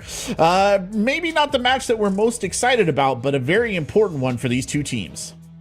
Yeah, both of these teams could almost have their season spiritually ended today. If you start 0-3, all of a sudden it's going to be a really big uphill climb. And for a roster like Liquid, not a position you want to be in. Let's take a look at E1 first. We're going to get to Liquid. Don't worry. We got to talk about them. E1, a bit of a grab bag here, Connor, right? Perhaps not the best roster in Brazil, but one that can certainly put up some good performances. Yeah, with E1, we've seen constant growth, and they're already showing that they have potential. It is nice to see. I think as a whole, the Brazilian region, everybody's looking good and looking better, but naturally some teams have to be on the lower end because, you know, that's how a competition works. However, with E1, from a day 1 to stage 2, to step up progression, have looked really great and sort of start comparison to themselves. Right, I think a growth-oriented mindset for E1 is really good, and they're the stats for you there, Connor, and you can see that growth.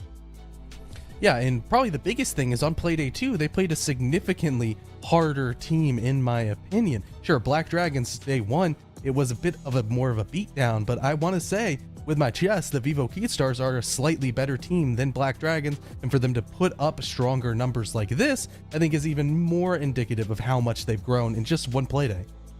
Right, yeah, I mean, not winning, but making improvements, right? And that's what we like to see from a squad that is kind of lower down in the pecking order and has some growing to do.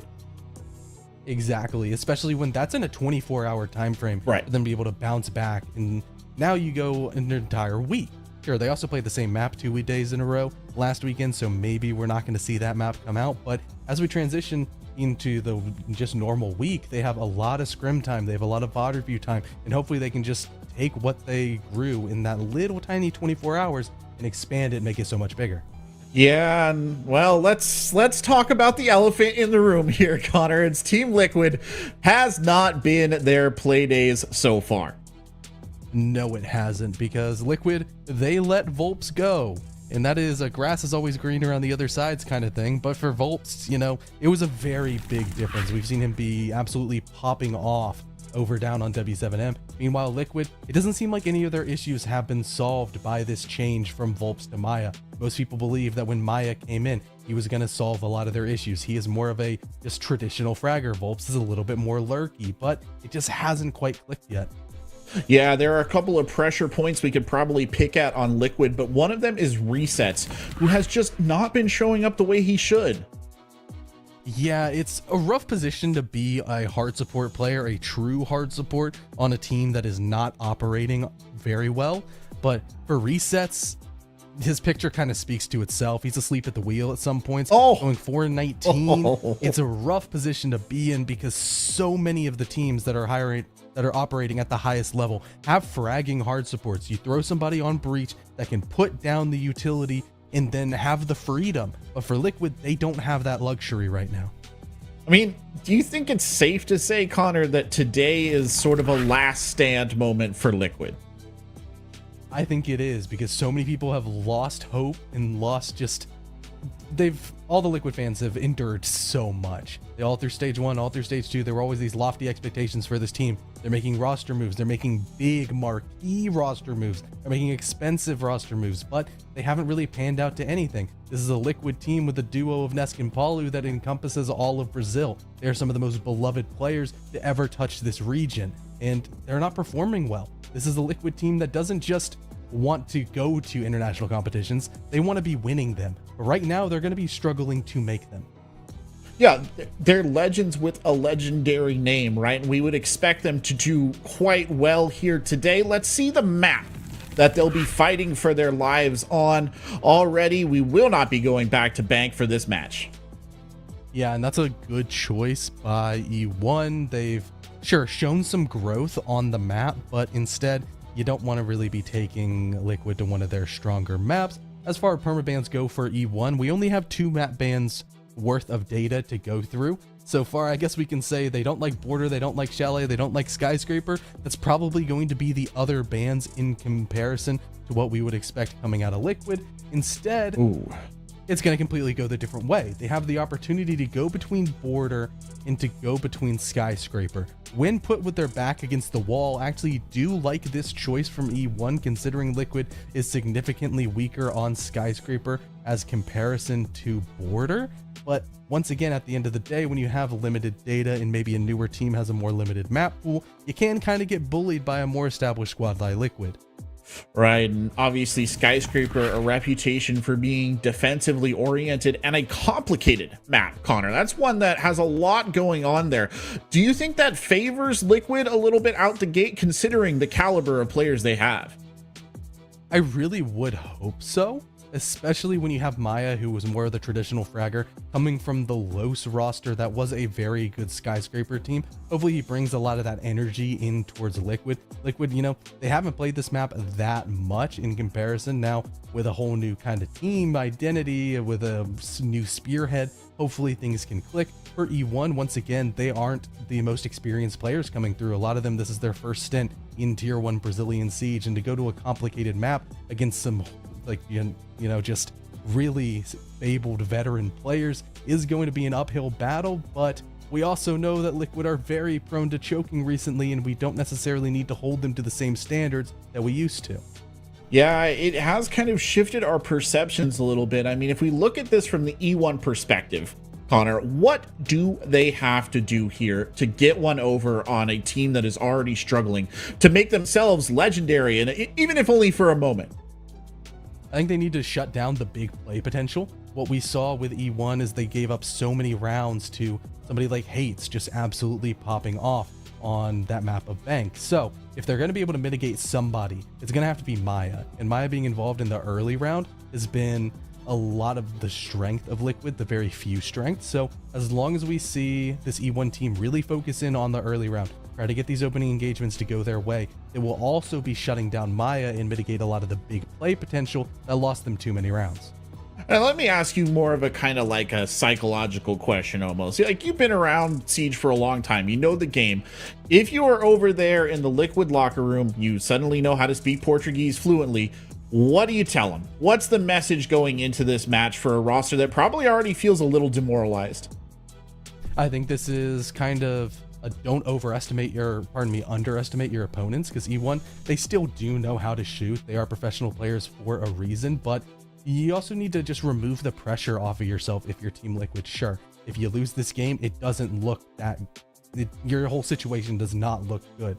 However, if they win, it's still an uphill battle. It's just kind of taking the first step, and that's typically the hardest. So then you just look Nesk and Palu in the eyes and say, vamos.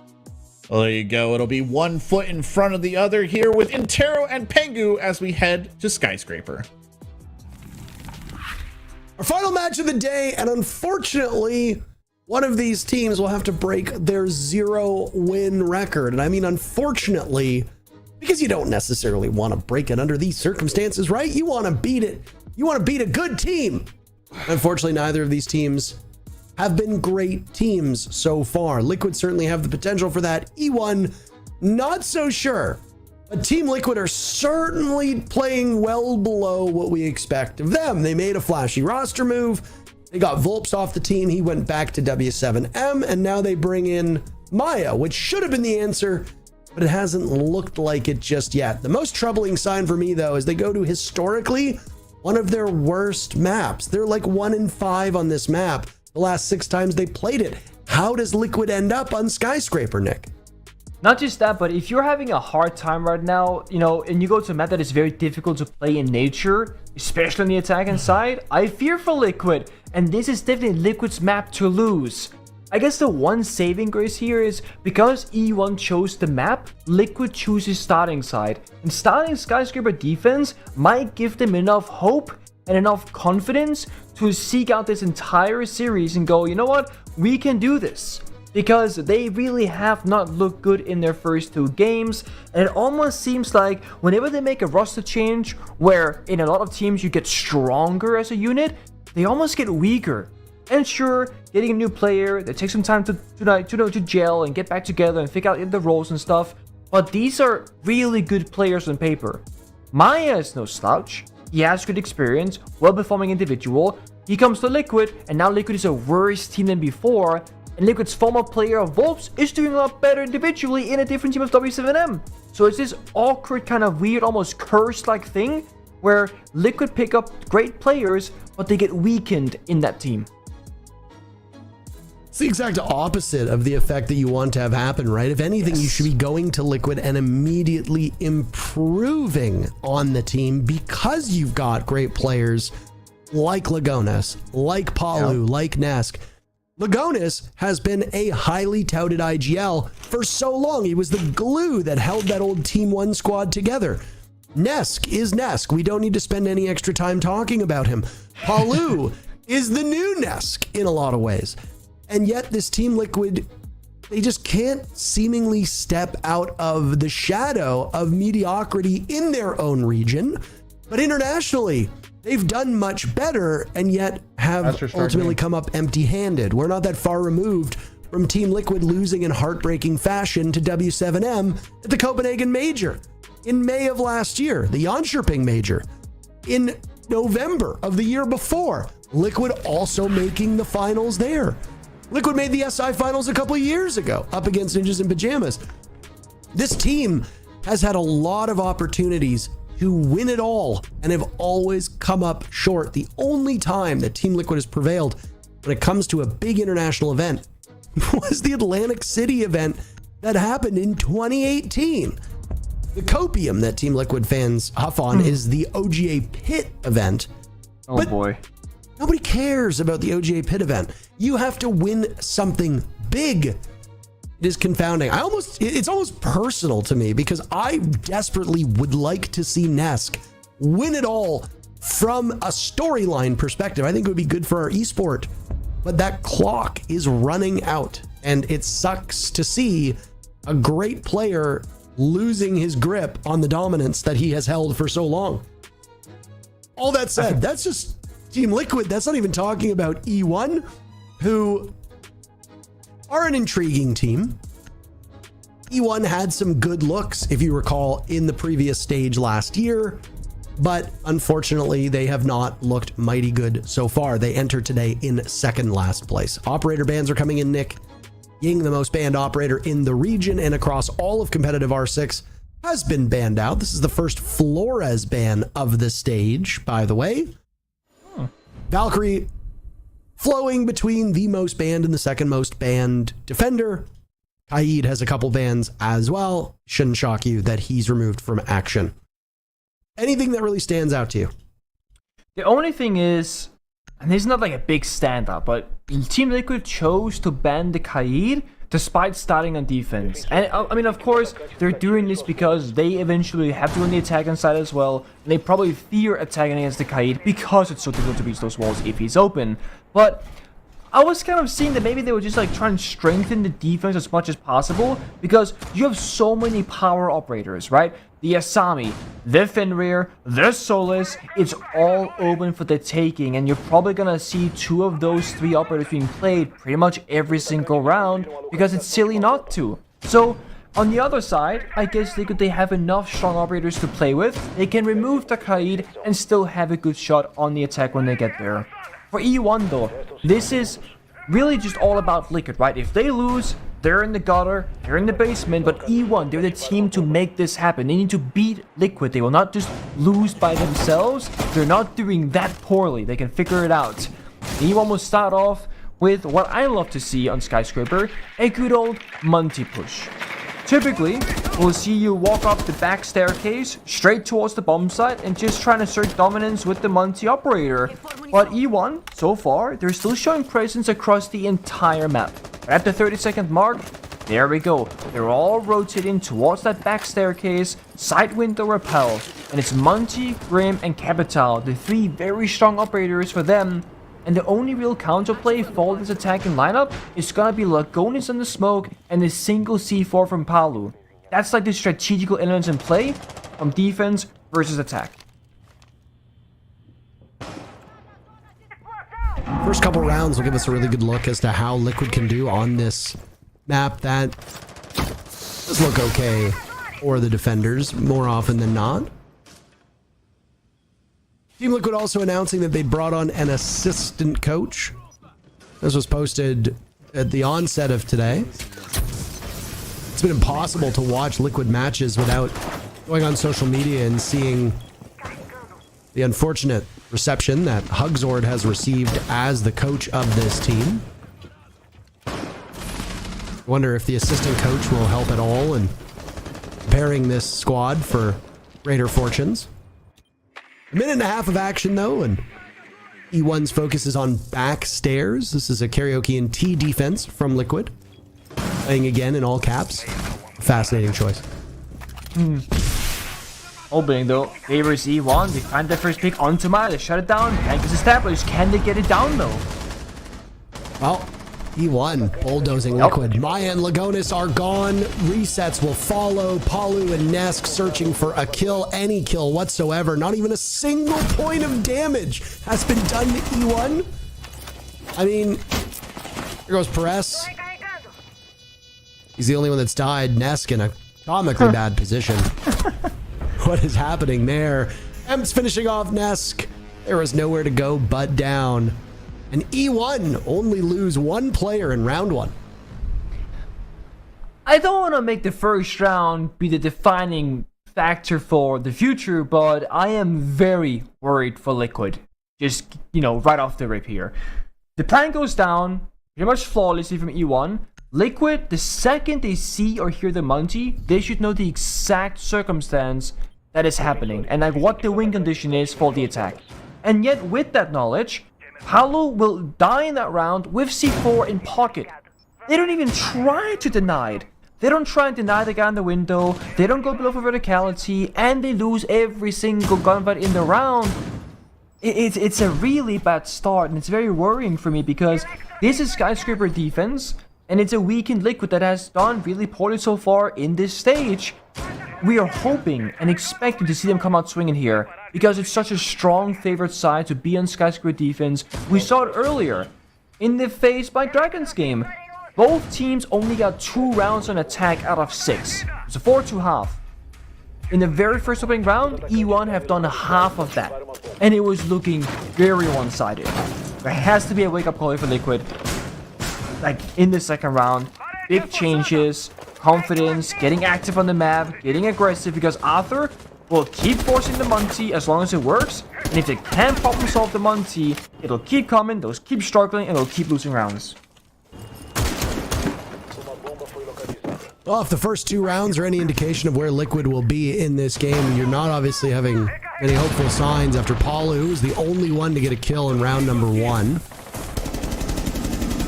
E1 brought the Monty and will do so yet again. As Arthur was guided up those backstairs in round number 1 with an escort. Will he be escorted this time over towards his office bomb site on the top floor, but the other side of Skyscraper? Not uncommon to see teams defending this part of the map in a similar fashion. Wait, did that? Oh, okay, the Kiba barrier actually did go. I know that with some of the shaped items in the game, it can be a bit wonky. I know that there's times where you'll throw out like a couch and only a tiny bit will pop up. That's quite bad. Reset's trying to plug the hole in office, though. Not much geometry to work with there, and he gets felled by Arthur. Wait a minute! What is the Monty doing in? Oh, he takes down Lagonis as well. He storms through the back of the bomb site, and Liquid are scrambling to find their footing. Nesk now taking some damage. He gets on the board. His first kill. Only one will be had. Palu still standing, but he's the only one left, and he's killed in Terrace. 2 rounds and only 2 kills for Team Liquid. Say what you will about their performance up to this point, but this is a worse start than I think either you or I could have imagined. And props to E1 for taking full advantage of the deficiencies that Team Liquid have made so obvious. I think you call a timeout. I mean, it's too late to happen now, I guess, but I think if you're Liquid, I think genuinely, you pull the brakes on this and you just go, guys, we gotta talk something through here. And especially try to play around the Monty. I said it will keep happening. The way you play Monty, especially if you're someone like Arthur, you will force it until it no longer works. If they keep winning these rounds, Monty will keep being brought, and Liquid are not doing anything in their operator lineup to deal with this particular operator. Yeah, they're bringing one more C4 in the round, but they don't even get to use it. This is very worrying. That stat line earlier, the 4-2 halves favoring defense, for Liquid to match the expectations right now, they need to win 4 rounds in a row. And that is with how dominant they were losing the first 2. It seems impossible. I love that E1 have recognized the weakness in Team Liquid's playbook. I love that they keep doing it. And they will keep doing it until it no longer works, and they'll have something else, I'm sure. Yes, there are a lot of strong operators open on defense. As we said, the Sami, Fenrir, the Solus, etc. But the same thing kind of goes for attack. Yeah, Ying is gone. But you have the Grim, you have the Capital, you have the Togepi, and they are a Monty team. That's 4 very powerful operators, and then you put Ashe in there. What's not to love about this lineup? I mean, if the Monty is working, you might as well keep going with it. That's exactly what we're seeing here. Not just working, but Monty was like the linchpin of this strategy. Now Lagonis is in trouble. Oh, almost failing on his blasts. Blastry gets downed, and now the Monty will attempt to pick him up as Nest can have a flank. Where's the hell? 0-3 with all smokes in pocket yet again. Palu now down in pantry. He'll take out STK. Nesk in trouble though on restaurant side. He'll retreat, continuing to back up. He doesn't know if there's anybody down below. Much better take for Liquid now, but Arthur, hold on, is getting the diffuser down. Resets with 1 kill, and there's nobody from Liquid who seems to know this. And now you'll have to contend with a Monty in the post plant. The benefit for Liquid though, if they can start to narrow these numbers down, they can do some serious work. But now Resets is gone. Nesk has taken some damage. Same with Palu. They're on the diffuser. He'll look to plug the hole with the Kiba barriers. The Monty pressing up. Palu over towards the terrace. He dies. Now it's Nesk to deal with the Monty, but Arthur is just a thorn in their side. My, what do you even do at this point? Maybe now the timeout is called, Nick. If not now, I think you just gotta /FF. Okay, there it is. FF stands for surrender in a different game. Yeah, the Monty's a problem. Liquid are almost sacrificing their opening player every single one. I mean, again, in against Monty on a karaoke attack, they're gonna go up the black staircase. That is literally how the only Monty strat that works on paper by every team in the world ever. And yet, no one's holding the verticality for Liquid. There's no C4. The Toxic Babes aren't coming out. Monty walks up, presses V on his keyboard, knocks the smoke back at his back, and he's dead. And that's it. Then, okay, Power gets a kill. They're stabilizing, it's looking better. But then they're planting, and Liquid have no idea, despite being 3 people on the bomb site playing Geisha, playing Red Staircase, and playing inside of T-bomb site. I hate to be super overcritical, but there is nothing good that I can say about Liquid. Actually, Paulo, great job getting a kill last round. That's really as far as I can go, and that's where it ended, basically.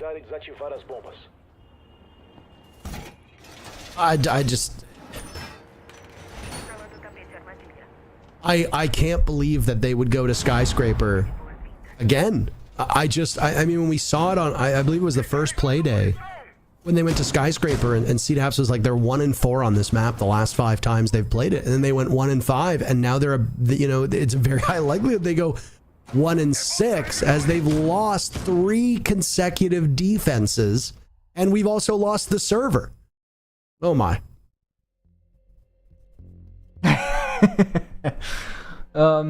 Yeah. If anything, this gives Liquid time to kind of dwell and just like think thoroughly about whatever they talked about during that, tactical timeout. And the players are not supposed to talk to each other, but you sit there on your own, in your own head, and you really hope for the Liquid players that they started that round off the end of the tactical timeout in a decent spirit.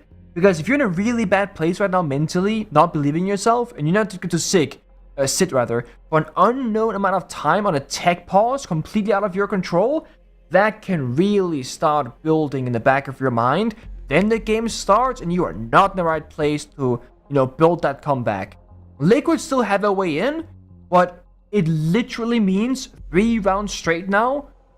And it doesn't have to be convincing. They can clutch it out, it doesn't matter, but statistically on the scoreboard, they need these next 3 rounds, or I have zero faith in the comeback, because once they go on attack, I will doubt them more than on their defenses, because it's a harder side to play.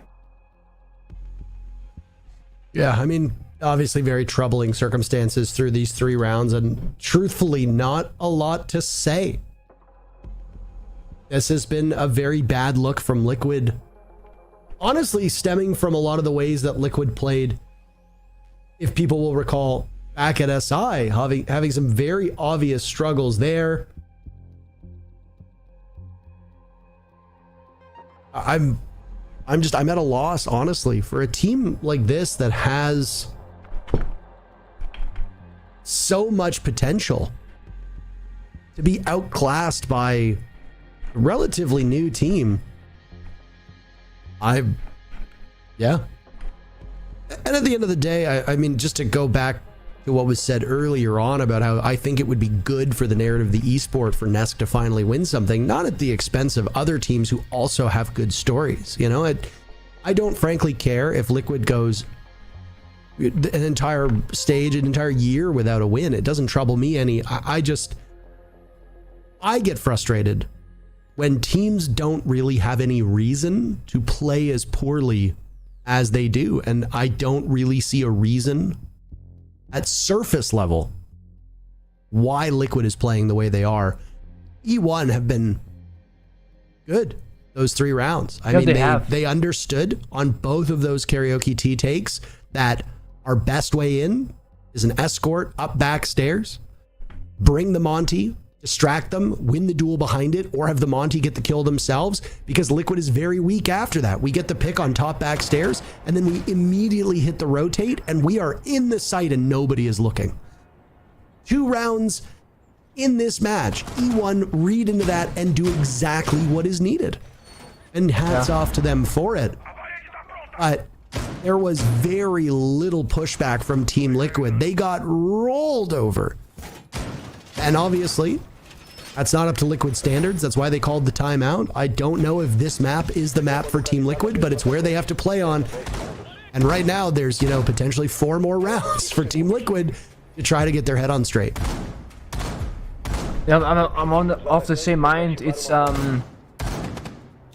E1, they look really strong, but it's also not hard to look so strong if your enemy isn't really fighting back and countering you actively. And it surprises me greatly that it takes 3 round losses and a tactical timeout before we see an Oryx, for example. And the funny thing is, E1 are no longer playing Monty. Because when your opponent makes an active effort in countering your previous win condition, you're obviously gonna change off of it. So, Liquid, okay, maybe they thought the Monty was fine the first round.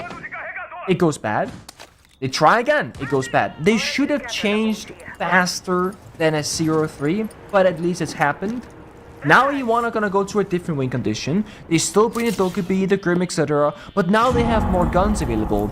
We saw after being a very aggressive front and forward multiplayer, he might be the same kind of crazy internet Twitch, we don't truly know. Of course, first though, because there is no Monty, things will have to play out in a more common order. You gotta breach open the hot walls, you gotta drone all the corners because Monty can't just do it anymore, and you gotta actually clear the player positions either with the Grim Bees, some self-destructions from below maybe, or pure gunfights. So perhaps this small change will favor Liquid, but it did cost them a lot of time to get here, and of course those 3 rounds.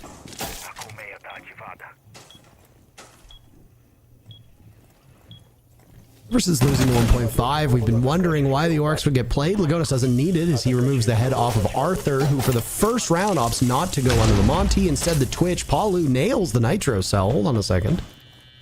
What have you done with the Team Liquid from the first 3 rounds? There they are. Is it them all along? Resets walks up to a window on an upside down rappel. Perez wins that fight. Emps eliminating Palu, and suddenly, this is far more winnable. Nesk over by Bar, taking out long range. Maya now being softened up too as Lagonis will attempt to retrieve his teammate before being flashed out. E1 are being very proficient here. They've also dropped Lagonis. Maya will drop down himself with the UMP in hand. This is not typically the gun you want to do some serious damage, and he does not accomplish anything. 5 unanswered kills from E1 after Liquid get the first 2 picks. And it's 4-0 for E1. Liquid were in a pretty good position, and then they realized that they're supposed to be the losing team this match. So they just said, you know what, doesn't matter, down they go. And I don't understand how it happened, truth be told, because they looked very good for the first 2 kills. Like going inside the bomb site, got a guy looking up into the ceiling looking for verticality. Okay, freebie. Paulo, great C4, using that utility that we didn't see earlier, gets a kill outside Geisha balcony. This means Liquid have full control of the verticality above the entire bomb site. They have Geisha control, most important spot of the map, and they have bomb site control, which is the second most important part of the map. And yet somehow, they just kind of walk into bullets. That's pretty much what it looked like on paper from the point of view that we saw. And they are very happy, almost eager to seek out those gunfights. And you have to wonder, what about the strategical depth here available? When you have the verticality above the site, you don't need to fight them one-to-one horizontally, you can fight them vertically. I mean, I would argue that most teams in that round wanted the attackers walk into the site and then kill them from above. Or kill them from above and then flank them from behind. So many options there. And Liquid, they take the easy road. Just go for the gun kill. Maybe when you have players, you know, like Nesk, like Paulo, now like Maya, you'd expect him that would be a good playstyle. I mean, we see the new BDS over in Europe. They have 5 amazing gunners. They will go for those gunfights, but win them. Difference here just is that Liquid are pretty much losing almost every single engagement. Just very out of character for Liquid as well. Like, even if Nesk isn't Nesk of the old, you still expect him to be able to match up against some of these players, and it's unfortunately not what we've seen from a match perspective. I just want a good game. That's really it. So far, this has been an excellent game. If you're a fan of E1, if you don't care about either of these teams, maybe there are technical masterpieces available elsewhere.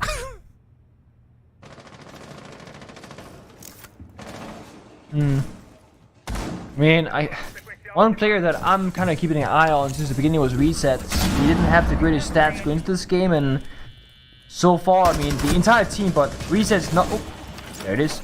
Not really finding his moments in these rounds, getting kind of picked off guard very often, but finds that kill, shutting down STK. Find Liquid a bit of space in this round, bit of time as well, and E1 looking like they don't know exactly how to approach this attacking round right now. And what a breaching charging kill! What? Hello? Resets is in the grave. The overlying numbers for Resets. And they're planting. Not been excellent. Arthur getting the diffuser down. Perez has taken some damage. This will be a success. It's the 3rd team to play this bedroom bomb site on Skyscraper. Again, we just want to note that this is very abnormal for this map, but seeing it come out, obviously proving quite difficult now as Nesk, hold on, he and Palu are cooking something up. But he's got a buck above to deal with. He's got Emps far enough away. Nesk decided to take the engagement. Palu gunned down as Emps gets both of them. 5-0 E1.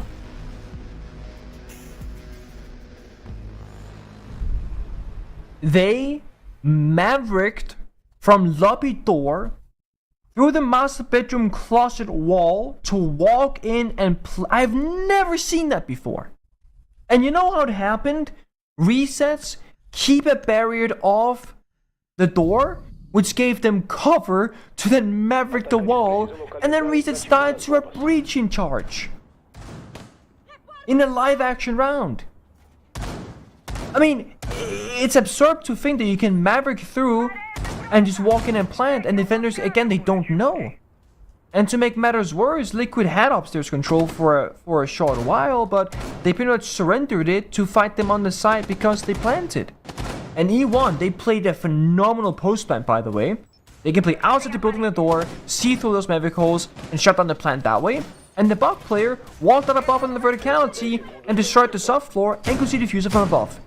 E1, while they are winning a lot of gunfights, Nico are doing puzzling things, they are playing a strategically sound round here all the way throughout.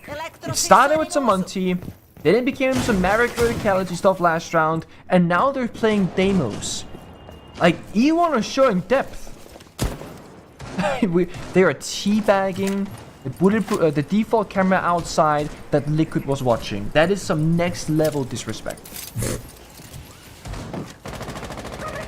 I'm kind of lost for words. Neither of these teams have looked particularly good in their matches so far, but I did not think there was this much of a gulf between them.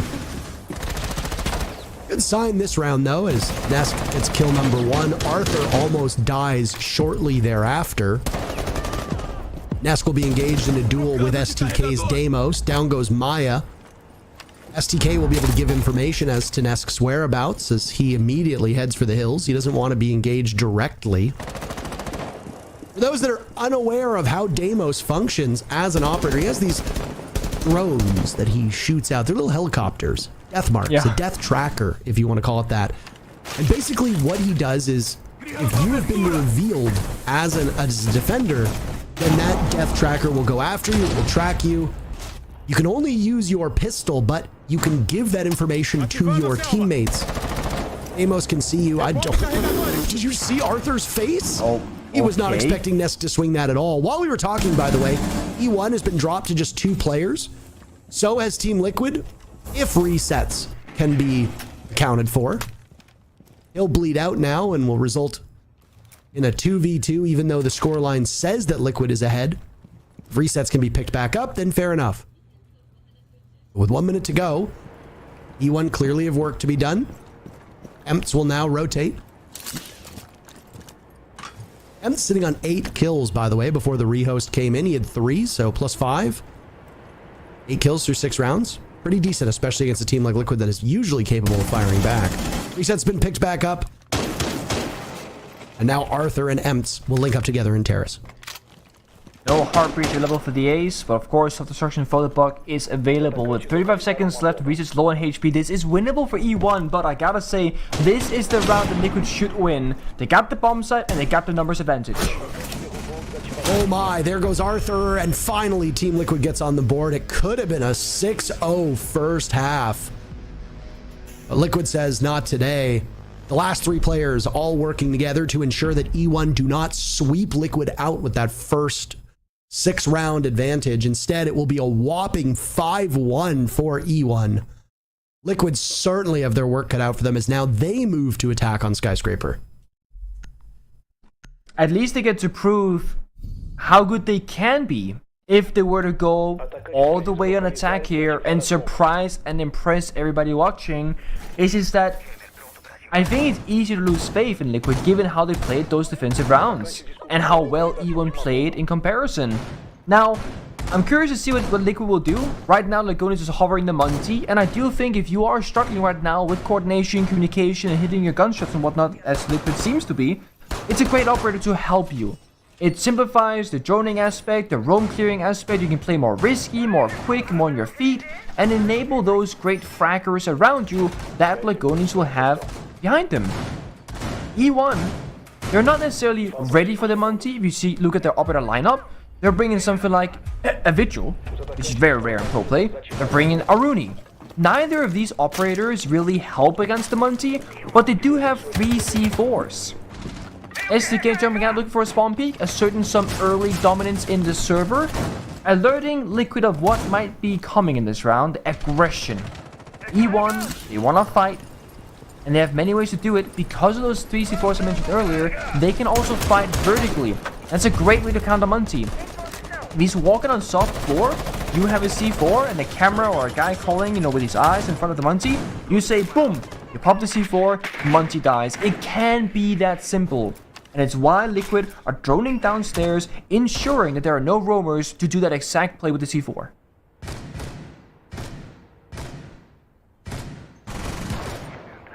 I do like that they're bringing the Monty themselves. If it is even half as effective as Arthur's Monty was on E1, then that should guarantee Liquid at minimum 1 round, potentially 2. Eskel solo entry now, down in restaurant. and see if a drone was escorting him or not. Resets and Palu are not too far removed. Resets on the exterior of the building. Palu down below, and there go the bees. He's here. Swing from Perez, and Nesk reads into that one perfectly. Or the EMP goes off on the stairs. Nesk losing a lot of HP in the process. There's the Vigil lurking in Geisha, but direct fight from Nesk. Up the main stairs. He's good enough for 2, but E1 suddenly firing back. 2 of their own, and there's the Monty to antagonize Flastry in this position. Lagonis is very low on HP. There's no real explosives to deal with him, not that we see present unless the Nitro Cell of Emps can get into the vicinity. Flastry almost gets Maya, who seems to hang suspended in motion. They know that they can't go through Dragon Side, so instead Terrace and Drum will be the main focus for E1 as they rotate back around if they want to pressure that part of the map. They don't need to, though.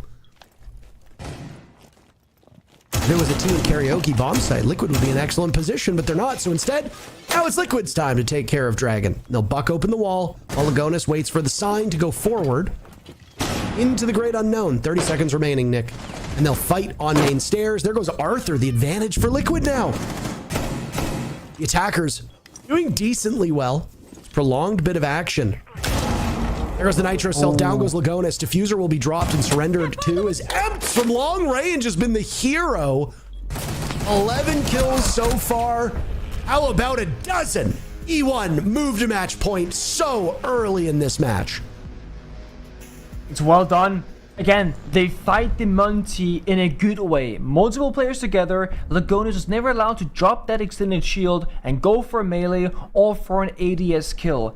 I will say though, when it came down to the 3v3, Liquid did a great job at playing around Lagonis. Monty went in, had the yellow ping, had the information, and then they won their gunfights. But then that utility play, this C4, the second that Monty falls, so does the round. It's a very simple win condition for the attack inside of Liquid, and it almost worked, but almost isn't enough, especially under these circumstances. It's 1-6 if you're Liquid, and you're on attack skyscraper. It's like, statistically, it could not really get any worse unless it started as a 0-6, and this would have made it 7-0. That's really it. But they gotta work through it, they gotta keep fighting, there's no surrendering here in pro play, and of course, these points, they matter so much. It's still early in the season. This is their 3rd match. But if you want any hope of a bright future, of maybe talking about going to the major or anything like that, you still need to fight and learn and improve right now and show what you're capable of. Lagonis again on the Monty, Nesk on the Amaru. They might be trying to go for a quick one. Had to wait and find out. But one thing's for sure, E1 again, jumping out Geisha double window, going for that cheeky spawn peek, but also still bringing all that utility. The mirror windows, now the Banty to trick those walls. They saw last round, Liquid, they're not prioritizing hard breach, they're not prioritizing breaching things open, they're just playing around the shield operator of Monty. So if E1 can deny any walls from being opened up, protect those mirror windows, that will make it more difficult for Liquid to find a foothold in this map. Yeah, I mean, this is quite the task they have ahead of them. They just lost resets as well. My. E1 looking for a 7-1. Nest with a kill and Maya another. Suddenly, this round is not as lost as you would have expected, but there goes Nesk. Maya walking in, taking some damage now before reducing Perez to nothing. This has been fast and furious. 1 minute off of the clock. Hold on a second. No. STK taking out Palu. They know that Maya is backstairs. And who gets that final kill? That's what they might be deliberating on. It's STK to do it. 7-1 the scoreline. Maybe not the result that we had ever imagined. It's our fastest match of the day. And might even be the fastest match in all of Brazil. Prior to this game, it was a 7-2 victory for Vivo Keydstars over Fluxo as the most lopsided result. E1 beating Liquid 7-1, shoving Liquid down the standings even more than they already were.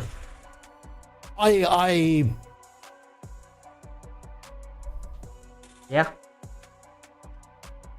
It's a lots of word situation, and it comes down to E1 playing a good game of Siege and Liquid equally playing a really poor game of Siege. And I hate to be so critical of it, but no one can look at that game and go, "Oh, E1 they're amazing at the game. Liquid are just they're not as good." No, that was a really, really poor showing from a team that we expect much more from. I would say of the 5 attacking rounds that they won, E1 didn't need to break a sweat on 4 of them. There was very little strategic depth or element on their actual executes. Like I said, 2 rounds in particular were them just literally running up brown stairs, back stairs, getting a kill, and then walking through a rotate. That was it. You don't really need to scrap for that. You don't need to drone for that. You get 1 drone up there, you say, okay, there's 1 guy on stairs, let's kill him. All right, done, let's plant, and that's it. And then you party. And frankly, there won't be much of a party for Liquid or their fans, as this is a dreadful start and might be one of the worst starts to a stage that we have seen out of this Team Liquid roster. E1 though, huge victory. They pick up 3 points. They'll vault up the standings. That's it for you and I. But we have the wonderful desk to talk about this last match after a break. We'll be right back.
Well, the last stand of Liquid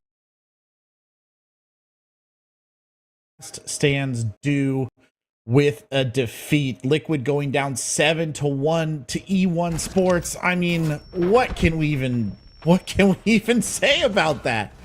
Yeah, this might just be the most devastating 7-1 that Brazil has ever suffered. Yeah.